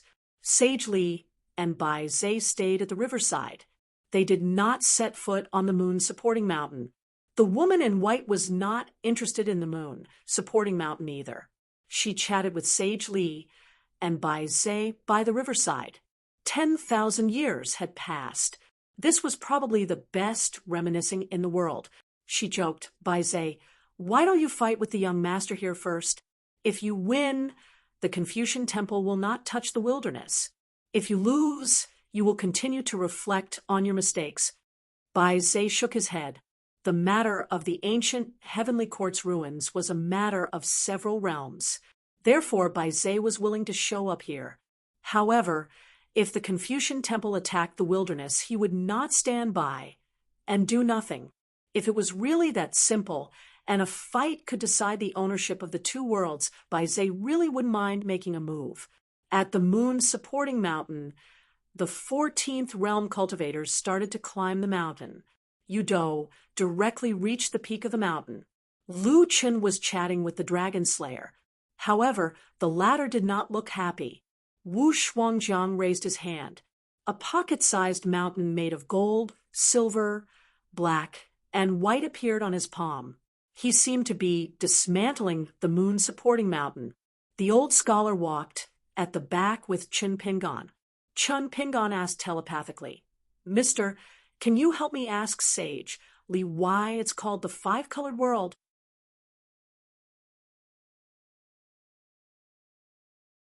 "Is there anything special about it? Is it similar to the Liju Grotto Heaven in my hometown? Does this five-colored world contain 5 fated opportunities or 5 supreme treasures?" Chun Pingan's path of cultivation was complicated. However, he was at a loss when it came to divination. He could compete with Jiang Shangzhen. The old scholar sighed. Back then, I stabilized the heavens and earth with Bai Yi. I saw some clues, but they might not be the true path of the great Tao. Some fortuitous encounters were relatively simple. For example, Bai was one of them at the world's thatch. As for Sage Li, it would be difficult to ask him anything. Naming it the Five-Colored World was originally Sage Li's idea. He definitely knows the inside story. Unfortunately, Sage Li is good at everything except for his stubbornness. Once he sets his mind on something, even the heads of the 10 Taoist temples could not change his mind. The old scholar suddenly said, "Go ask Sage Li. There might be a chance. It's more reliable than Mr. Asking." Chun Pingon said helplessly. Sage Li seemed to have predicted this. "He warned me not to think too much." The old scholar said softly, "Don't be afraid. Sage Li is just scaring you. You are a junior and have worked hard. It would be a waste not to shout. Sage Li is well-mannered and will not be angry. Besides, Fairy Sister has made a great contribution. Even the blind old man can see it. There is a scale in people's hearts." Chun Pingon nodded vigorously. "Mr. is right. Sage Li's hint could be a hint, right?" The old scholar hit his palm with his fist. "Let's talk like this and smooth out the complicated logic, right?" Chun Pingon was reassured. Whether it worked or not, when he went down the mountain, he would ask Sage Li for help. If the Five-Colored World was really hiding 5 fated opportunities of the Great Path, waiting for various forces to fight for it, he would help Ascension City find one of them early and follow the vine to find the melon. It would be too much to take the lead, right? Moreover, the 5th world was found and opened by the Confucian Temple, and Ascension City was a member of the vast world. Not to mention 1 world, 2 worlds would not be too little, and 3 worlds would not be too much. The old scholar began to talk to his last disciple about Sage Li's temper in detail. He talked about which traps should not be stepped on, as it would backfire. He also talked about what could be talked about more. Even if Sage Li's face darkened, he should not feel guilty. Sage Li had many rules, but he was not inflexible. Chun Pingon listened attentively and memorized everything. He asked tentatively, "Mr. Sage Li can't hear what we are talking about, right?" The old scholar patted his chest and promised, "Don't worry, it's not Monk Shinqing. Sage Li is most particular about rules and etiquette." The old monk, who was walking in front of them, chanted again. On the other side of the river, Sage Li stretched out his finger and rubbed between his eyebrows. "2 thieves." Bai Zhe smiled. "Senior, you have good taste in choosing people." He was talking about the series of subtle ups and downs in the young man's heart when he saw the Sword Master and Sword Servant. Some people were good at deceiving themselves. For example, they would subconsciously hope that the Sword Master and Sword Servant were one. Some people would be disappointed and greedy. They would be worried if they went from being first in the world to being second in the world. Gods could see people's hearts, which was their innate supernatural power. The small mustard seed was as big as Mount Sumeru. This sword-bearer probably did not care whether the person he chose was good or evil. However, the sword-bearer, who had been silent for 10,000 years, no matter what his original intention was, would value the purity of the latter's heart when he finally chose a sword-bearer for himself. The river of time would flow and scatter. The sun, the moon, the stars, and even the great Tao would flow erratically and deviate from its trajectory.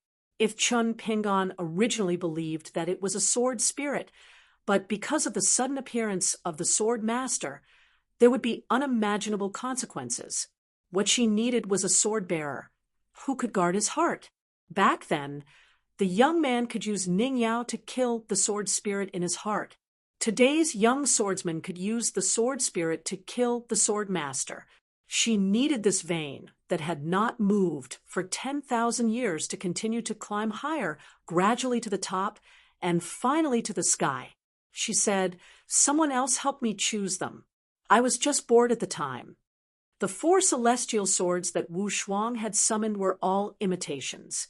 In fact, the first 4 celestial swords were all imitations. 10,000 years ago, she had stripped off a part of her divinity and refined it into a long sword, becoming the first sword spirit in the world. She wielded the sword in her place. Because she had already reached the pinnacle of swordsmanship, she was destined to be unable to advance any further.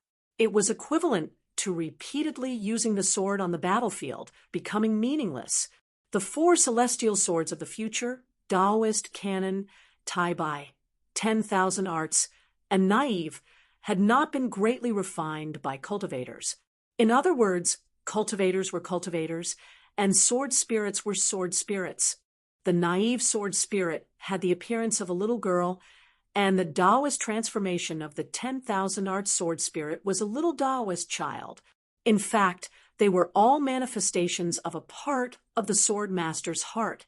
At the same time, the sword spirit preserved more of its own intelligence when it was born. The terrifying thing about the divinity of deities was that it could completely cover other divinities. This process did not have any ripples, and these ripples could become the inner demons of later cultivators. And even the obsession of ordinary people would fall one by one on the side of the Buddhist kingdom in the West. Someone once said that the length of a person's memory was the length of a person's true lifespan.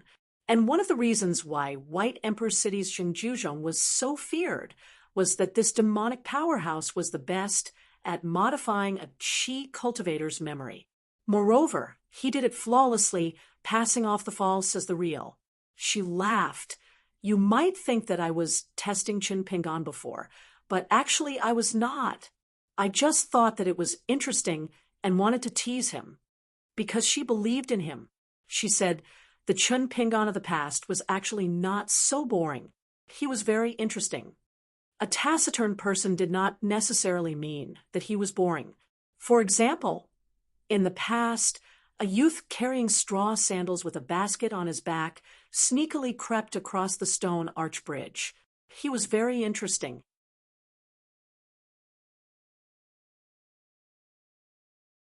What made the youth not so interesting seemed to be the way of the world. She placed her palm on the hilt of her sword and glanced at the second chief of the Baek Okekyung building at the peak of the moon, supporting mountain. Truly invincible? Self-proclaimed?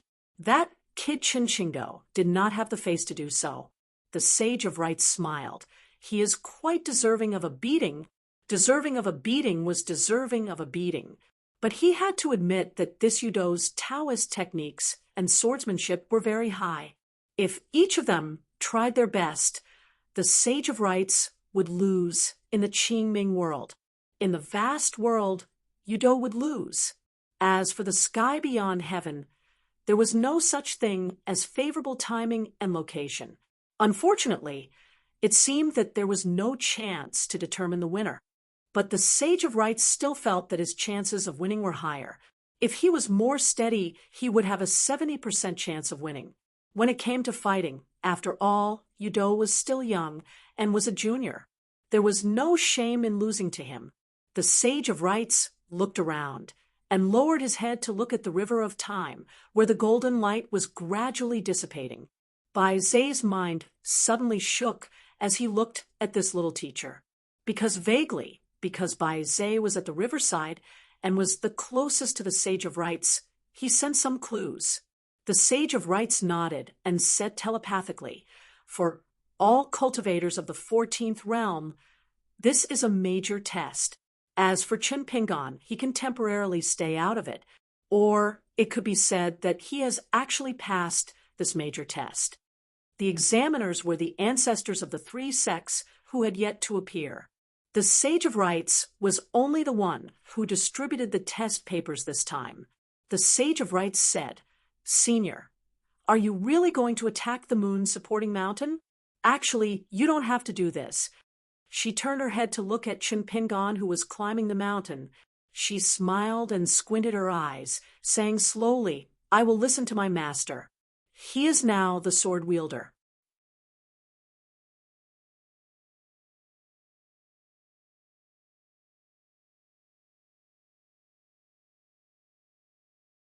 790. In the meeting room of the Confucian Temple. Compared to the previous two meetings where the rules were strict, this meeting was more casual. Everyone could choose their own seats, and there was no distinction between the main seat and the last seat. Those who had personal friendships, family friends, and close ties usually sat in a group. The sage of rites was absent. So were the quasi-sage and the sage of literature. Everyone, including the high priest and the headmaster of the academy, felt more relaxed. Alliance sat on the ground with his hands on the ground.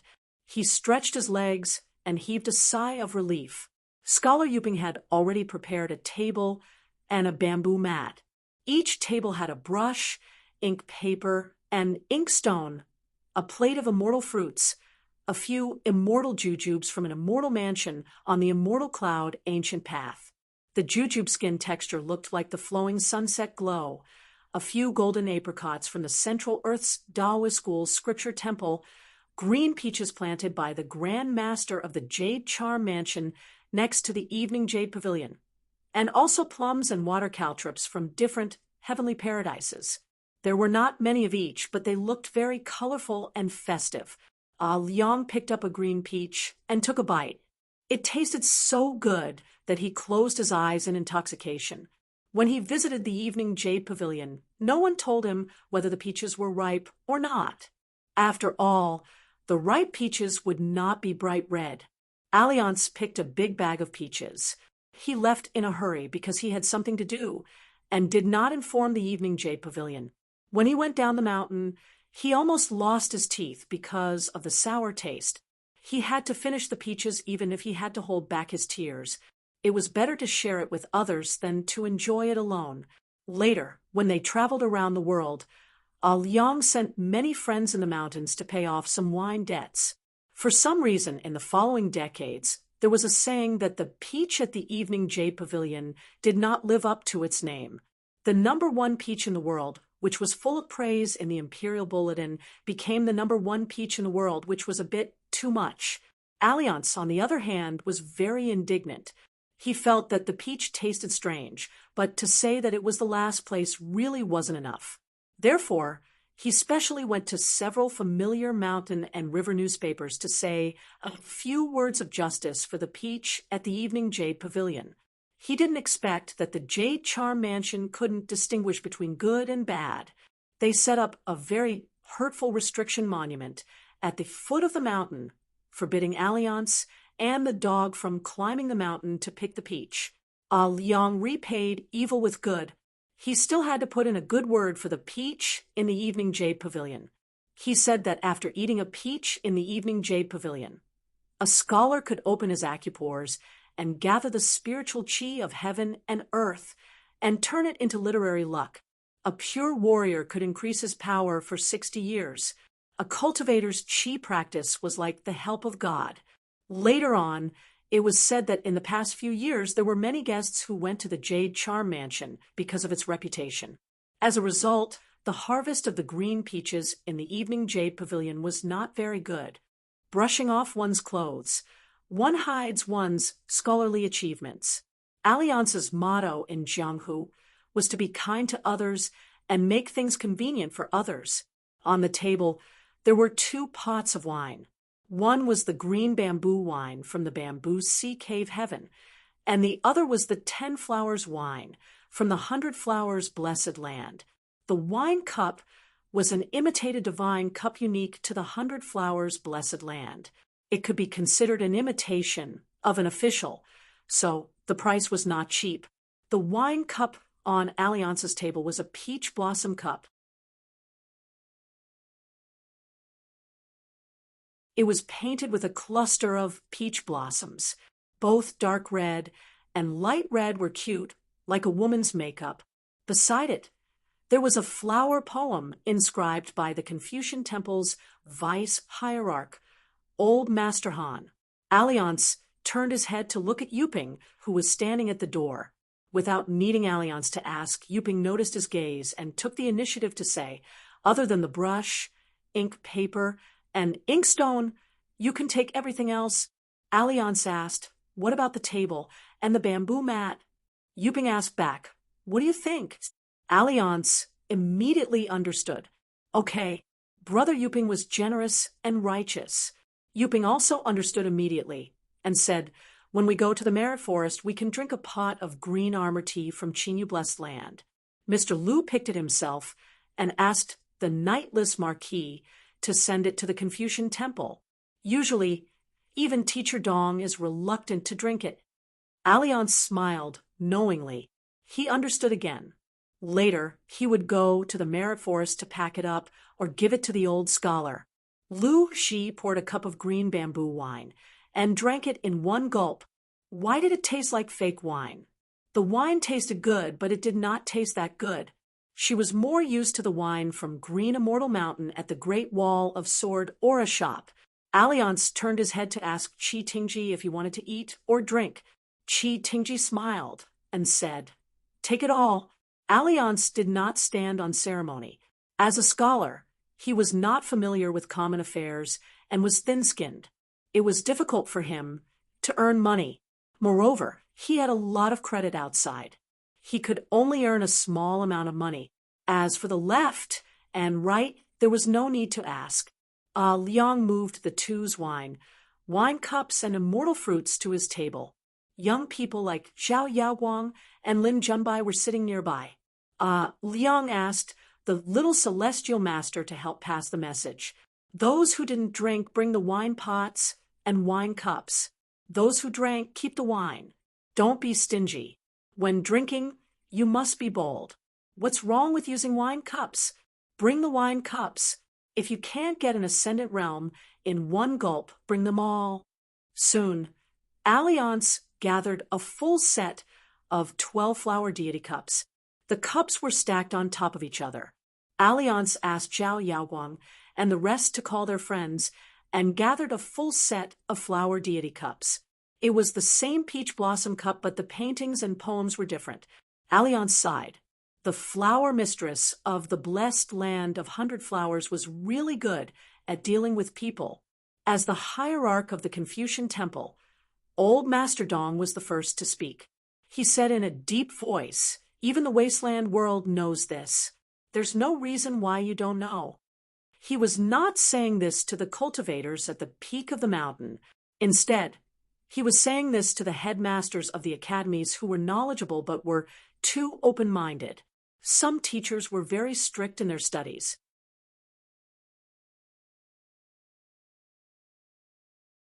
They were often pedantic and old-fashioned. Knowledge was beneficial to the world. However, when it came to helping the people, it was not so good. Therefore, the Confucian Temple had disputes about the candidates for the 72 headmasters of the academies. The hierarch of the Confucian Temple's opening speech made the atmosphere of the meeting tense. No matter what, when the Sage of Rites took that step, it meant that the Confucian Temple was going to take the wasteland world seriously this time. Between the two tables, water vapor rose. Finally, 5 scrolls of landscape paintings appeared. There was an entrance to the ultimate in each of the 4 seas that led to the wasteland world. The Confucian Temple named the ultimate in each of the 4 seas. They were the Eye of Heaven, the Mark of Mark, the Holy Land, and the Sunfall. Other than that, there were 3 crossings. They were called the Candle Crossing, the Horse Crossing, and the Lay Crossing. The Lay Crossing had been built into a city by the Mahis Juzi. To the north of the 3 crossings was the Great Wall of Sword Qi that was difficult to repair. Compared to the ultimate in each of the 4 seas, the 3 crossings and the 2 sections of the Great Wall of Sword Qi could be regarded as one land. The ultimate in each of the wasteland world and the 3 crossings in the northernmost part of the wasteland world would be the 5 footholds of the vast world in the wasteland world. Everyone received 5 booklets. The booklets were very thick and detailed. They described the situation of the 5 entrances in detail. It involved the geographical situation of each sect, kingdom, and tribe in the wasteland world. It also included the exact distribution and reserves of various resources. Yu Panshui stared at the scrolls. If he was not wrong, the scrolls would soon be filled with battles. This plump old man, who looked like a rich man, asked worriedly, "To the south of the Great Wall of Sword Chi is the blind old man from the 100,000 Mountains. What should we do? If we are not careful, the connection between the Great Wall of Sword Chi and the 3 crossings will be cut off by this guy." The golden-armored puppets in the 100,000 Mountains were not only capable of moving mountains. Once they entered the battlefield, they would cause immeasurable damage to the vast world, especially when the blind old man was an extremely experienced cultivator of the 14th realm. He was also in his own world. For 10,000 years, even the moon-bearing mountain could only turn a blind eye to him. If the blind old man insisted on blocking the way, who would stop him? Even if they could stop him, most of the top forces of the vast world would be held back. For example, Yu Xian, great heavenly master Zhao Tianlai, and venerable fire dragon? Would they have to accompany the blind old man to drink the northwest wind and bask in the sun every day? As for the ordinary ascendant realm cultivators, they were not enough to deal with the blind old man. They might even be stuffed into the teeth of the ascendant realm great demon guarding the gate and have a few meals. As long as they reached the 14th realm, especially when they had the geographical advantage of the Tao integration stage, it would be a nightmare to fight against them. Teacher Dong wanted to say something, but he hesitated. However, from the looks of it, the Confucian Temple's sect master's expression was not serious. Instead, he seemed to be smiling. Alliance had a strange expression on his face. Good heavens, the blind old man was willing to throw away his dignity for his first disciple. He ran over to the moon-bearing mountain and pretended to be a supporter of the vast world, but in reality, he was not helping either side. He was clearly telling the Confucian Temple the same thing. "I originally wanted to help the moon-bearing mountain, but now I have a good disciple who is both open and closed."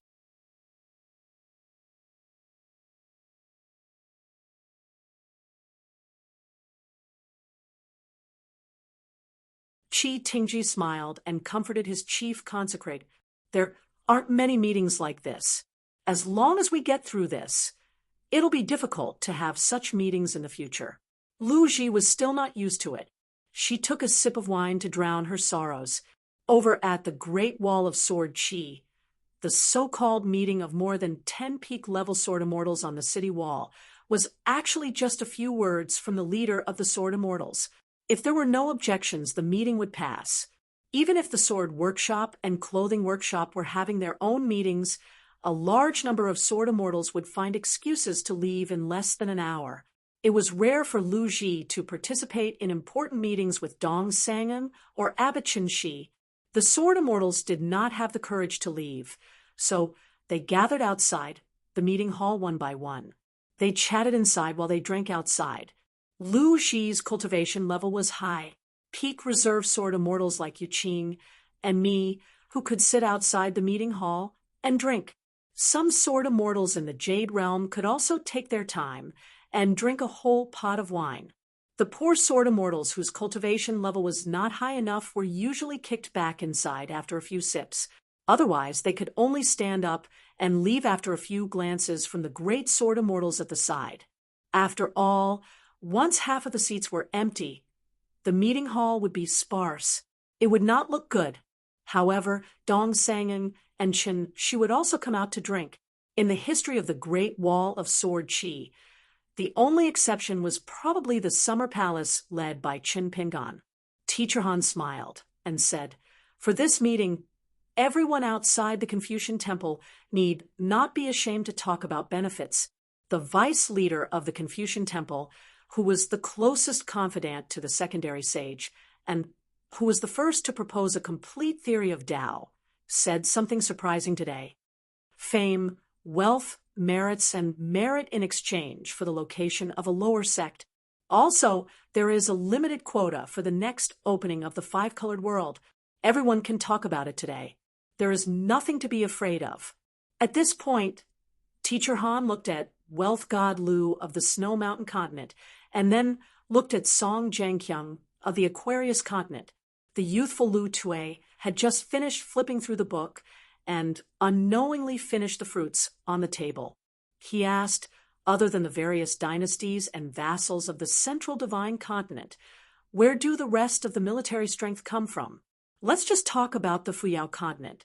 The cultivators on the mountain and the soldiers at the foot of the mountain are not enough. Oh, Lu Tui's words could not be considered as airing dirty linen in public. Everyone present knew each other well.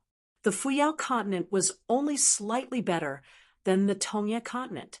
After the Great Battle, other than the Fuyao continent, which had its mountains and rivers destroyed, the Central Divine Continent, the Snow Mountain Continent, the North Continent, and the Liuxia continent were relatively intact. Ignoring the casualties of the cultivators on the mountain, the forces at the foot of the mountain were relatively intact. There were a total of 8 people, including Lu Tui. Each of them had a representative in their own continent. The latest book appeared on their tables. Teacher Han said, after reading it, you can increase or decrease the manpower at your discretion. Wei Ying flipped open the book and quickly finished reading it.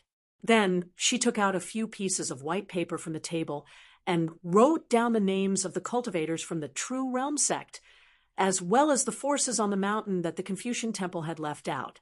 However, other than the True Realm sect, the other immortals had to be careful. Otherwise, they would be suspected of being generous.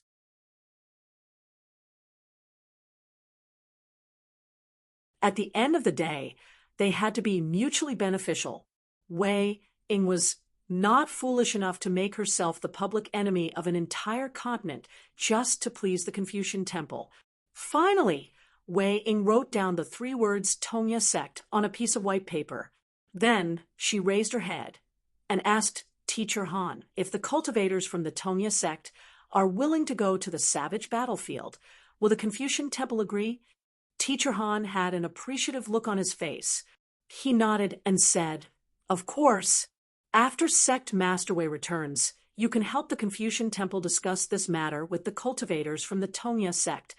As the imperial tutor of the Xiao Yuan dynasty, Chao Pu was very familiar with the forces on the mountain and at the foot of the Jinjia continent. He raised a few objections, and a scholar from the Confucian temple was in charge of answering them. The discussion on the combative soldiers of the 9 continents lasted for an hour. Even then, there was still no final conclusion. Teacher Han gave the Confucian temple's opinion. After this discussion ended, each continent would have another discussion. The Confucian temple would gather more great cultivators from each continent to discuss the details in private. The master of the Zhuolu Songzi suddenly said, "The locations of the 4 entrances to the ultimate were clearly, carefully selected by the savage battlefield. The spiritual energy was thin, and the resources were barren. Within a radius of 10,000 miles, there were either rivers or mountains. It was extremely inconvenient for the troops at the foot of the mountain to advance on the battlefield. For the cultivators of the savage battlefield, there was no geographical advantage to speak of. Zhao Tianlai, Zheng Juzhong, Pei Bei, Huai Yin, and the others had been stationed at the ultimate or the ferry to prevent the great cultivators of the savage battlefield from tampering with the entrances. In particular, they had to pay attention to the traces of the array masters. Teacher Dong asked, "Is there anything we need to check and fill in the gaps?" Zheng Juxin's mind moved slightly. The exit of the ultimate, which was called the Village of Gods, and the crossing of horses were added to the map, compared to the 2 maps of the Confucian temple that were already very detailed. There were more mountains and rivers. Heavenly Master Zhao raised a hand and put 2 fingers together. He pointed at the exit of the Heaven's Eye returning ruins and said, pointing at the mountains and rivers. Dozens of specks of light of different depths appeared on the painting of mountains and rivers. They were all traces of lurking great demons. Other than that, 6 golden threads appeared at the borders. They were the concealment formations that the great demons of the savage battlefield had meticulously set up. Huai Yin's scalp went numb. Previously, he had been stationed at the ferry and the ultimate for only 2 to 3 years.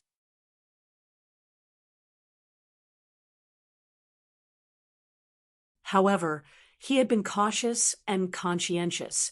He had been flying around to help the Confucian Temple to survey the geography of the mountains and rivers. He had even used talismans to form soldiers and commanded hundreds of puppets to patrol the mountains and rivers. He had not rested for a single day. He thought that he had achieved outstanding results. He had thought that he would outshine the others, but he had still been at a disadvantage. The city lord of the White Emperor's city and the grand heavenly master of the Dragon Tiger Mountain were not concealing their abilities. They had purposely concealed these secrets from the Confucian Temple. It was obvious that Zheng Juzhong and Zhao Tianlai had used their own techniques to investigate the ultimate after they had left the ferry. For the first time, Venerable Fiery Dragon was embarrassed. It was infuriating to compare himself to others. He had become a good-for-nothing. He had no choice but to put in more effort the next time.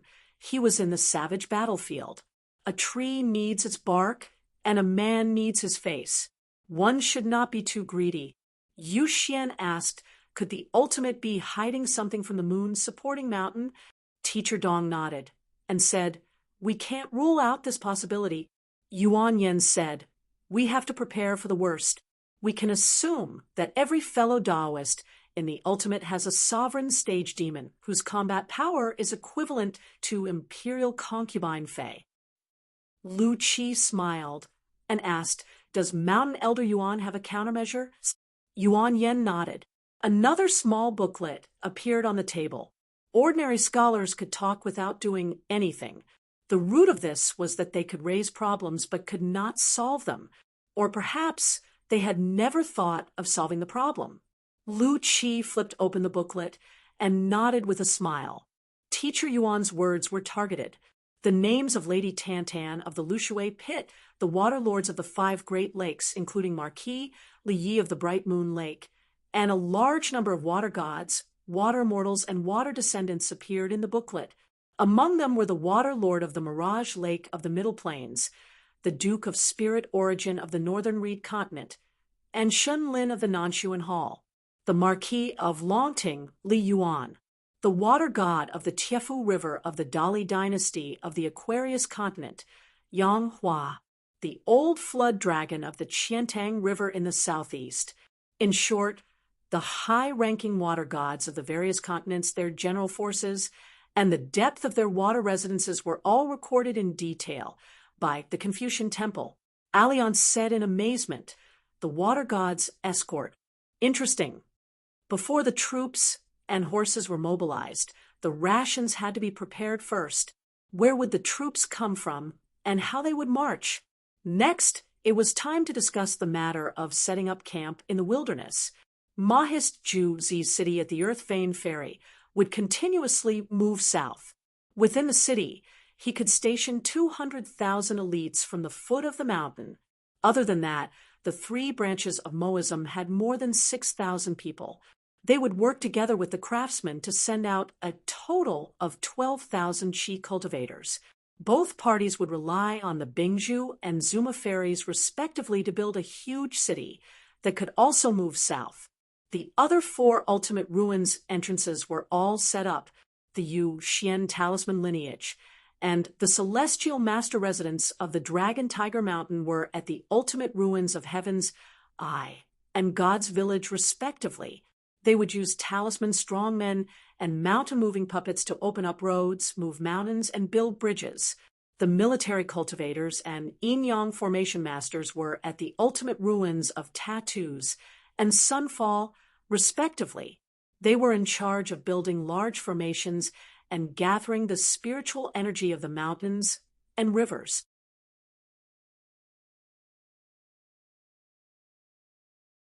The Shang clan was in charge of spending money. They would use the immortal money to create the heavenly anomalies of the 4 ultimate ruins. The Qi cultivators of the Nong family and the Yao family were in charge of planting immortal herbs and 5 grains. Apart from that, the Confucian Temple would mobilize all the remaining sword boats and ferries that the noble world had built previously but had not used. The Confucian Temple would be responsible for all the debts that the Song clan owed to the Moism. The Confucian Temple would also give the Song clan an additional sum of immortal money. Song Zhengqiang said, "Give the Dali dynasty at least 3 sections." Old Master Dong smiled and said, "That's feasible. Just 3, no more."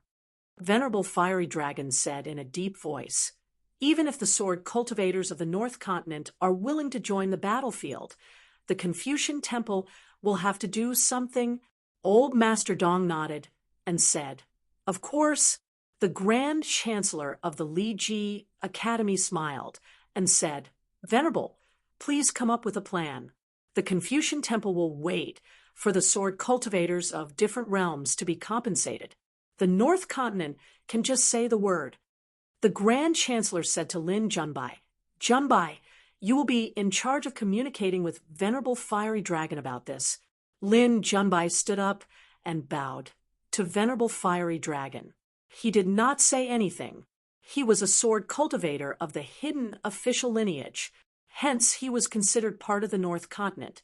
Hence, there was no need for formalities with Venerable Fiery Dragon. Even if he said another word, it would be redundant. Venerable Fiery Dragon had a good impression of this lad. He was pleasing to the eye. It was said that he had been a sword cultivator of the hidden official lineage for a few years in the summer palace of the Great Wall of Sword Chi. He had even joined the battlefield many times. As for breaking through 3 realms in 3 years, that was not the most important thing. Old Master Han suddenly said, "Venerable, you can tell all the sword cultivators of the North Continent that even if you are going to travel on your sword in the wilderness, you don't have to use your sword. The Confucian Temple will still pay you regardless of your realm. You don't have to feel embarrassed." Venerable Fiery Dragon smiled and asked, "What if it's a young sword cultivator who is going to the Great Wall of Sword Chi for the first time? Will the Confucian Temple still pay you?" Old Master Dong said seriously, "Of course, we will.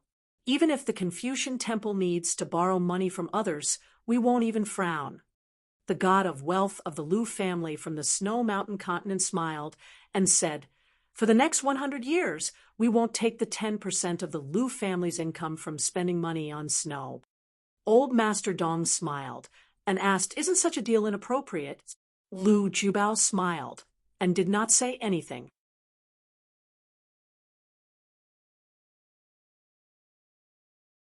Old Master Han nodded and said, "Since God of Wealth Lu has said so, the Confucian Temple can't reject it. Otherwise, it will seem pretentious." Lu Jubao nodded slightly. It was an eye-opener for Venerable Fiery Dragon. Did Old Master Dong say that the Confucian Temple should not feel embarrassed when talking about money? Venerable Fiery Dragon glanced at the fat woman. Madame Tan was a little confused. Yu Xian smiled and comforted her telepathically. "That's how a poor person looks at a rich person." "Madame Tan, you don't have to care about this jealousy." Madame Tan was reminded and immediately said with a trembling voice, "Lu Shui Pit is willing to give up all its assets and let the Confucian Temple take care of it. People could not go beyond the sky. People who saw gods would like to visit mountains. People who saw ghosts would be afraid of the dark." She was really afraid that Venerable Fiery Dragon would be in trouble. He was a great celestial master of Dragon Tiger Mountain, a bandit leader of the North Continent. It took him more than a few days to block the entrance of Lu Shui Pit. The 2 gigantic fire dragons that were 10,000 feet long swam rapidly in the water and circled around Lu Shui Pit every day. That was nothing. Most importantly, Venerable Fiery Dragon dared to say anything and was shameless enough to say anything. He had to help Madame Tan calculate the days outside the gate every day. This was because Venerable Fiery Dragon said that Brother Zhao of Dragon Tiger Mountain was his sworn brother. After receiving the message from his flying sword, Brother Zhao immediately left the mountain with his seal and sword and would soon visit Lu Shui Pit. Madame Tan naturally felt that every day was like a year. She could only brace herself and endure till the end. As for the group of aquatic demons hiding in Lushui pit, they trembled every day as if they were mourning the death of their parents. Day after day, they felt that they could see the celestial master's face every day.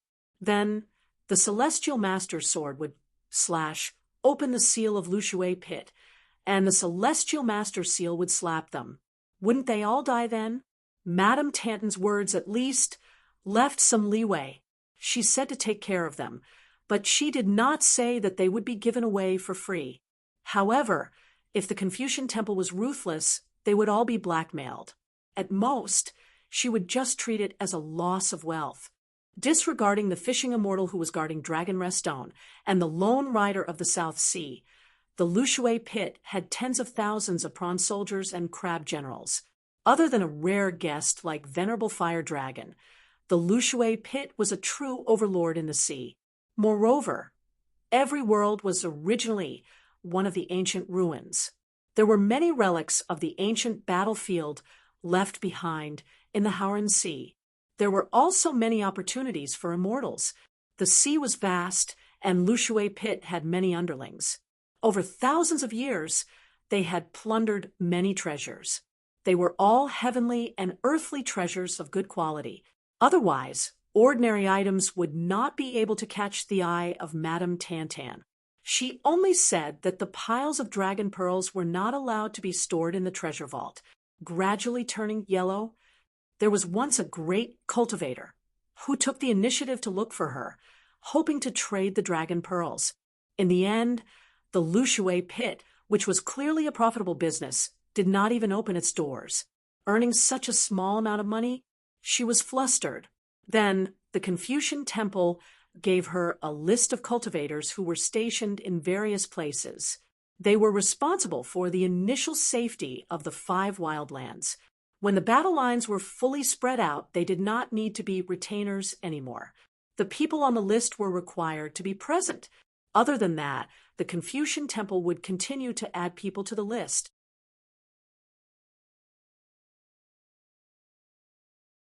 None of the top forces in the Howrah Sea would be left out. No one could stay out of it.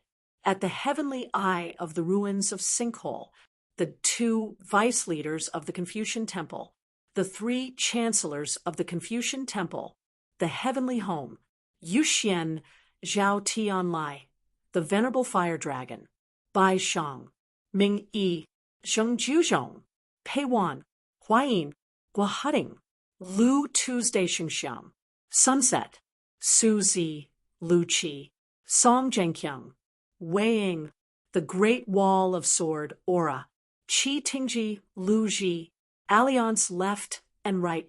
Teacher Dong said, "At the moment, we can only talk about strategies on paper. Let's make a few simulations of the battlefield." A group of strategists from the Confucian temple, including Yuan Yen, chose the wildlands to fight against Howrah on the 5 battlefields.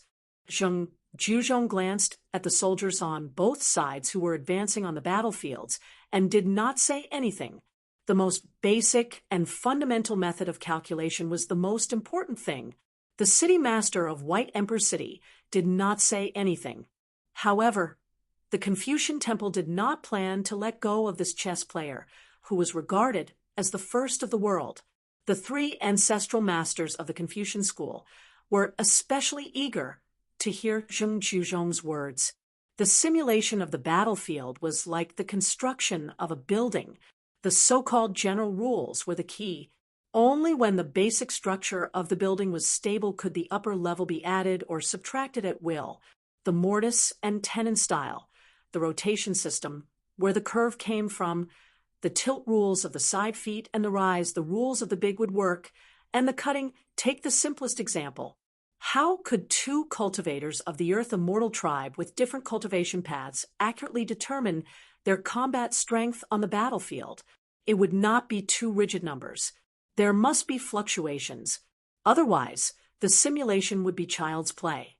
Even if this fluctuation was taken into account, as long as it was not perfect enough and the errors continued to accumulate, the result of the sand table deduction would be nothing more than a pile of paper. The Confucian temple's self-mocking armchair strategist was just a pile of paper. Lu Ji said. The summer palace seemed to have tried it, but it did not succeed. So Yu nodded and said it was too difficult. There were too few sword cultivators who were proficient in calculation at that time. Also, no one dared to try it. Alliance sighed and said, if only I was at the summer palace, I could definitely help Qin Pingan. Qi Tingji thought of something and asked curiously, what's the matter with that dragon slayer? Alliance lifted his chin and pointed at Huai Xian, who was dressed in white and looked as elegant as himself. You can ask him. The dragon slayer from 3,000 years ago was indeed strange. Not only did he act unreasonably, but his unification of the Wei and his realm drop were also unpredictable.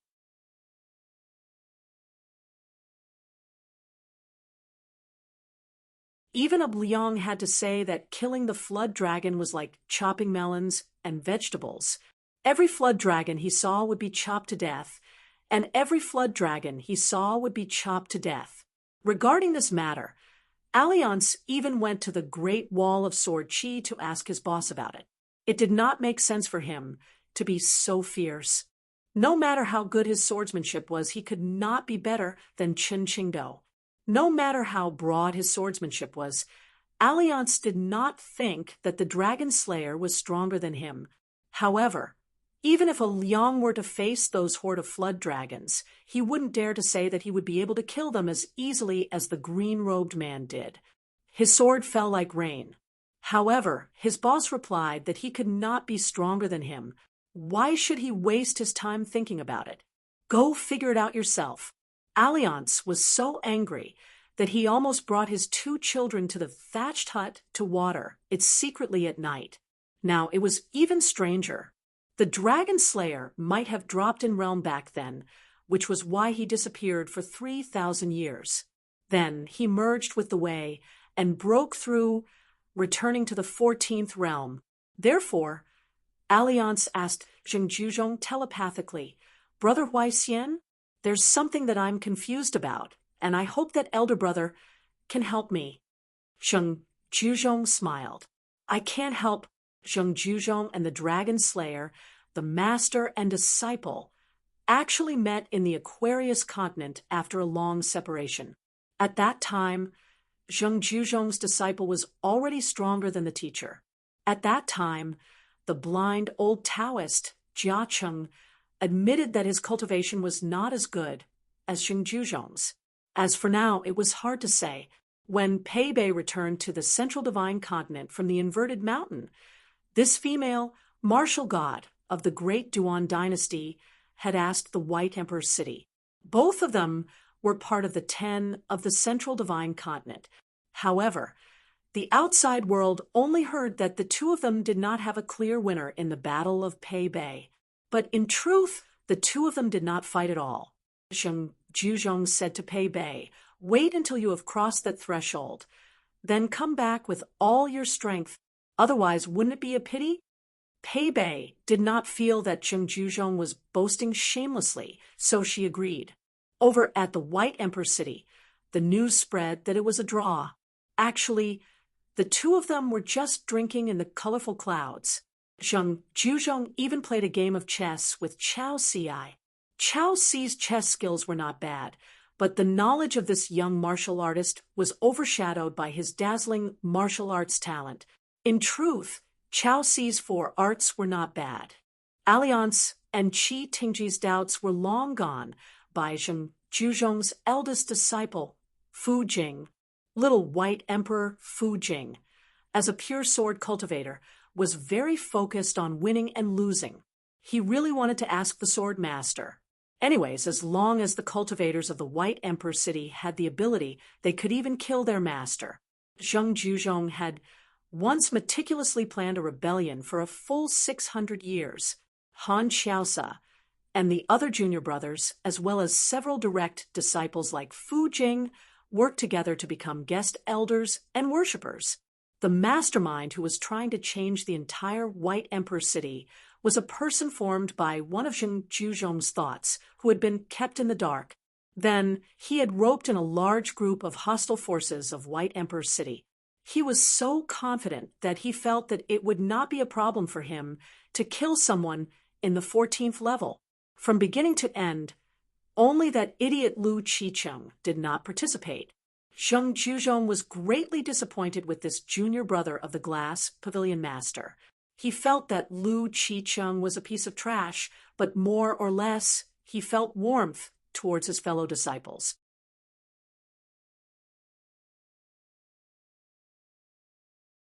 As for those who participated in the betrayal, Zheng Zhuzhong did not settle accounts with any of the White Emperor city cultivators.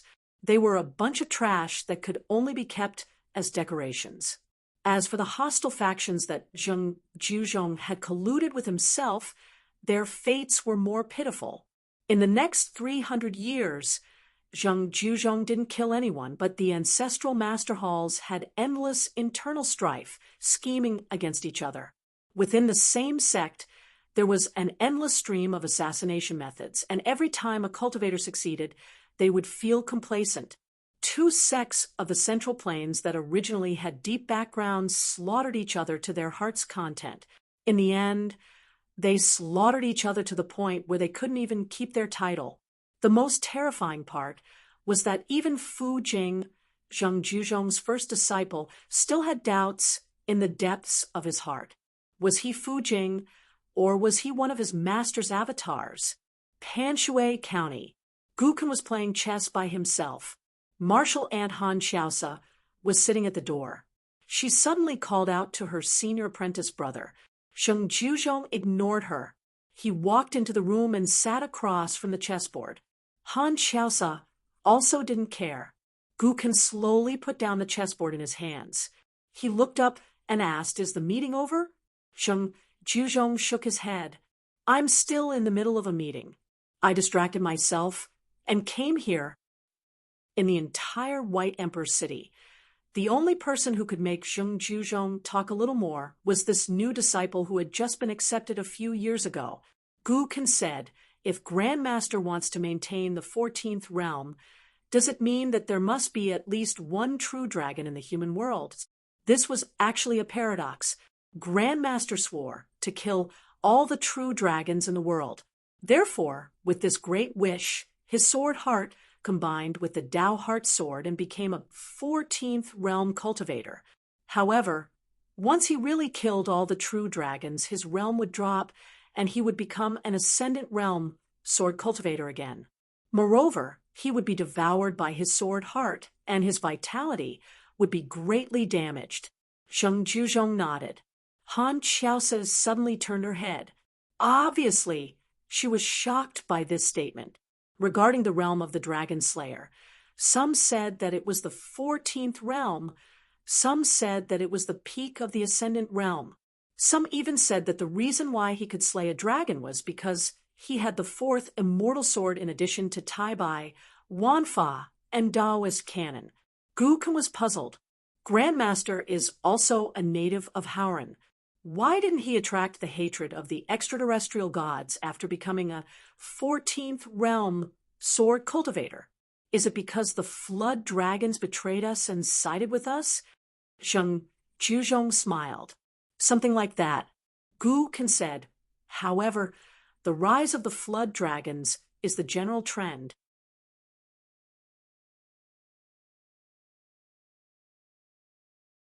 If we want the world's water to flow in an orderly manner, the Confucian temple still needs the flood dragons to take care of it. When that time comes, what will Grandmaster do? Zheng Zhuzhong asked in return, "You're only in the Jade primitive realm. Why would you worry about the great path of a 14th realm sword cultivator?" Guken said directly, "I hope to learn the sword from Grandmaster. This is because Master isn't willing to teach me the art of the sword." Zheng Zhuzhong nodded and said, "I can help you build a bridge. Your Grandmaster has disliked me for many years. He'll be more than happy to give me some trouble." Han Xiaosa sighed. This pair of master and disciple in the room, as well as the Grandmaster, are they stupid? She continued to look at herself in the mirror and apply makeup. She pursed her lips and turned to ask, Little Can, what color is better? Gukan turned to look and smiled. Light red is better. The color of peony is a little bright. Why don't you use the fragrance of plum blossom nunnery? Ooh. Han Chiaosa smiled and wiped the corners of her lips clean. She changed to the lipstick that Gukan mentioned. There were many anglers at the Mandarin Duck Shoe. When Chun Pingon was participating in the meeting at the riverside, another Chun Pingon was sent to the vicinity of the Mandarin Duck Shoe by the Sage of Rites. It was probably to prevent those who were participating in the meeting in the Confucian temple from speculating. Otherwise, with his identity as a hidden official, he should have appeared in the Confucian temple no matter what. The meeting and the angling did not affect either of them. He did not need to speak much, so he was happy to be free. Chun Pingon chose a secluded spot and sat there to fish. He made 2 nests and was ready to take turns fishing. Chun Pingon was very familiar with things like fishing. He had specially prepared fishing rods and bait in the near-hand shop. However, since Zhang Tiexia and the other martial arts masters gathered here, it seemed to have become a scenic spot. Soon, there were 2 groups of anglers around Chun Pingon. They were both young men and women. Obviously, they were not interested in fishing. It was a pity that the nests that Chun Pingon made earlier were useless. These immortals on the mountain did not even know how to pull the rod and spread the bait. After casting the rod once, they stood still and waited foolishly for the fish to take the bait. Could it be that they were the silly fishes?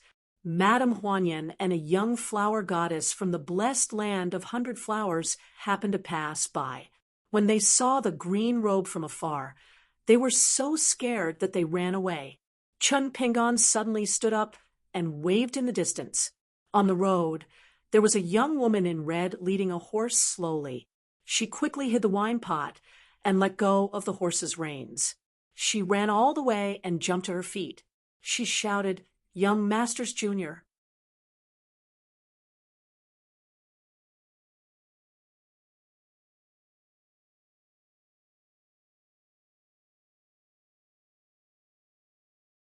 "791. The 2 of them reunited in the green mountains and clear waters. They were no longer a young man and a young girl. Hearing Li Baoping's loud greeting, Chun Pingon smiled and nodded. He joked, "You can drink now. You don't have to hide it. Little martial uncle is also a drunkard." Li Baoping smiled brightly and said, "I'm an old girl." Chun Pingon was speechless. Normally, Li Baoping would say, "You're an adult now, you can drink." It was not until this moment that Chun Pingon remembered that Li Baoping and Li Huai were not young anymore. However, he had no choice. He always liked to think of them as children. In fact, according to the customs of his hometown, the people who had traveled far back in those days should have been married long ago. Their children might have reached the age of kiln workers' apprentices. Now Li Baoping only needed to raise her eyes slightly to see little martial uncle. She blinked and said, "Fortunately, little martial uncle looks exactly as I imagined. So even if you did not greet me just now, I would have recognized you at a glance." Chun Pingon reached out and patted Li Baoping's head. He smiled and said, "In little martial uncle's eyes, there seems to be no difference except that I'm taller." It seemed that she was still the little girl in red, who ran in the streets of his hometown with a locust tree branch on her shoulder. Thinking of this, Chun Pingon was not so sad. Thus, he quietly gave up the idea of taking out the blade-strengthening gourd to drink. When he was 14 years old, when only little Baoping followed him to travel far away, Chun Pingon occasionally felt confused. Would the little girl really not be tired after walking so far? She would at least complain, but she never did. Chun Pingon could not help but smile.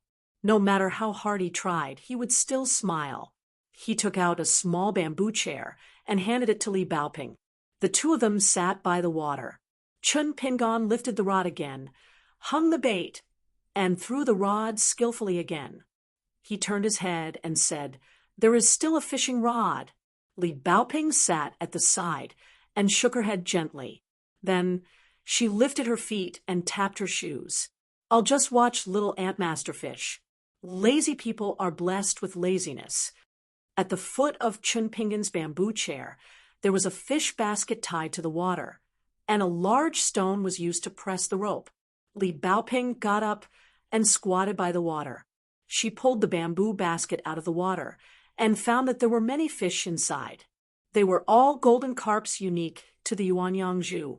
However, these golden carps were actually not related to the narcissus. They just looked cute. After adding scallions, ginger, and garlic, they would definitely be delicious, no matter steamed or braised. The youngest uncle's culinary skills were very good. Li Baoping shook the fish basket in her hand, swallowed her saliva secretly, and asked in a low voice, "Junior Marshal Uncle, have you brought all the seasonings for the grilled fish?" Chun Pingan nodded and said with a smile, "Of course, pots and pans, cooking wine, spicy soy sauce, salt and vinegar, white sugar, cinnamon, ginger, onions, and garlic." In terms of cooking skills, little Antmaster has only lost once in his life. He has to get back at me. Li Baoping grinned. She knew that when they were in the Huangting Kingdom, they were invited to have a meal at the residence of an assistant minister who had retired to the mountains.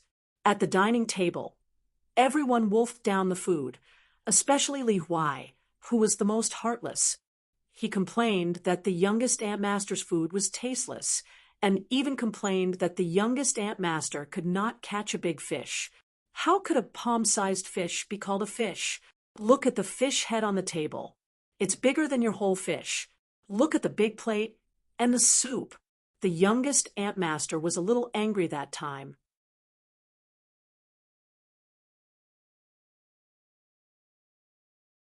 Thinking of this old incident, Li Baoping suddenly felt that Li Huai was so annoying when he was young. This time, she could settle the score with him. Li Baoping put the fish basket back into the water and asked softly, "My brother is traveling here now. Have you seen him, little Antmaster?" Chun Pingan said in his heart, "No, I've only been here for a few days. I've been staying in the Merit Forest with Mr. and Senior Brother. Then I went to Wenjin Crossing in Panshui County.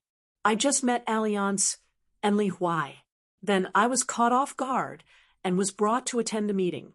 During the meeting, I secretly asked Senior Brother Mao, 'I heard that you were at AO2 Mountain. I just came here to fish not long ago. I originally planned to fish for a few more hours before going to look for you.'" Chun Pingan would unknowingly talk about things in detail. Perhaps it was because his junior martial uncle was used to this when he was with Li Baoping. In fact, Chun Pingan planned to take advantage of this rare opportunity to attend the meeting to do a lot of things. For example, he would pay a visit to Venerable Huolong of Lying Ground Peak and thank Xian Peak for the gift from Yuanling Hall. He also needed to take the initiative to be a guest and personally find the patriarch of the Yu family to thank him. Yu Panshui once gave Pei Qian a bamboo paper cutter. It was a priceless item. In addition, Yu Panshui, the retired emperor of the Xianmi dynasty, had deep or shallow traces of wealth in both the Aquarius continent and the Tongyi continent. According to Cui Dongshan, this beauty Yu and the treasure bowl of the White Jade continent were old friends who were generous and generous. Since that was the case, a lot of things could be discussed. It was better to talk about it openly. Compared to hugging Buddha's feet at the last minute, it could save a lot of trouble. Old Man Yao once said that it was better to travel a few more times on the 1st and 15th day of the year. It was easier to spend the year by traveling long distances. Hearing that Madame Gouet was also here, Chun Pingan planned to ask about some credit matters and help Lu Xian Yang settle a certain matter. Maybe he could attend the wedding banquet soon. No one should fight with Chun Pingan over the matter of helping to arrange the wedding banquet. Eavesdropping was a custom in his hometown. He must have it. He still needed to talk to a certain martial arts grandmaster in the Great Duan dynasty. He needed to use the method that the other party was good at to talk about the same principle. But all these big and small matters could be put aside as compared to the small treasure bottle. Chun Pingan suddenly lifted the fishing rod, leaned forward, and started to stretch his arms. The fishing line and the bamboo rod were drawn in an arc. He then started to walk the fish carefully. The figure on the small bamboo chair was tilted to and fro.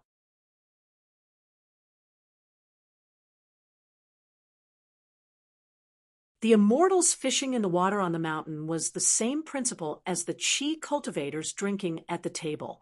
If one used spells to change their supernatural powers, it would be a very unpleasant business. In the words of the world's most famous fisherman, Zhang Tiaoxia, since one was so capable, one should use spells to move the river. The entire river would be one's.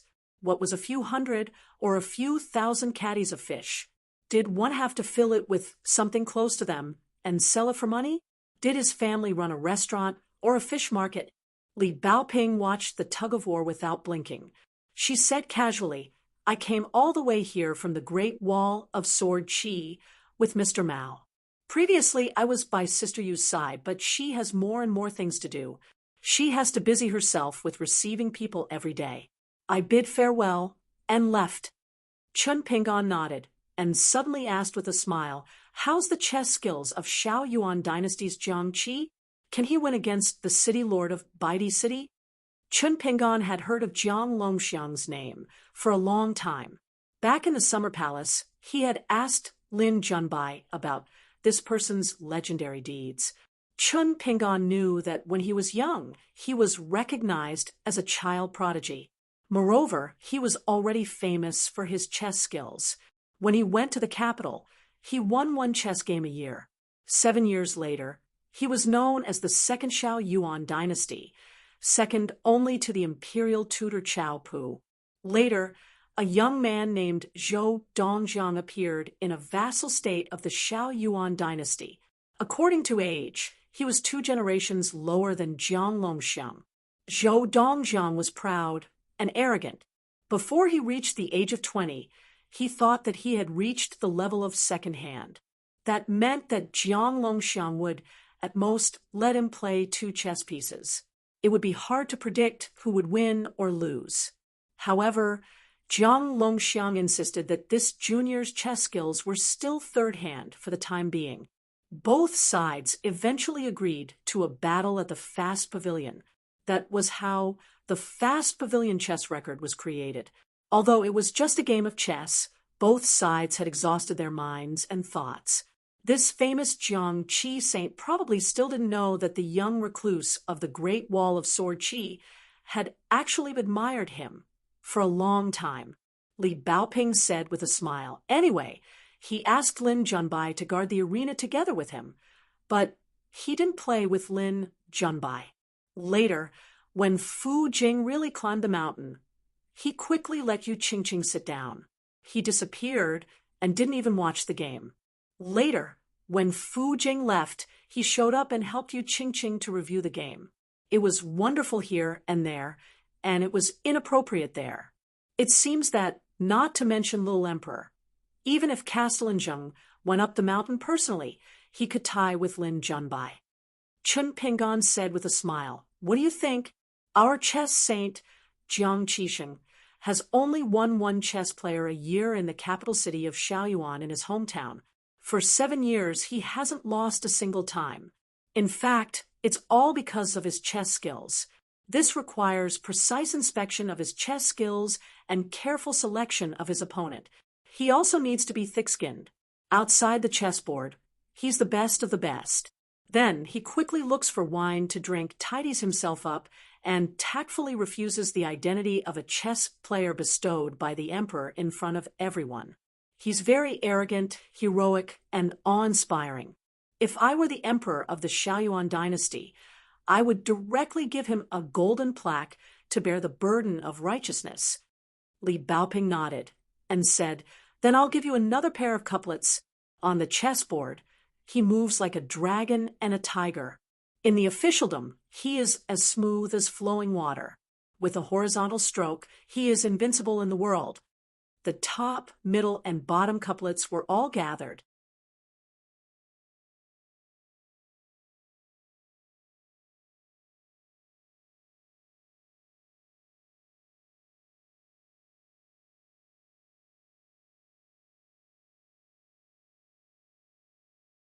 When traveling in the Great Wall of Sword Chi, I heard Mr. Mao say in private that the immortal sword that the person was most proud of, Tai Bai, was divided into 4 parts in the Fuyao continent. Mr. Mao wasn't sure about the Great Wall of Sword Chi, but Li Huai said that he must have gone to look for Martial Uncle. Chun Pingan nodded and said, Martial Uncle took the Tai Bai sword tip and refined it into a long sword. It's the one he was carrying before. However, Martial Uncle's real body isn't here at the moment. He's still participating in another more important meeting, so he didn't carry the sword with him. As for what's going on with Martial Uncle now, he's still confused. If he wasn't an Ascendant Realm cultivator, he wouldn't be able to pry into Chun Pingan's mind at will. Chun Pingan smiled and said, If I were Senior Fellow Apprentice Mao, I would use a few book problems to test Li Huai. When this guy can't answer, I'll say that it's better to use one's, but to think than to use one's brain. Li Baoping nodded vigorously and said, That's what Mr. Mao did. Li Huai has thick skin since he was young anyway, so it doesn't matter. Then Li Baoping said, It's good that Martial Uncle doesn't carry a sword on his back. Otherwise, he would have to take it off and put it on his knees. But in this way, fishing will be troublesome. He can't always hold it in his hand. It's even worse to put the sword on his feet. Chun Pingan smiled. It was still the familiar little treasure bottle. She always had a lot of weird ideas and strange questions.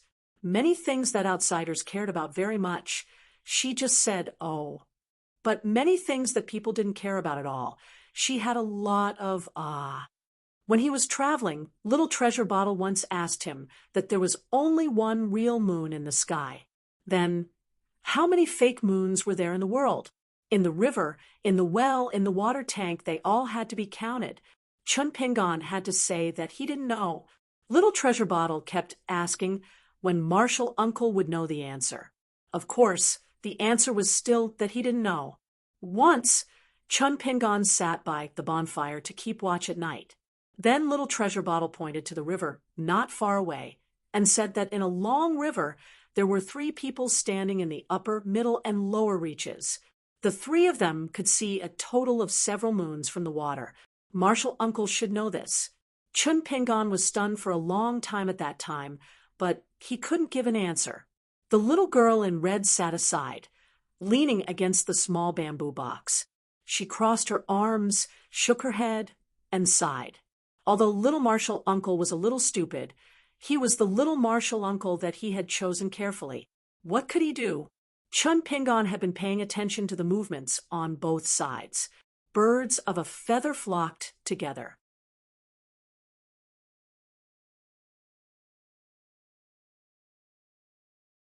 One group of fishermen was the scions of the rich families at the foot of the mountain, while the other group was the immortal masters who cultivated on the mountain.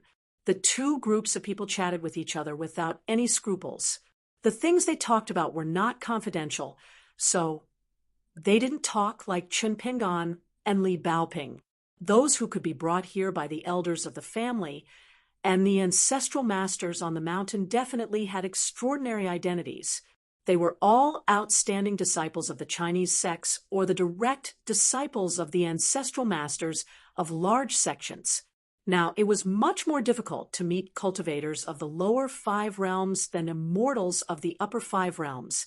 Previously, when Li Baoping didn't appear, both sides were obviously not interested in Chun Pingan.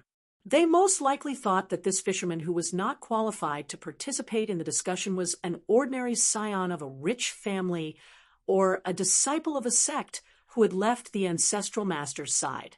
Chun Pingan roughly determined the identities of the 2 parties through their casual conversation that they were not afraid of being eavesdropped on.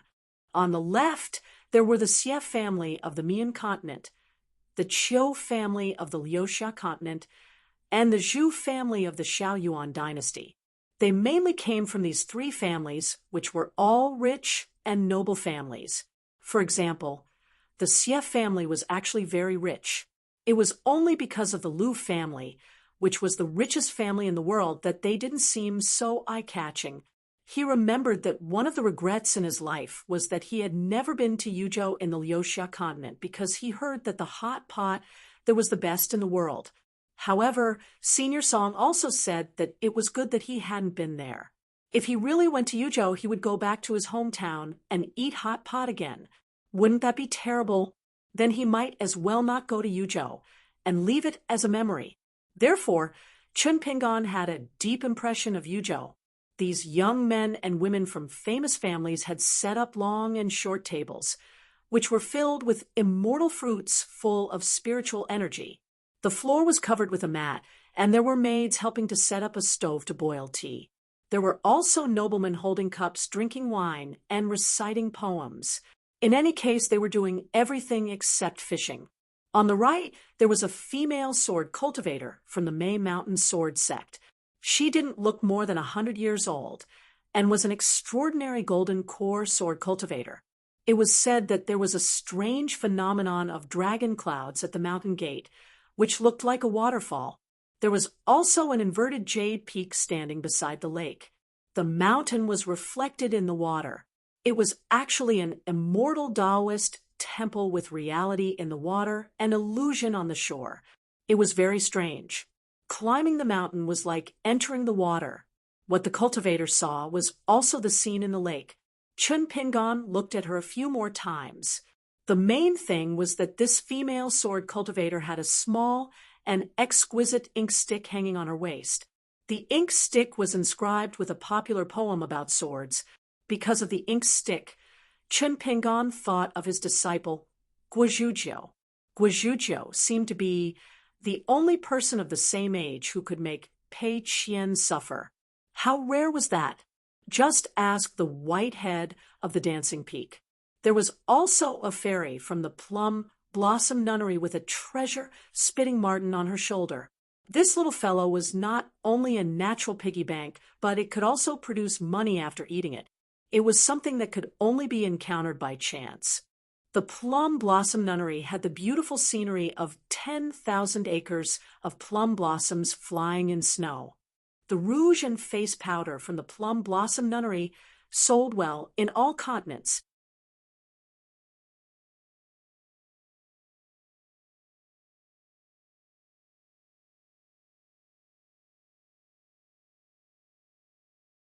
When Li Baoping appeared, both sides began to whisper and discuss.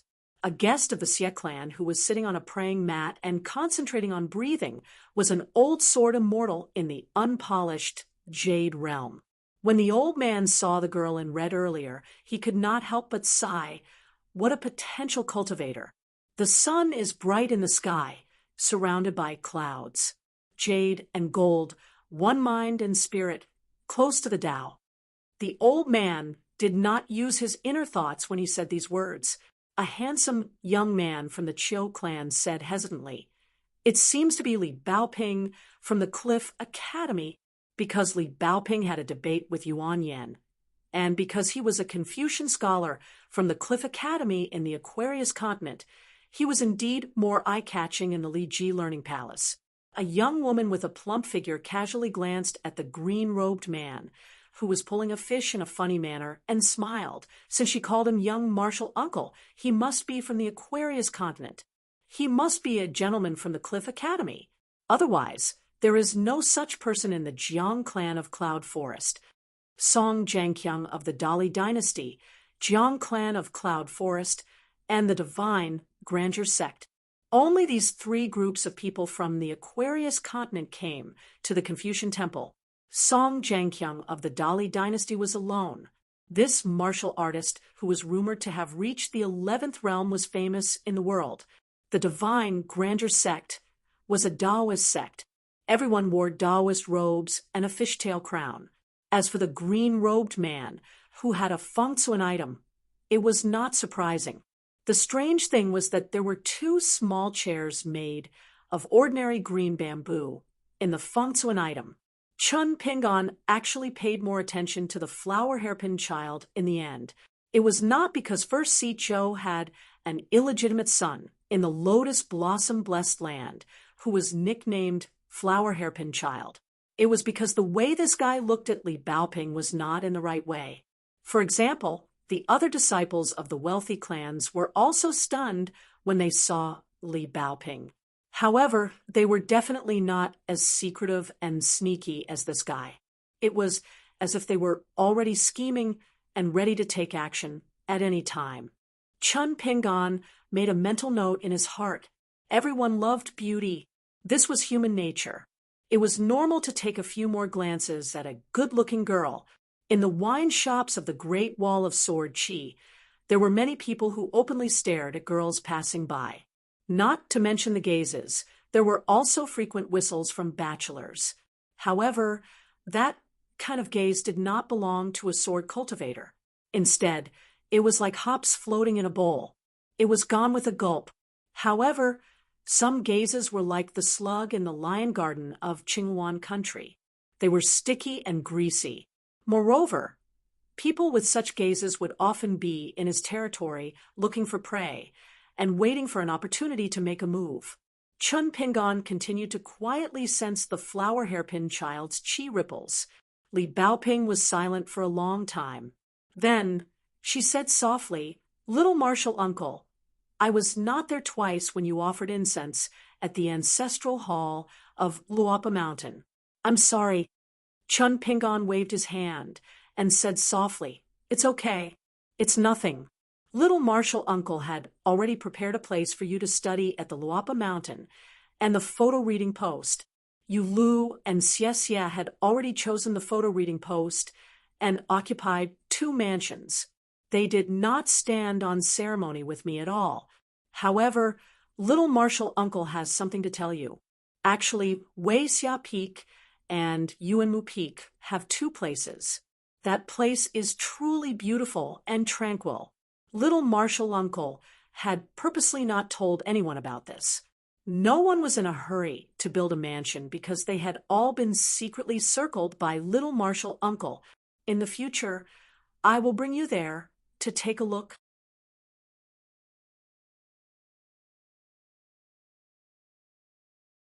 If you choose, little martial uncle will get people to build a mansion and a library. Wei Xia Peak is better to watch the sunrise and sunset.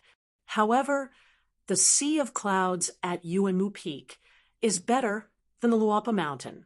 When the weather is clear, you can see the lake near the Yellow Lake Mountain. The scenery is beautiful. Therefore, little martial uncle suggested that you choose Yuanmu Peak. Little martial uncle also planned to pave all the mountain paths on Yuanmu Peak with large strips of bluestone slabs and bamboo fences on both sides. During the journey, you will pass by an extremely high cliff. There is an ancient pine tree that is at least 1,000 years old. Between the pine trees, there are vines that connect the tree to the wall like a big salamander. When the time comes, I will ask an expert to help engrave a notice on the cliff. If I can ask Suzy and Lu Chi to engrave the notice, that would be the best. However, it will be difficult. After all, it is not as simple as asking for a copybook. The 2 seniors have to go to the Luapa Mountain as guests. If it is not possible, little martial uncle will have to ask your 2 martial uncles to do it. In short, Yuanmu Peak was a good place for studying. The sky breeze was cold and refreshing, and the bells in the library were ringing. It sounded pretty good, right? When you got tired of flipping through the books, you could walk out of the library and look at the scenery in the distance. All these years, little martial uncle has bought a lot of books for you on my travels. Just at the Tsushan Ferry in the southernmost part of Tongya continent, I bought a lot of books. It is a big sack that weighs about 100 caddies. They are all precious books from the wealthy families in the county. Ooh, little martial uncle said, so much in one breath. Li Baoping listened carefully, and her beautiful eyes narrowed into crescent moons. Li Baoping asked, "Little martial uncle, have you celebrated your birthday in the Great Wall of Sword Chi for so many years?" Chun Pingan was stunned for a moment. He shook his head and smiled. "It is not that I forgot. I just didn't have the time. I really haven't." When he was young in his hometown, Chun Pingan did not have the habit of celebrating his birthday. Lu Xianyang did not either. He found it troublesome and pretentious. Only the little slug could eat a meal of fish at home on his birthday, and a day or two before Gu Ken's birthday, Chen Pingan would drag Lu Xianyang into the mountains and the water. Chen Pingan changed the topic. I heard from Cui Dongshan that the young man, Jiang Taigong, is called Subai, right? Little martial uncle met him when he attended the meeting. Actually, Chen Pingan had asked a lot about Li Baoping after returning home twice. Therefore, he knew a lot. He had been studying in the academy for so many years. He had visited the Fox Nation and met Pei Qian at the Yu family in the Central Plains.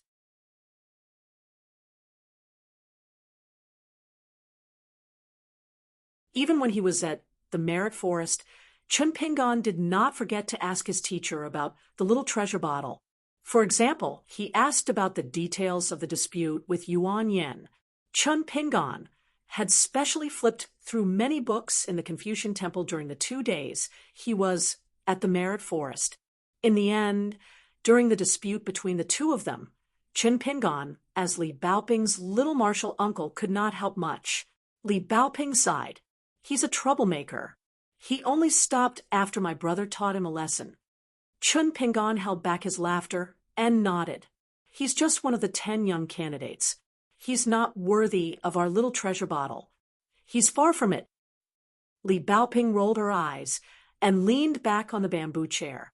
She did not want to talk about Subai anymore.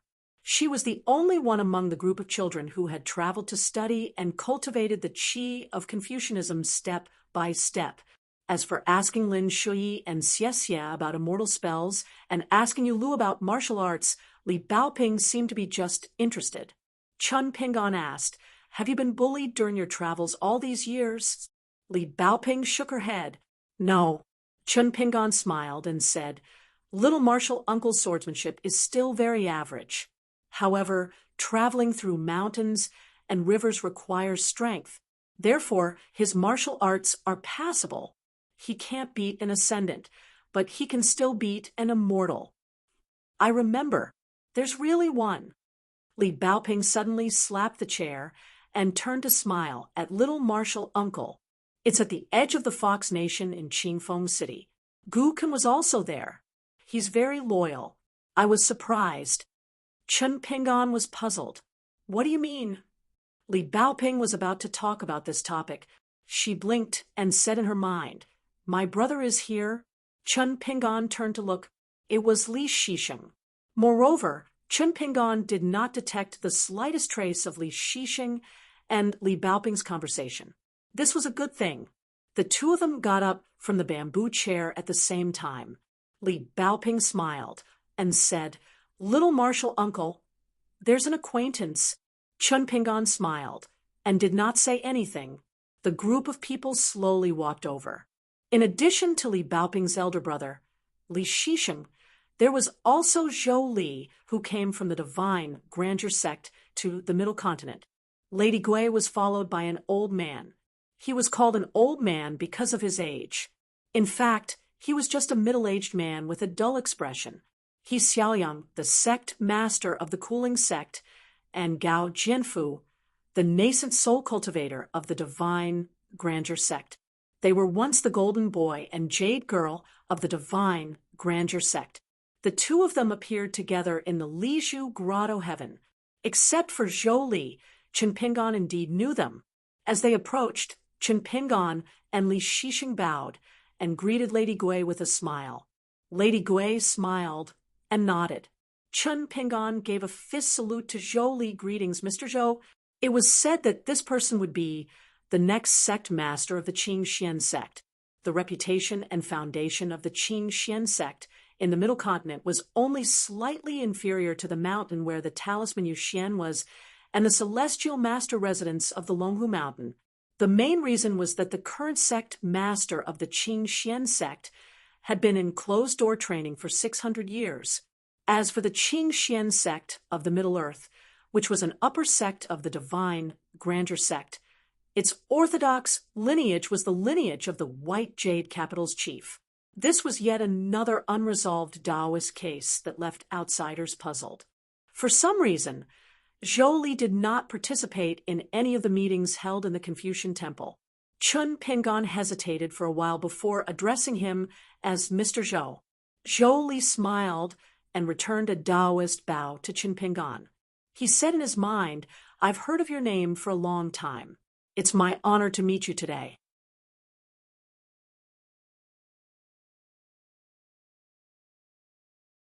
He Xiaoyang smiled and said, "Chun Pingan." She only said his name when she opened her mouth. However, as she spoke, He Xiaoyang used a celestial spell to isolate a small world. Did she accidentally expose herself, or did she do it on purpose? Chun Pingan said, "Congratulations, sect master." He only replied with his identity. Old Josie nodded and said to himself, "Kid, you're quite promising. I didn't misjudge you in the past. Otherwise, I would have scolded you today." Madame Gui turned her head. Old Josie immediately shut up. Gu Qingsong or Xian Cha had not shown up in the Middle Continent for a long time. He did not expect to reappear in the Jianghu. He did not disappoint at all. At Panshui County, he made a name for himself in a single battle. With a few words, he scolded Zheng Juzhong, Han Xiaosa, Lu Qicheng, and Fu Jing. Putting aside the sparring of Daoist spells, it was as if the entire White Emperor city had been wiped out by him. Most importantly, Gu Qingsong could still leave alive and well, even when Han Xiaosa and Lu Qicheng appeared at the gate. Old Josie was still able to escape unscathed. Chun Pingan and Old Josie had not only met but also chatted on Osmanthus Island. At that time, Chun Pingan, who was still in his youth, had almost imparted some knowledge to Old Josie. Even though Chun Pingan knew Old Josie's identity and that he was Lu Chen's eldest disciple, Chun Pingan did not feel any ill will towards him. One could distinguish right from wrong and wrong from kindness. Li Shishing smiled and said, "Let's continue our stroll. We won't disturb your fishing." Intentionally or otherwise, Li Shishing was speaking to Little Treasure Bottle telepathically. The group left. Chun Pingan and Li Baoping returned to their chairs. Li Shishing walked far away and shook his head. "Great, now that you have Little Master, you've forgotten about me." Little Treasure Bottle did not even turn around. He Xiaoyang turned around and looked at the green-robed man sitting on the bamboo chair. There was an indescribable smile in her eyes.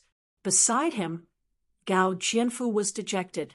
He wanted to drink, but it seemed like he had already drunk. Looking at the blue sky and white clouds, the sad man woke up drunk. Gu Qingsong carefully called out a nickname. Gui, Madame Gui, who had always been graceful, replied with one word, "Get lost." Gu Qingsong was actually a little flattered that he could finally talk to her. He rubbed his hands and replied with a smile, "Okay." Gu Qingsong had said a few nice words for the first time, not only because Madame Gui was beside him, but also because he regretted it. He should not have said something like, "Don't ruin my path," to that young man back then. He should have been sincere and humbly asked that young man about the ways of love. Otherwise, an average-looking bumpkin would have been able to abduct Ning Yao at such a young age. Therefore, Gu Qingsong's previous words were to pave the way.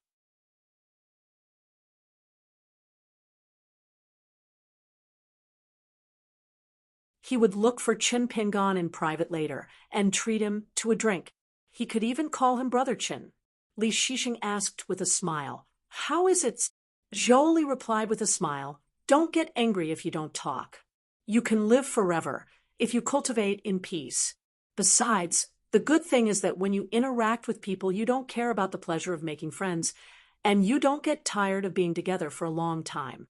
Further away from the Mandarin duck Shu, the girl, nicknamed Rui Feng, could not help but ask again, "Sister Huanyan, who is that person? Why do you seem to be afraid of him? You clearly know him, so why are you avoiding him?" When they were a little further away from the green-robed man, Madame Huanyan smiled and said, "I'm afraid that he's joking." The girl, suddenly realized. Sister Huanyan, could it be that you like him? Madame Huanyan was stunned. She quickly reached out and covered the silly girl's mouth. Don't talk nonsense. If that guy heard it, she would have to compensate him with a plum blossom garden, at the very least. Liking him was equivalent to having a sword fight with that black-hearted and merciless hidden official. Wasn't it? If she was not careful, she would really be beaten to death by him. By the river, Chun Pingon caught another golden carp and put it into the fish basket. Both sides looked at each other. Of course, it was not because they coveted that carp. Instead, both groups of people used this opportunity to size up the young man in green again. He took the initiative to call Madame Gouet Aunt Gouet. He was even praised by the famous Gu Qing song. Kid, you're promising. You didn't pick the wrong person. I won't scold you anymore. Obviously, it was the wording of an elder on the mountain and half of their own junior. He also seemed to recognize He Xiaoyang from the North Continent and greeted him as sect master congratulation. If they were not mistaken, He Xiaoyang seemed to be smiling. It was different from the gossip in the Shanshui Palace in the early years. As the direct disciple of the third sect master of the Beko Keikyang building, He Xiaoyang was also an immortal who could establish a sect in the North Continent. Of course, He Xiaoyang was indeed very beautiful. Moreover, it was said that she was focused on cultivation and had no interest in love at all. Even the only disciple of the great sword immortal Bai Shang of the North Continent, Su Xian, was infatuated with her. However, because He Xiaoyang was annoyed by this person, she directly attacked him and seriously injured him. She did not give Bai Shang any face at all. In the end, it caused the two sects to form a deadly feud. Bai Shang also seemed to have said that He Xiaoyang could forget about reaching the ascendant realm in this lifetime. Both men and women would look at He Xiaoyang a few more times. The more the man looked at her, the more he felt that her temperament was otherworldly, and she had a sense of independence. If he became a Tao companion with such a woman on the mountain, he would not envy them anymore. The woman looked at her a few more times, probably because she wanted to take a look at He Xiaoyang, and her beauty would be reduced by a little. No matter what, the two groups of people inevitably thought highly of the young angler. After all, he could know so many great cultivators. Li Baoping said, "Little martial uncle. Sister, he seems to be the same as when we first met. She may be even prettier." Chun Pingon shook his head and said, "I don't care." He just couldn't help but think of the women on Luo Pa Mountain, such as the diligent Sun Yuanji and the sharp-tongued Yuan Bao. In fact, these two women were martial artists. They were not young anymore and had not married yet. Women, after all, did not have to worry about marriage. Even if there were one or two more crow's feet at the corner of their eyes, it would not hinder them from being liked by men.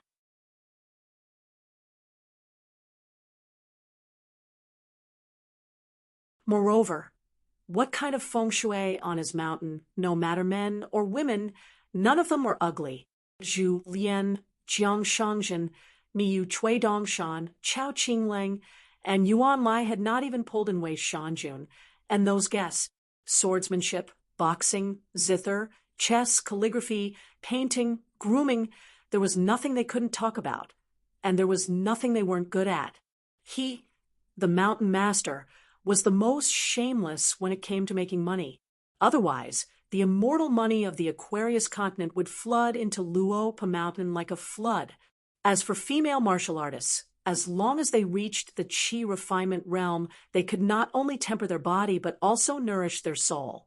Although it was not as good as the Qi refinement warrior reaching the middle 5 realms, the effect was still very obvious. When they reached the golden body realm, there would be an additional benefit. The Pushan Huang Yiyun of the Tongya continent was not young, but she still looked young now.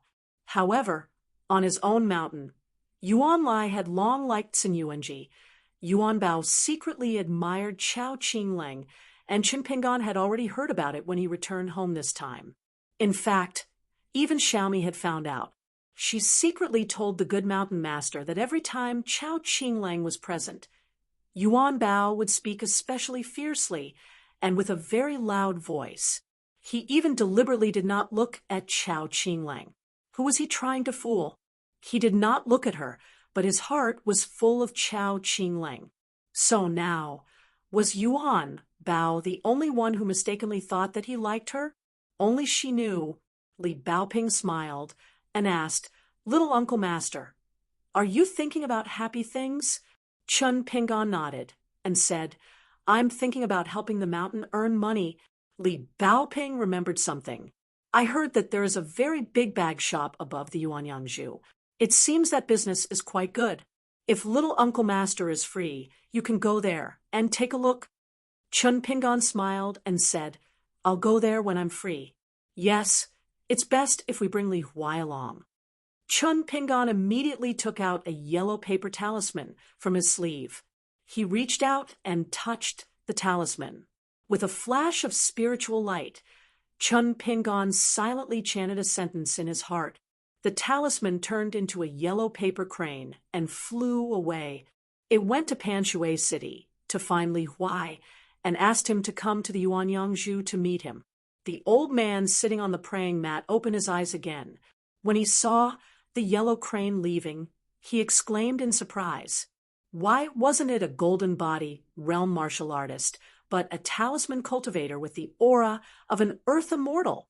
Could it be that he was a disciple of the Pushun Yi clan of the Tongya continent? The rich young master who was drinking wine raised his head and drank a cup of wine. Good fellow, he was in the mood for poetry. He laughed and recited a poem. The yellow crane's voice came from the building outside the building.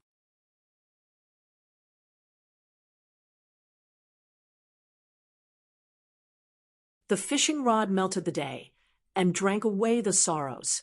The celestial brew dispelled the drunkenness in the mountain, and one felt light and ascended to the heavens. Chun Pingon suddenly felt that things like limericks should be avoided if possible. Indeed, the speaker was happy, but the listener was worried. Li Baoping, Chun Pingon said to the man with the flower hairpin telepathically, "Have you seen enough?" The man was a little surprised. He hesitated for a moment and laughed. "What are you talking about? I don't understand." Chun Pingon said, "I advise you to watch your eyes and then focus on your heart.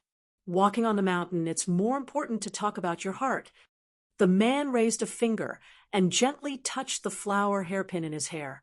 It was a gift from the flower god of the blessed land of 100 flowers. Of course, it was not because of his face, but because of his master. Chun Pingon did not say anything else. The man actually leaned back and stared blankly at the red-clothed woman who was captivated by his gaze. If only she did not have the identity of a disciple of the academy. He maintained that posture and asked the man in green with a smile, "What's wrong? I just took a few glances and you want to kill me? Who are you to kill?" Chun Pingon smiled and turned his head. The man raised a hand and patted his neck gently. He laughed in his heart. "Come, come, come. Throw a talisman here. Take it that I'm sincerely begging you. How about that?" This outsider who did not know the immensity of heaven and earth only knew Lady Gui and Gu Qingsong. At most, he could barely say a few words in front of Zhou Li and he Xiaoyang.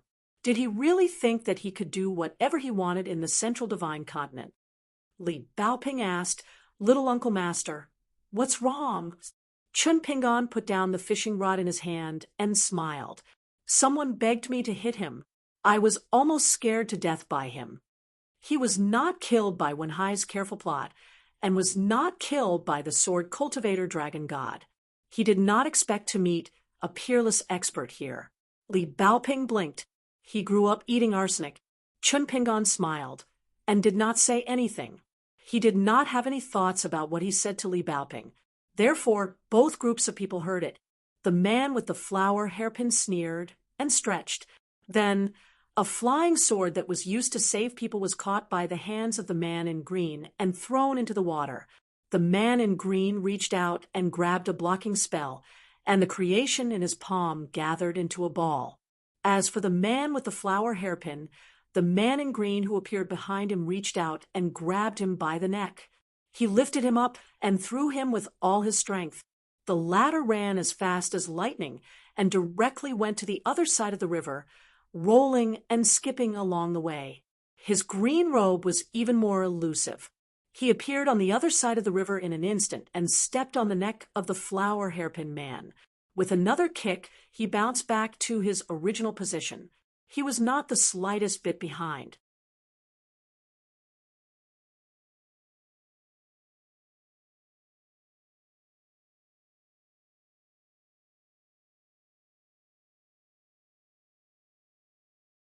$7.92. The old sword cultivator was confused and asked, "Master Hidden Official, what are you doing?" It was because the handsome hidden official in front of him had secretly cast a high-level sword spell and drew a circle of golden sword energy around them. It was obvious that he had isolated the small world to prevent others from eavesdropping on their conversation. The old sword cultivator didn't believe that the hidden official wasn't an immortal with such proficiency in swordsmanship. Was it because the master hidden official didn't want to reveal his identity? Was it necessary? However, the old sword cultivator didn't want to criticize the master hidden official. Chun Pingon said, "Thank you for your kindness, but I'll settle this myself." He turned around and looked at the sleeping flower hairpin man. He was in a state of bamboo strips and had a body as thin as paper. He wasn't an ordinary embroidered pillow. He was most likely a young talent who relied on his sex reputation. If he beat up the young one, the old one would come. If the old one came to question him, he would talk nicely. If not, he would just throw a few more punches. If it was the Ascendant State cultivator, he would greet his senior martial brother. After all, the Confucian temple wasn't far away. However, if nothing went wrong, Li Huai and his Ascendant State retainer would arrive at the Mandarin Duck Shoe soon. The old sword cultivator felt uncomfortable when he heard the title of Master Hidden Official. It was even more awkward than when old Bastard Pooh called him old trash. The hidden official's words were too polite and distant. That was treating him as an outsider and not treating him as one of his own. How could this be allowed? This was a once-in-a-lifetime opportunity, and he could not let it slip by. Otherwise, when he returned to his hometown, Lu Xia Continent, how could he win back some ground from Bastard Pooh? The old sword cultivator had already thought of how to brag to Pooh when he returned to Liu Xia Continent. The old sword cultivator misunderstood that the young master hidden official didn't want him to get involved. He smiled and said, "No matter what this kid's name is, he must have some background to be able to come here. Don't worry, I will only secretly stab him with my sword. I won't really cut off his head." Chun Pingon felt a little helpless. "Senior, you don't know the name and background of this flower hairpin customer either?" Of course. Chun Pingon didn't want this old sword cultivator, who had a close relationship with the Xie family of Mian, to get involved in this mess. When the old sword cultivator saw that the young secluded official did not speak, he felt that he had guessed the other party's thoughts. The other party was most likely worried that he would be careless and leave a mess behind due to his lack of discipline and immaturity. The old man cast a sidelong glance at the gaudy young man on the ground. It was strange. The more he looked at him, the more he was asking for a beating. The old sword cultivator's train of thought became increasingly clear. His sword heart had never been so clear before. He tirelessly told the young secluded official the plan in his heart. "As long as I poke him with my sword, the sword aura will linger in this little bastard's natal acupuncture points. If I delay it for a little while longer, I guarantee that even immortals will not be able to save him. I'll immediately withdraw from the Confucian temple's territory and return to the Liu Xia continent to hide for a few years. Before I leave on the ferry, I'll find a friend on the mountain to pass a message to him. Tell him that I've been displeased with that kid for a long time. That's why the secluded official took action. It wasn't to hurt him, but to save him." especially that kick. It was to help him disperse the sword aura and save his life.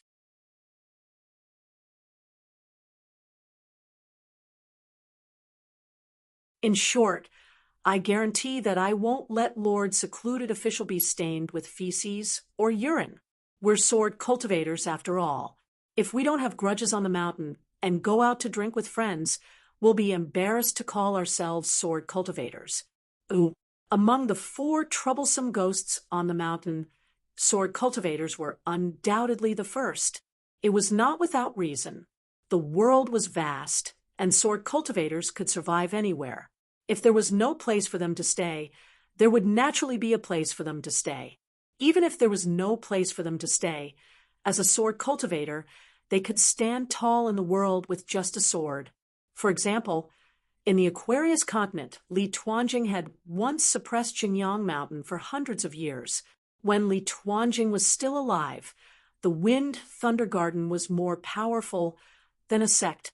When Chun Pingan was young, he saw sword cultivator Lu Baqiao. Other than infatuation, the biggest impression he had was Lu Baqiao's high-spirited demeanor. It was as if there was no other obstacle in the world other than the obstacle of love. There was also the Wind Snow Temple's Wei Jin and the North Continent's heavenly monarch Xie Shi. They took the initiative to challenge each other twice. In the second round, they traveled across continents with their swords. Back then, in the inverted Xian Mountains Spring Banner House, Fuyao Continent's Xie Ji, Jinjia Continent's Song Pin, Liuxia Continent's Puhi, and Snowy Mountain Continent's Xie Song Hua were all instructed by the Summer Palace to appear and talk to their fellow countrymen. Without exception, they were all swift and decisive, especially that Puhi. He was not a rogue cultivator, but his methods were even wilder than rogue cultivators. Not only did he directly throw a nascent soul cultivator on the secret ferry out of the house, but when he returned home, he still wanted to continue. He even went to find Patriarch Li Sun of the Cloud Forest's secret mansion, where the ferry was located. As a guest of the sect, Sword Immortal Ling Ran naturally did not want to challenge Puhi. Due to his duty, he wanted to smooth things over. In the end, Li Sun received a message from Puhi on his flying sword. In the end, even though Li Sun had the advantage in numbers, he could only apologize to the nascent soul sword cultivator Puhi. These were the actions of a sword cultivator. One side asked the sword, the other side asked the sword. Both sides felt that this was a matter of course. Chun Pingan became a sword cultivator at the Great Wall of Sword Qi. In fact, subconsciously, it seemed that the sword cultivator Chun Pingan was still there and had not returned for a long time. It was only when he met the old sword cultivator Yu Yu that Chun Pingan remembered that the overwhelming sword cultivators, especially after they became sword immortals, were actually very reasonable. However, their reasons were often unusual, just like Yu Yu today.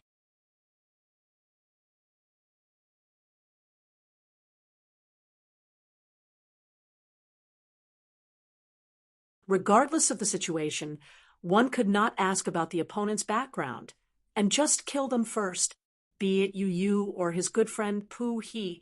Regardless of their mortal identities, they had to put aside the words sword cultivator. In Chun Pingan's mind, there were no more than 3 types of sword cultivators in the world: the Great Wall of Sword Qi, the North Continent, and other sword cultivators. If one were to talk about the overwhelming sword cultivators in the world, there were only 2 types: those who had been to the Great Wall of Sword Qi and those who had not. Chun Pingan smiled as he shook his head. There's really no need. The old sword cultivator did not have the chance to kill and was clearly disappointed. Then I'll listen to Hidden Official. This little bastard is burning incense. This old sword cultivator from the Flowing Dawn continent who had followed the Miyun Xie clan on this trip was named Yu Yu. He was a true jade unpolished realm cultivator and was an old jade unpolished. Yu Yu had 2 intrinsic flying swords named Startling Bird and 100 Flowers. He had once fought with an old immortal from the White Peak continent. When the two flying swords were used together, it was extremely powerful. It had the reputation of a bird flies like lightning, 100 flowers fill the river, and sword chi rushes to level the southern dipper. The flying sword that he had used previously was the startling bird flying sword that was known for its lightning-fast speed on the two continents. For the past 200 years, Yu Yu had been a guest elder of the White Peak Continent's Miyun Xie clan. He was also the leader. In the vast world, other than sword cultivator sects, the immortal abodes of the sects on the mountain, and the tycoons of the dynasties below the mountain all took pride in having one or two sword immortals as guest elders. This was especially so for the White Peak continent that lacked sword immortals. The best example was the Lu clan's attempt to invite Xie Songhua to be a guest elder a few years ago. The White Peak continent's Lu clan naturally did not lack top-notch battle power. They had a bunch of guest elders. Even Pei Osyong's ranking was not high. Moreover, Lu Jubao's own cultivation was unfathomable. He was like Venerable Fire Dragon and Chen Chunan, one of the few great cultivators from other continents that the Central Divine Continent would take notice of. Chun Pingon kept the sword formation that he had learned from Cui Dongshan. The two groups of fishermen did not have high cultivation realms. Therefore, the conversation between Chun Pingon and the old sword cultivator was not heard. Moreover, the two were inside the sword formation, so the scene was blurry and outsiders could not see clearly. Yu Yu praised from the bottom of his heart, Hidden Official's swordsmanship is really beautiful. I have nothing to say about it. Chun Pingon was too embarrassed to reply. He had learned it. A so-called nothing to say seemed to be the best way to leave empty space. In the Summer Palace, there were various detailed records of sword cultivators from other continents. Yu was a very young old sword cultivator. In the records of the Great Wall of Sword Chi, he belonged to the very rough type. It was the scribbled handwriting of the previous generation's sword Immortal Luo Shan. Liuxia Continent's Yu Jindan realm cultivator. Two flying swords, flowers, birds, and whatnot. Their quality is acceptable. Their battle achievements are negligible. Other than the old sword cultivator Yu, to the outsiders on both sides, this unforeseen event was indeed unexpected. It happened so suddenly, from the green-robed man attacking without warning to the guest elder of the Munxie clan, Sword Immortal Yu Pu, retracting his flying sword after failing to save the man.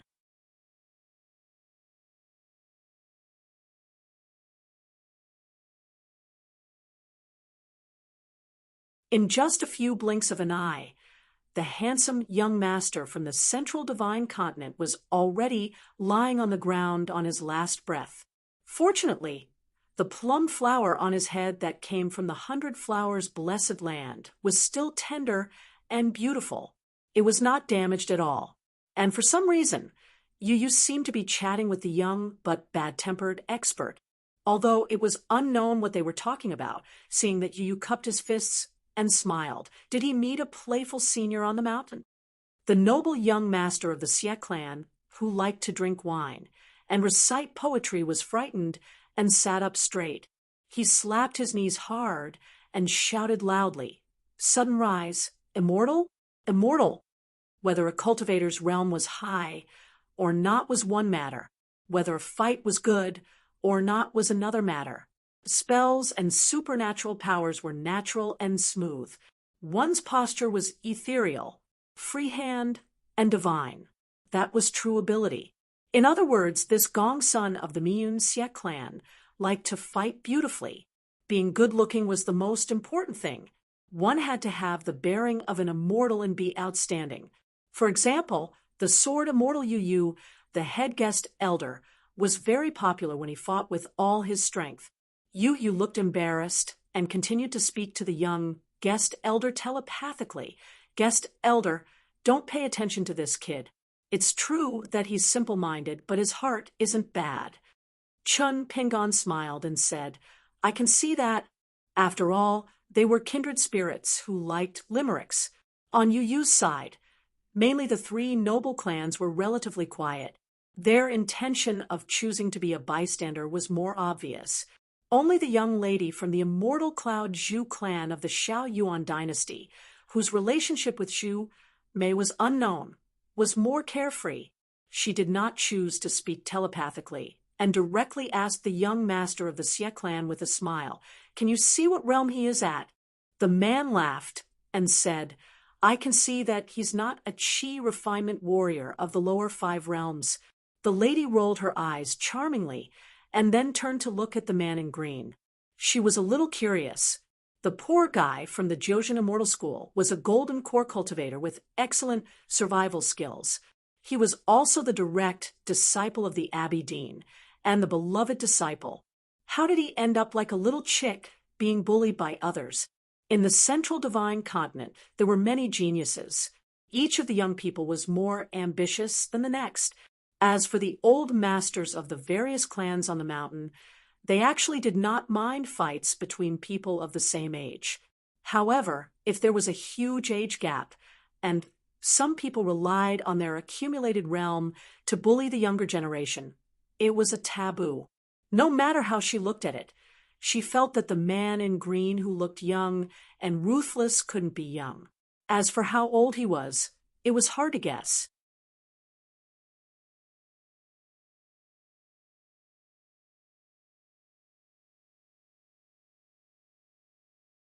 A fellow who could flirt with the old Jiu, a young nascent soul sword immortal of 2 to 300 years old, or an old sword immortal Yupu who was at least 500 years old and just looked young.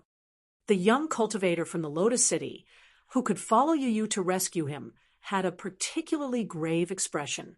Casually stepping into the muddy waters on the mountain would cause endless trouble. If he had known that the other party could ignore Yu's flying sword, startling bird, he definitely wouldn't have acted rashly. However, the Lotus City of the Jinjia continent and the Jiuzhen Immortal School of the Great Yong dynasty of the Central Divine Continent had been on good terms for generations. They had frequent business dealings. It was reasonable for them to act. In the past, the two sides were on equal footing. However, during the Battle of the Jinjia continent, although the Lotus City managed to protect the mountain with great difficulty, its vitality was greatly damaged, and its losses were disastrous. The city lord had no choice but to break her oath and leave the Lotus City for the first time. She traveled across continents to the Central Divine Continent and took the initiative to find Zhuolu Songzi, whom she had originally vowed to never meet again. The young female sword cultivator from the May Mountain Sword sect clutched the inkstone at her waist with one hand and formed a sword seal with the other.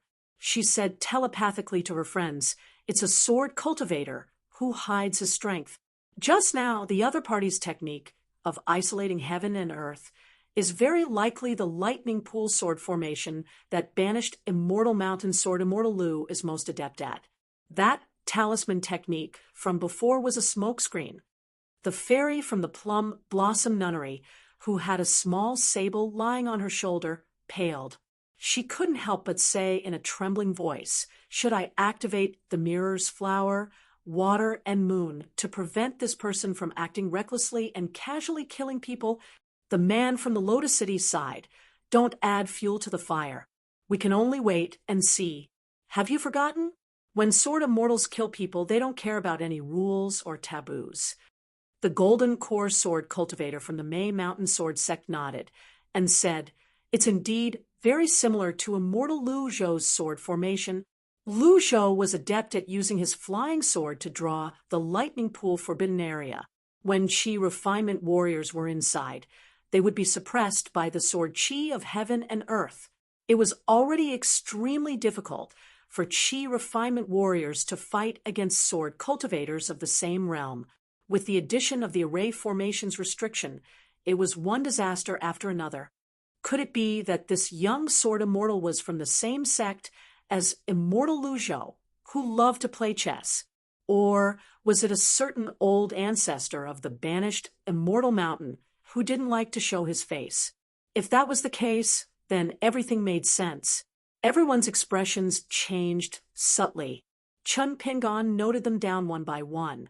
Most of the time, in a person's eyes and face, the unspoken words were closer to the truth than the words spoken. Chun Pingon glanced at a thin old man in the distance. He seemed to be a guest of the Chiu family from the Liuxia continent's Yuzhou. He was sitting beside two young people and had been admiring the scenery of the Mandarin Duck Shoe.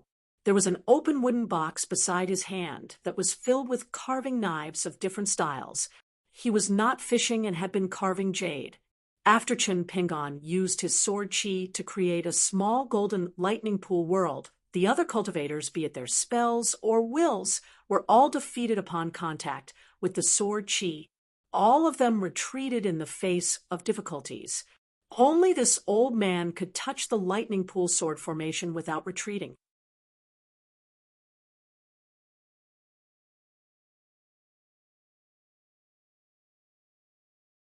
With a twist of his wrist, the carving knife moved slightly, showing signs of unraveling. However, under the premise that the old man still had energy to spare, he quickly gave up on this sword-seeking action. At this moment, sensing Chun Pingon's gaze, the old man smiled slightly and said apologetically in his mind, "Breaking the formation just now was out of habit. I beg Sword Immortal not to think too much about it. After this, I will give you this almost completed landscape following movement stamp as an apology." Chun Pingon replied in his mind, "I don't deserve it. Mister doesn't need to think too much about it. Since we've met, it's best to not overthink it." Walking on the mountain, there were many times when one didn't need to take a step back. Perhaps one only needed to take the initiative to lean to the side, and the single plank bridge would become a path. The old man was slightly surprised and nodded with a smile. "I didn't expect Sword Immortal Senior to be an expert in metal and stone. Nice to meet you. I'm Lin Qing, and my master is Yang Xian." Chun Pingon's eyes lit up and immediately changed his mind.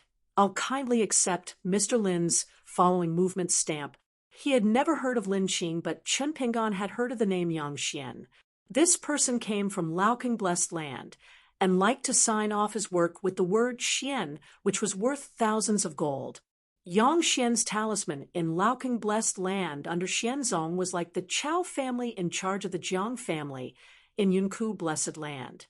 It was a mutual achievement, generation after generation. The Chao family created the 18 sceneries of Yunku Blessed Land. Yang Xian, on the other hand, helped Laoking Blessed Land to create a few unique jades and stones, making them one of the essentials in the vast world. The creation of a mountain depended on the cultivation, realm, and connections of the founder. But the true foundation of a sect depended on how many treasure basins like Yang Xian and Chao Xiang they had. Luopa Mountain already had 1.5. Lotus Root Blessed Land's Fox, Country Master Pei Xiang, could only be considered half. As for the one, it was of course Judge Chong Ming, who had supernatural powers. Chun Pingon took the initiative to say, "If there's a chance, I hope to visit Yang Xian and shamelessly ask for a few jade mountain seeds to stabilize the feng shui of my house." Because Chun Pingon had seen the records of this Yang Xian in the immortal book he bought from Lingji Zhai in Inverted Hanging Mountain. Of course, the text was not much, but for a craftsman, it was already a great honor. In the Annals of Mountains and Seas, which described the general situation of the vast world, there was a sentence, "Yang Xian carved a fox button, slightly purple on the neck, supreme divine quality," which made people fascinated. In the book, there was also a copy of Yang Xian's most famous small jade mountain seed with the title of 18 Paradises.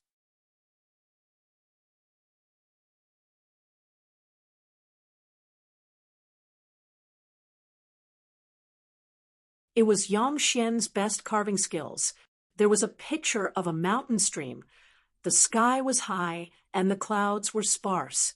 A hermit rode on a donkey, followed by a porter. High up in the mountain, there was a pavilion hidden in the green. If one looked closely, The inscription of a horse under the eaves could be seen. In the pavilion, there was a beauty leaning against the railing, holding a silk fan. The fan was painted with court ladies, and the court ladies were grooming in front of the mirror. In the mirror, there was the moon. The moon was the Guanghan Palace. And in the Guanghan Palace, there was a goddess practicing layer by layer. There was another world, and it could be said that it was the best work. To be honest, as long as it was an authentic product of Yangxian, it would be a big profit, no matter how high the price was. Therefore, what the cultivators on the mountain lacked was not money, but the mountain connections to negotiate with Yangxian face to face. The talisman, Yuxian, who was about to merge with the Tao Galaxy and reach the 14th level, was known as the 3 lower sects of the one ancestor mountain. He had 1 high-class blessed land, 1 small paradises, and 2 medium-class blessed lands under his jurisdiction. The old Kung blessed land, which was rich, was just one of them. Although Yang Xian was only a craftsman, it was said that she was good at making Xian weapons. Who would dare to force a deal with Yang Xian? If they were not careful, the talisman would be full. Even if they were all chess players, their chess skills were also divided into strong and weak players. Then, even if they were all ascendant realm cultivators, they would be divided into strong and weak. The talisman Yuxian, the grand heavenly master of Longhu Mountain, and immortal fire dragon were all recognized as old ascendant realm cultivators. Not only were they old, but they also had a deep foundation of ascendant realm cultivators. When Lin Qing heard this, he was extremely surprised, but he still nodded with a smile and agreed. As a guest of the Qiu clan in Yuzhou, the old man immediately reminded the 2 disciples of the Qiu clan, Shengong, Xianji, don't act rashly. This person is definitely not a rebel. He might have a grudge against the 9 Truths immortal pavilion. Anyway, just watch from afar, and remember not to say anything.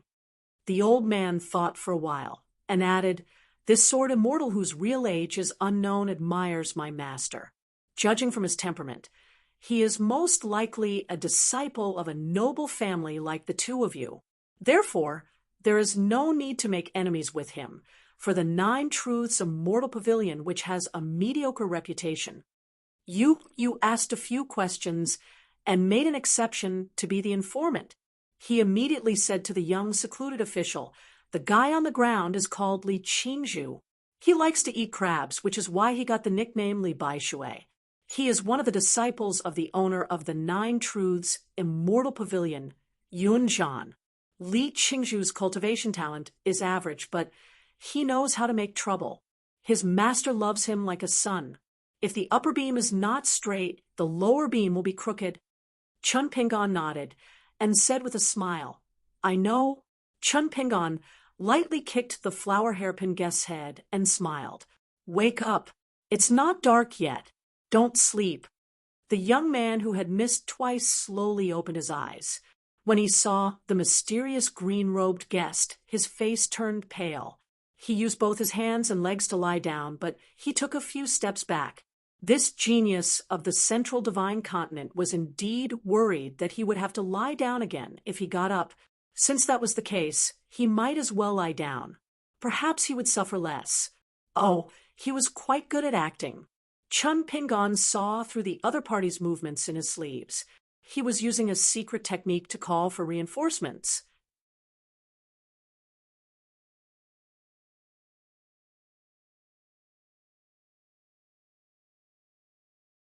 He pretended not to see and did not stop him, because Chun Pingon wanted to see the other party's expression, a belly full of evil tricks swaying around.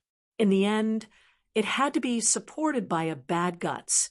When a bad guts was completely crushed and turned into a bitter guts, the bad guys would be much more honest, since he had already sent a message to his teacher. Everything must be fine. Therefore, the flower hairpin guest sat up. Li Qingzhu quickly regained her composure. She was still as elegant as ever. She was still in a leisurely mood as she adjusted the plum blossom in her hair. She tidied her clothes. Her injuries were not light, and the spiritual qi in her qi residence was in a mess. Just recuperating would take a lot of money and effort. It would take at least 2 to 3 years for her to fully recover. This guy in front of her was really hateful. The man was still smiling. Today's humiliation will be repaid generously. Chun Pingon stretched out his hand and smiled. Hand it over. The disciple from the 9 True Immortal Gymnasium was a little confused. Chun Pingon smiled. Talking about money will hurt our relationship. We don't have anything to hurt. Hurry up and hand over the money. If you know what's good for you, hand over the money. Most of the time, it's money to buy your life. The man's eyes burned as he laughed. Money to buy my life? Then do you know that my master is in Mandarin Duck Shoe right now? I'm afraid that you won't have the life to spend it. He was full of courage. After he slowly got up, he patted the dust off his body with one hand and stretched out his other hand. Hand it over. It's your turn. Chun Pingon smiled. It's fine to wear a flower hairpin, but it's a little inappropriate to wear a plum blossom. It's easy to be unlucky. Li Qingzhu smiled. Very good. You're right. I'll definitely help you pass the message to the flower goddess. Chun Pingon nodded. It seems like you still don't learn your lesson. You can't control your mouth. Remember to do what you say. After this, pass this message to the flower goddess. Li Qingzhu was not afraid even if the heavenly king came. She was in the right. No matter what, it was this guy who wantonly hurt her. On the mountain, you don't care about your actions. Who do you think you are? The Sage of Rights. You're just a child in Gu Qingsong's eyes. If you're really capable, why don't you go and get close to Venerable Fiery Dragon? Why don't you go and call the Great Sword immortal your brother? Li Qingzhu turned to look at the woman in red. Then she retracted her gaze and grinned. Why? I took another look. Come again if you're so capable. At this moment, there must be many experts at the Mandarin Duck Zhu paying attention to this place. I beg you to continue to commit murder in front of everyone. Chun Pingon laughed telepathically. Do you know that Yun Mu is waiting for me to make a move on the shore of the Mandarin Duck Shoe? That's why he'll appear here.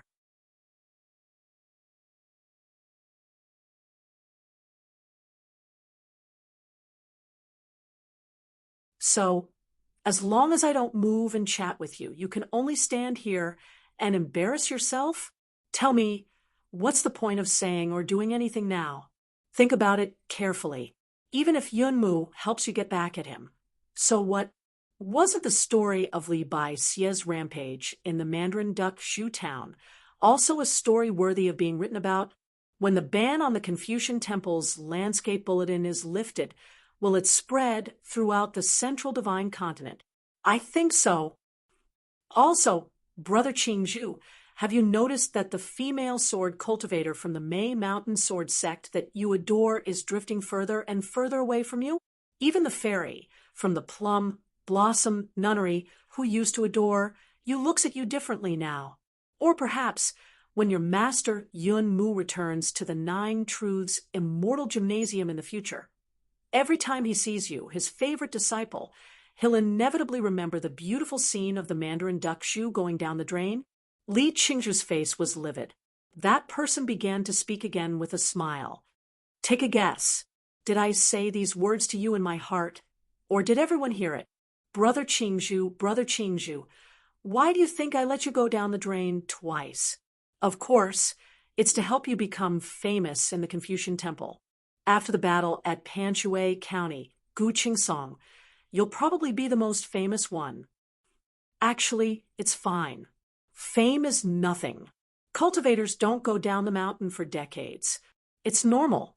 Besides, your senior brothers, sisters, and junior brothers and junior sisters who only know how to cultivate foolishly will definitely comfort you on the mountain. Take a look at the 9 True Immortal Gymnasium.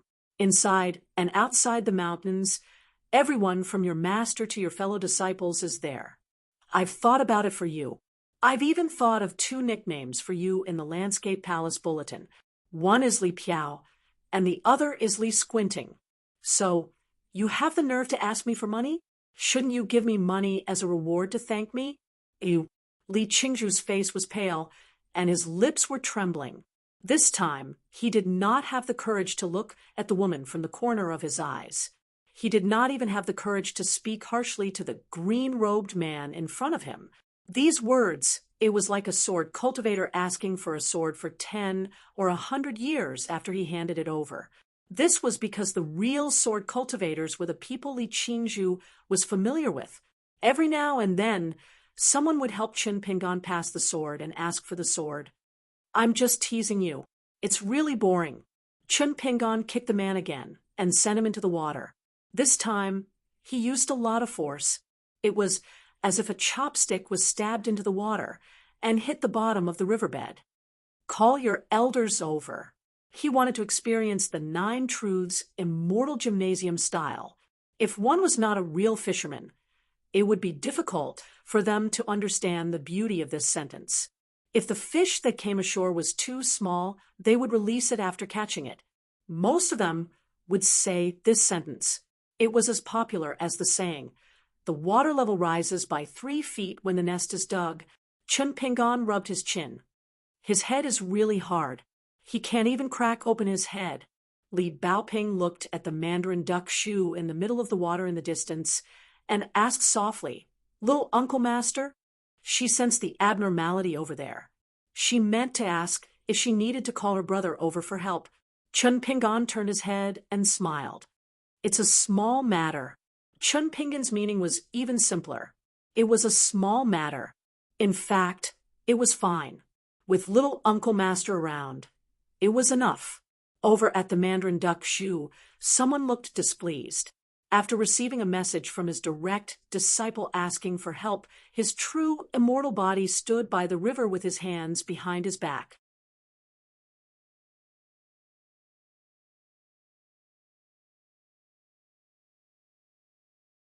He performed the mountain and river observation technique and looked at the man in green robes by the river. When Yunzhan, the owner of the 9 Truths Immortal Gymnasium, saw that the man deliberately hurt another person under his nose, he shouted angrily, "How dare you, thieves!" His words were like thunder on the river. Then, the immortal manifested his Dharma idol. He wore a snow-white Taoist robe and flew out like a white rainbow piercing through the sky. With an imposing aura, he flew above the river in the blink of an eye and looked down at the people by the river. The immortal's Dharma idol looked down from above with an imposing aura. He said in a deep voice, "Who are you, kid? How dare you hurt people in the Confucian temple without any reason?" It was obvious that he did not participate in any of the discussions in the Confucian temple. Otherwise, he would not have asked, "Who are you, kid?" Yu was displeased. "I'm a pure jade sword cultivator. If I don't kill an immortal, am I supposed to kill a pure jade chi refinement warrior? Isn't this bullying?" Yu did not recognize the little brat who was enjoying himself in the river, but he was familiar with this majestic Middle-earth immortal. In fact, most of the peak cultivators, Ascendant Realm cultivators, immortals, and pure jade Realm sword immortals in the vast world were familiar with each other. If the other party did not use any concealment techniques, they would be able to recognize each other at a glance. For example, this white-robed immortal was called Yunzhan, and his Taoist name was Lu Xia. He had a Taoist companion who had just ascended to the immortal realm. They shared the same mountain, which was why the 9 Truths Immortal Gymnasium had become so popular in recent years. Chen Pingan advised Yu telepathically, "Senior, please don't use your sword." He was not used to it. If they were at the Great Wall of Sword Chi, sword cultivators would have cheered and whistled. "Help me use my sword? I don't even have time to watch the show, let alone drink." Yu immediately withdrew his sword chi. "You're in charge. I'll watch.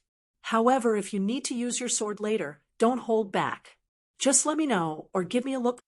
Chen Pingan covered his sleeves with his hands and looked up with a smile. "My surname is Wu and my name is Tai. We're not familiar with each other, so you can just call me by my name." It was not that this immortal had a good temper, but in a fight on the mountain, there had to be morality and righteousness before killing. The immortal Dharma idol stretched out its hand, wanting to grab the drenched chicken. Chun Pingon sneered. "Did you ask for my permission?" He put 2 fingers together to form a sword seal and used the finger sword technique. A sword beam appeared out of thin air and slashed down, cutting off the arm of the immortal Dharma idol along with the river water of the Mandarin duck shoe. Yunzhan was caught off guard. The sword beam was too fast.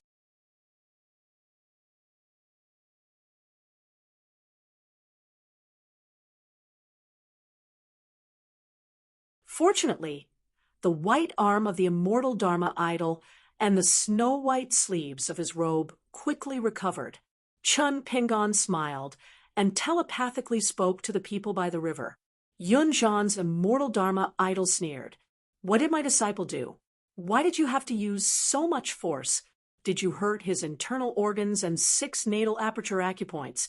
You attacked him twice and almost broke his longevity bridge. Which sword cultivator dares to act so violently?" The people by the river had strange expressions on their faces. Even the young female cultivator from May Mountain Sword Sect and the fairy from Plum Blossom Nunnery, who had been trembling with fear, wanted to laugh at this moment. However, they tried hard to suppress their laughter. Before immortal Yunzhan of 9 Truths Immortal Pavilion spoke, the green-robed sword immortal seemed to have foreseen the future. He said that this immortal felt that he had encountered a tough opponent after being hit by his sword, and would definitely pour out his grievances for his disciple, so that he could win over the spectators from the Mandarin duck shoe. Then he would ask about the inheritance of the patriarch and the Tao veins on the mountaintop before deciding whether to have a battle of wits or a battle of wits. Yu was filled with emotions. The reclusive official who was praised by Old Pooh was indeed worthy of his reputation. Yunzhan sensed the strange expressions of the people by the river, but he did not think too much about it. He could not afford to be distracted. His Dharma form formed a talisman Tao formula with one hand and a military Tao formula with the other. The river water turned into a green flood dragon and crashed toward the green-robed immortal by the river. Above the river, a golden body immortal general who had half descended and half revealed his divinity appeared and walked on the river water. Chun Pingon took a step forward and came to the center of the river. Sword energy poured out, making him look like he was standing in a snow-white full moon. A bright moon sword chi collided with a water dragon, causing energy to surge endlessly as the river water roiled, and gave rise to waves of enormous waves that surged violently onto the shore. An azure-clothed figure actually still had the strength to spare to take care of the shore. He lightly swayed his sleeve to shake out a stream of talismans, and then he lined up in a line on the shore like a formation of soldiers that completely shattered those waves. The golden body immortal general held a long spear in his hand, which left a long trail of golden light that was 70 to 80 feet long. The spear broke through the bright moon of sword energy, but the green-robed immortal raised his arm and pressed 2 fingers together, gently stopping the tip of the spear. The Dharma form of the immortal raised a hand, which turned out to be a fire dragon in the water. Several fire dragons flew above the water and circled around the green-robed immortal, creating a unique formation of an alchemy cauldron. True fire boiled the water, causing clouds to rise into the sky. Another palm was raised and brought down again. A bronze-round mirror appeared between the heaven and earth, shining brightly in all directions and enveloping the green-robed immortal within. Immortal Yunzhan then unleashed his prime magical treasure. The Dharma form of the Dharma form held a huge white jade Ganoderma and smashed it heavily toward the green-robed immortal. The immortals had endless tricks up their sleeves. The battle was very intense. As for the young sword immortal, who seemed to be at a disadvantage and could only defend himself, he could only guard his own territory and enjoy the dazzling divine abilities of the immortals. Beside the Mandarin duck stronghold, more and more grand cultivators gathered. They were all here to watch the exciting battle between Patriarch Yunzhan and the others.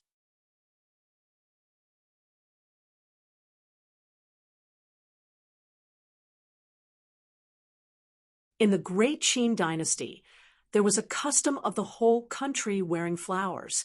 Therefore, they had a very good relationship with Hundred Flowers' blessed land. As for the Nine Truths Immortal School located in the Great Yong dynasty, although it was currently a vassal of the Zhuolu Song clan during its most prosperous period, it was once a first-rate immortal power in the Central Plains. During that period of time, when the Nine Truths Immortal School was most glorious and glorious, the Zhuolu Song clan would send their descendants to the Nine Truths Immortal School to cultivate. The school had 5 living ancestral masters, plus the other 4 consecrators and guest elders, which made a total of 9 upper 5 realms cultivators. At that time, one of the ancestral masters was still in the ascendant realm. Unfortunately, he could not make further progress, and regretted the death of his great Tao. His ancestors were once rich. Now, it could not be said that the school had declined. The 2 immortals, plus the consecrators and guest elders, made a total of 5 upper 5 realms cultivators. The Taoist lineages of the Nine Truths Immortal Abode were rather diverse.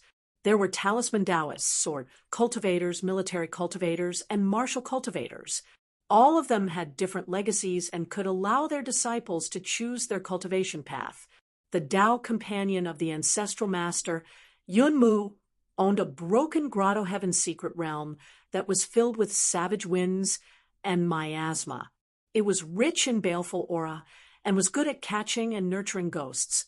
Celine Zhao, the immortal of the Liuxia continent, and his senior sister, Tsongo, had been participating in a meeting and had yet to return. Therefore, Celine Zhao had been strolling around. Celine Zhao was puzzled. Where did this sword immortal come from? Old man Yen, do you know this person? Besides Celine Zhao was a great cultivator from the Shao Yuan dynasty, Yen Go. This person was extremely famous, not only because he was an immortal, but also because of certain rumors about mountains and rivers that added fuel to the fire. They were so disgusting that they didn't have to pay for it with their lives.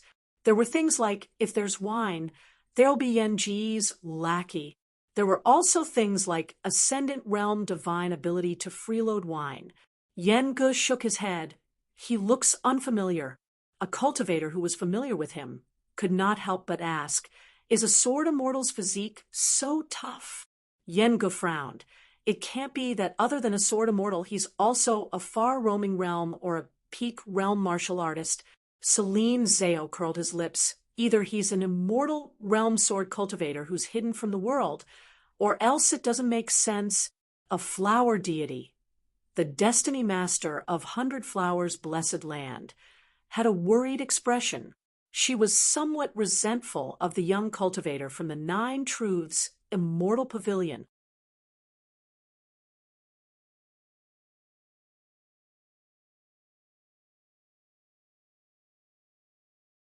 This kind of grudge on the mountain should be settled by one's own ability. Why did he have to involve her? Moreover, for some reason, this flower deity felt that the green-robed visitor had some connection with her. This was even more illogical. Under normal circumstances, this kind of mysterious attraction would only appear between her and the flower deity's guest elder. Could it be that the young sword immortal had a poem in his heart that was enough to leave his name in history? Celine Zhao said, "Why do I feel that something is wrong?" Yen Ge nodded. "That sword immortal seems to be." A cultivator at the side continued, "Walking fish." Yu was not worried about the young hidden official's safety at all. Was this a joke? What kind of place was the Great Wall of Sword Qi? Why would an unpolished jade realm sword cultivator like him be worried about a hidden official from the Great Wall of Sword Qi? This old sword cultivator from the Dawnflow continent was old friends with Pu He. Moreover, they had an extremely good relationship.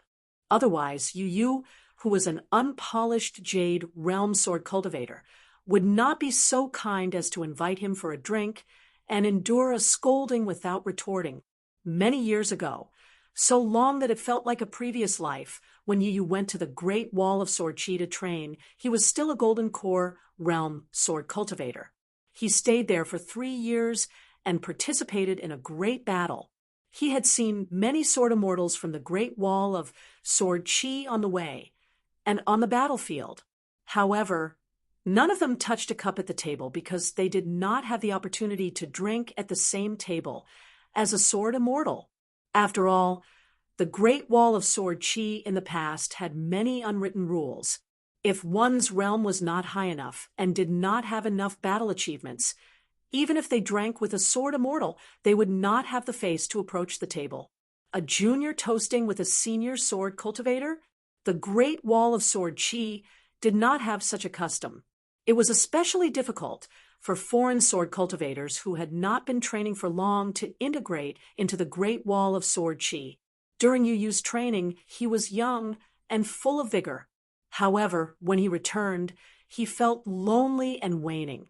When he returned to the Dawn Flow continent, he did not like to mention that he had been to the Great Wall of Sword Chi. Since it was the same as not going there, why mention it? However, Yu Yu's good friend Pooh He was different. She went to the Great Wall of Sword Chi at the unpolished Jade Realm. Pooh He was once the most famous sword immortal in the Dawn Flow continent. Because of her extreme temperament, she killed people based on her emotions. She was proud and arrogant. She traveled to the Great Wall of Sword Chi because she wanted to teach the Great Wall of Sword Chi that her Haran sword arts were not weak. In the end, Yu Yu quickly received news from the Upside-Down Mountain's Ape Raven residents. He did not know whether to laugh or cry. It said that Pooh He had offended Great Sword Immortal Me, who and Q Sword was defeated. Therefore, she had to stay there to practice her sword for 100 years according to the bet, and could not return. This made many Dawn Flow continent's mountain cultivators heave a sigh of relief. Yu Yu sent a few letters over to comfort her good friend. However, Pooh He did not reply to any of them. However, even many sword cultivators in the Great Wall of Sword Chi did not know the inside story. Pooh He's Q-Sword's opponent was not Great Sword Immortal Me but the one who was famous for breaking flying swords with fancy fists but impractical legs, Mi Yu.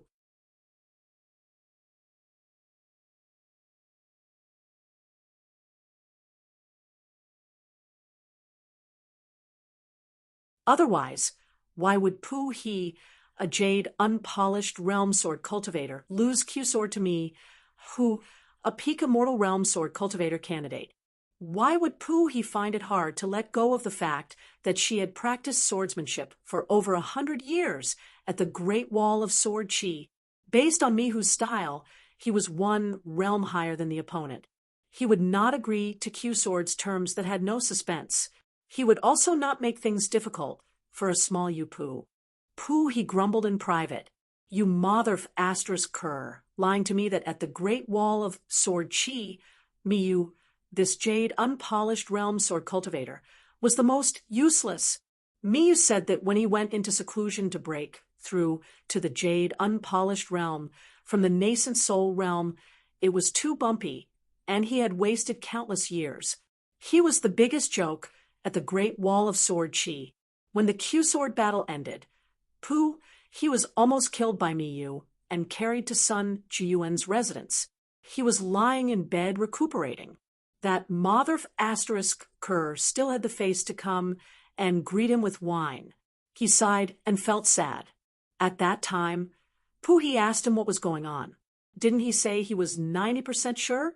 In the end, Alliance had an innocent look on his face and turned the tables on him. I said I was 90% sure, but that was because I said you would lose. I didn't say you were 90% sure. Old brother Pooh, you misunderstood. The trash of the Great Wall of Sword Chi in your hometown's Jinjia continent is destined to be an invincible sword cultivator. In the end, Alliance slapped his head and remembered something. He mentioned to Pooh He that Miyu, when he was in the Golden Core and nascent soul realms, was very fierce with his sword. He earned the nickname Miyu Waste based on his ability. Why? He liked to slash with his sword and cut the demons in half at the waist, relying on the bet that only those in the upper 5 realms were qualified to bet. Alliance won a lot of money for wine. This was because Alliance helped Pu He to become famous. He said that this guy's sword skills were amazing. He was the Golden Armor Continent's genius of the sword Dao. He was so talented that he was invincible in the continent. He was destined to be a great sword immortal. He could even fight against me who, Q-Sword Miyu? It was a waste of talent. 100 years. A whole 100 years. Pu He would have to follow the bet with Miyu and leave it at the Great Wall of Sword Chi. There was one good thing about Pu He.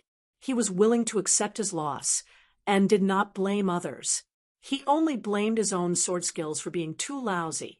In the beginning, it was quite despairing. The Great Wall of Sword Chi was not much better than the Liuxia continent. However, after using his sword more, he got used to the atmosphere of the Great Wall of Sword Chi. As time passed, many familiar old people left first, and many unfamiliar young faces at the table also left in a hurry. It was as if the Great Wall of Sword Chi had become a familiar hometown, and the distant hometown of Hauran gradually became more unfamiliar. As for Miyu, he was tricked into a ditch by Cui Dongshan. Facing the Q-Sword left and right, he could not fight back. Miyu did not even have the thought of using his sword to fight back.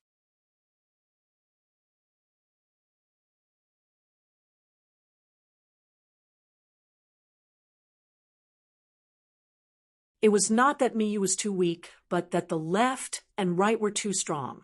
After all, even the great sword immortal Yuqing did not want to fight with the left and right. Wasn't he also slashed out of the city by the left and right and forced to fight the Q-Sword? After returning to his hometown, Yu specially looked for Pu He and asked about the Q-Sword. Pu He only said that Mi, whose sword skills were passable. In the end, the old man who had lost his cultivation level-added some nonsense. He said that Mi, whose younger brother was a jade unpolished realm sword cultivator called Miyu. His sword skills were actually not bad. He was not as bad as the rumors said. This guy was from the hidden official sword cultivator lineage of the Summer Palace. As for me, I am good brothers with the hidden official. So when Miyu saw me, he should be lower in seniority. If there is a chance in the future, I will introduce you two to each other. You heard of Miyu. It was not because Miyu's sword skills were not bad, but because this handsome sword immortal had countless romantic affairs. Yu had some guesses. However, he was scolded by Pu He for being a good-for-nothing. He could not get a word in, so Yu did not dare to ask more. Old man Pu had accumulated quite a bit of power in the Liuxia continent. Yu was also afraid. Just as Yu could not help but use his sword, two figures descended from the sky. One was a young monk holding a mountain walking stick. Beside him was a yellow-clothed old man's retainer. Li Huai and Taoist nun stood beside Li Baoping. Li Huai said with a blank face, "Where is Baoping?" Li Baoping said in annoyance, "You are here, but you did not bring your eyes." Li Huai was already used to it. He pretended not to hear and continued to ask, "What do you say now? Do you need me to go?" Li Baoping shook his head. "Young martial uncle does not need to help." Li Huai sneered. "Chinpingan does not need help. Is that the reason why I should not help?" Li Baoping turned his head. Li Huai immediately changed his words. "Of course it is. You can provoke anyone, but not Li Baoping." Li Huai used telepathy to communicate with the old alliance leader.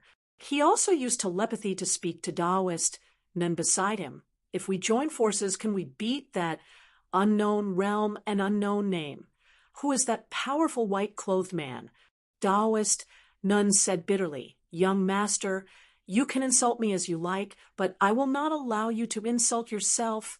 Li Huai was confused. "What do you mean?" Taoist nun said firmly, "As your personal retinue, fighting an immortal is like eating." "Young master, your previous question was hurtful." The Ascendant Realm cultivator suddenly changed his words. "It's not hurting people, it's hurting a Liang." Li Huai did not care that Taoist nun took advantage of Alliance. He was stunned and swallowed his saliva. "Immortal?" Taoist nun was a little embarrassed. That guy's realm is a little low, Li Huai asked tentatively. Then let's kill him? Let's make it clear in advance. If you can't, then you can't. Don't try to be brave. Taoist, Nun's eyes were burning. He rubbed his hands and said, Young master, we are all men. Your question is unnecessary. Since Uncle Li said so, then I have the old blind man's protection. Not to mention that gaudy immortal who tickled the hidden official. There are a lot of immortals in the Mandarin Duck Shoe. They can all come at once. At this moment, Chen Pingan's voice came, and he said to the three of them with a smile, You don't have to do anything. Taoist Nun said angrily, Chen Pingan, who do you think you are? Li Huai also said angrily, What the hell? Taoist Nun shut his mouth resentfully. On the water surface, Chen Pingan said two words with a smile. Flowers bloom. Wu Shuangjiang could learn everything, and so could Chen Pingan. The hundreds of green-robed visitors suddenly scattered like flowers.